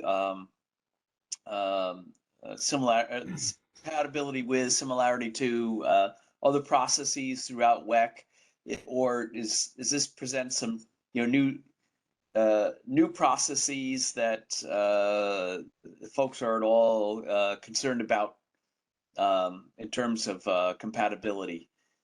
I haven't read the comments. That's a great question. I mean, that's a great question. One of our, and let me know if this is not what you're referring to, but one of the key principles, at least, that we try to abide by as we're putting this design is trying to close some of the seams with the OAT framework that entities may be under across the West. So that's why you see us putting forward a calculation of ATC across a monthly horizon as well as a daily horizon, because this would allow entities that potentially, for example, they've got a supply contract that they need to wheel through across multiple systems to get to their border. They've got a longer term arrangement. They can, buy monthly firm transmission on other systems, and then they can vie for, this monthly ATC across the ISO system, such that they can complete the chain, at least across the monthly horizon, across similar increments, as opposed to then, just having the uncertainty on a day-to-day basis, what priority are they going to get across the ISO system? If they get access to the ATC across the ISO system in a monthly increment, they can have that certainty that if they have that scheduling priority for the full month, and then they can pair it up with other arrangements on other systems for that similar duration. And similarly, in the daily time frame, if they get that daily ATC, they have the certainty for that time frame that they have that scheduling priority, and they can pair it with other transactions across similar time frames. And then I think this study process as well tries to marry a little bit of that same concept with the OAT world, that entities can look to pursue transmission upgrades on other systems, including now the ISO across a longer term horizon to give them that, kind of full path and compatibility across different systems to ultimately get to their load. Right. I'm sure we'll be surprised if there's a lot of people clamoring to do that, but it does provide that option. Yeah, which is good. I agree with you, Ben. I agree. I don't expect too many entities to avail themselves of it, but it's an option that's available. We do want to make it viable, as viable as possible, and so we still have a couple of lingering items that we've laid out in the proposal that we would like some stakeholder feedback on, particularly on that back end of the process, that if they do fund the upgrade, what are they getting and how are they getting maybe return some of those funds? Are they getting CRRs? Are they getting, transmission credits? There's certain aspects of this GIDAP process or this generator interconnection deliverability process that maybe doesn't lend itself well to how that, how those funds are reimbursed.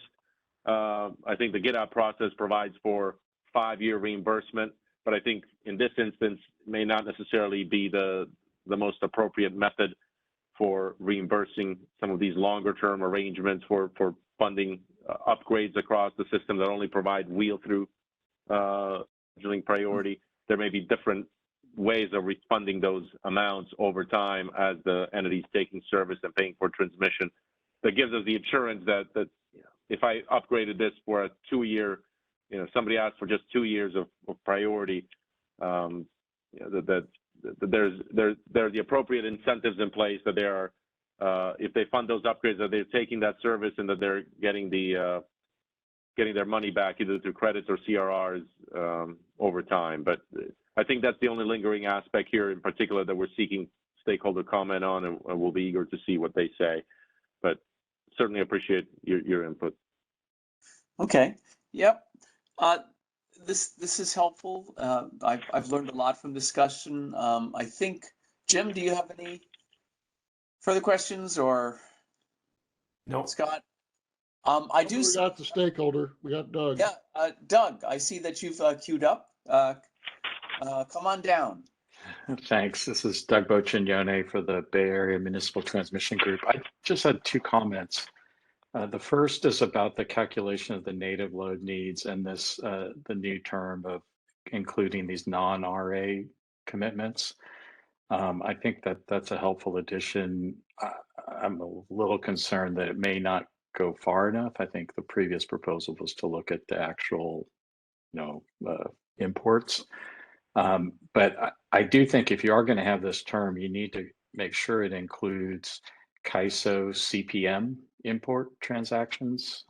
They have done import CPMs in the past of several hundred megawatts. And then it would also need to include the strategic reliability reserve imports, which I think is what maybe Milos had in mind, at least one category of non-RA transactions that have been done. So that's my first comment. And then the other is about MIC. I think we have to be careful because, the MIC is very backward looking. It's limited by the actual historical flows. And whereas this wheeling priority product is, by its nature going to be forward looking. And we do really, there is a mismatch. And I'm worried that the MIC has in the past been a constraint on parties, individual LLC's ability to be able to use imports to meet their RA requirements. And, so that obviously affects the historical RA imports that have been shown. And this wheeling priority is really, by its nature, forward looking, and there's really no similar mechanism that would allow an ISO load serving entity to be able to, on a forward looking basis, take advantage of the available capacity to meet their RA obligations. Now, they could make a non-RA purchase, but that's not going to help them meet their RA obligations. And it seems like there needs to be a way to bridge that gap if we're truly going to be taking into consideration the native load needs to meet their reliability.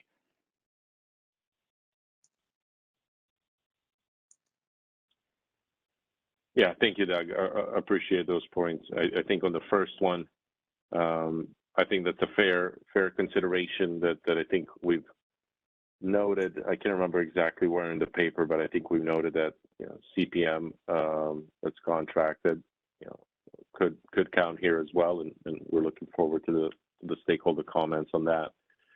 On this second point on the MIC, I think it's a fair point. What we've tried to do is account for this by account for the fact that some entities may not, in certain periods, particularly I think, at least more recently, September looks like the more constrained month, but on certain enterprises, that if there's not enough MIC or entities cannot acquire that MIC, that the non-RA contracted supply could help account for that. That if somebody really wants to contract at Malin, for example, and bring additional supply, that is going to count for the set aside for native load. I think it's a fair point that that may not really count for RA in that case, but I think allowing for non-RA contracted imports to count, I think that helps move us towards bridging some of those concerns. And then as well, I think some of the uncertainty captured in the margin in the TRM, I think also can help bridge some of that gap. But I think it's a fair point, Doug, and I think one that we can continue evolving on and working on as the design evolves and looking at that interplay.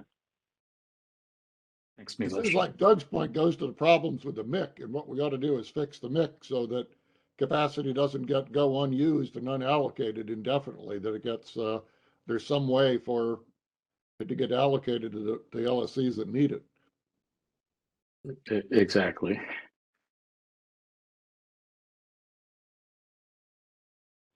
Okay, yeah, thank you, Doug. Thanks. I believe that's everybody that's on queue. Last call, if there's anybody who'd like to ask Milos a question or make a comment, this is your time. Apparently not. So Milos, thanks so much again for preparing this material and educating us. Before we close, I'd like to remind stakeholders we have a meeting starting at 9 a.m. a week from today on the extended day ahead market, looking at issues of greenhouse gases and resource efficiency evaluation transmission, 3 very important issues with EDAM. Is there anything else, Scott or Jim, you'd like to say at this point before we close? Not from Scott. Nothing for me. Okay. Well, thanks everybody, and we will see you in a week. Next week. And, good luck preparing for the holidays. See you Monday. Bye-bye. Thank you very much. Bye. Okay. That concludes today's conference. Thank you for using Event Services. You may now disconnect.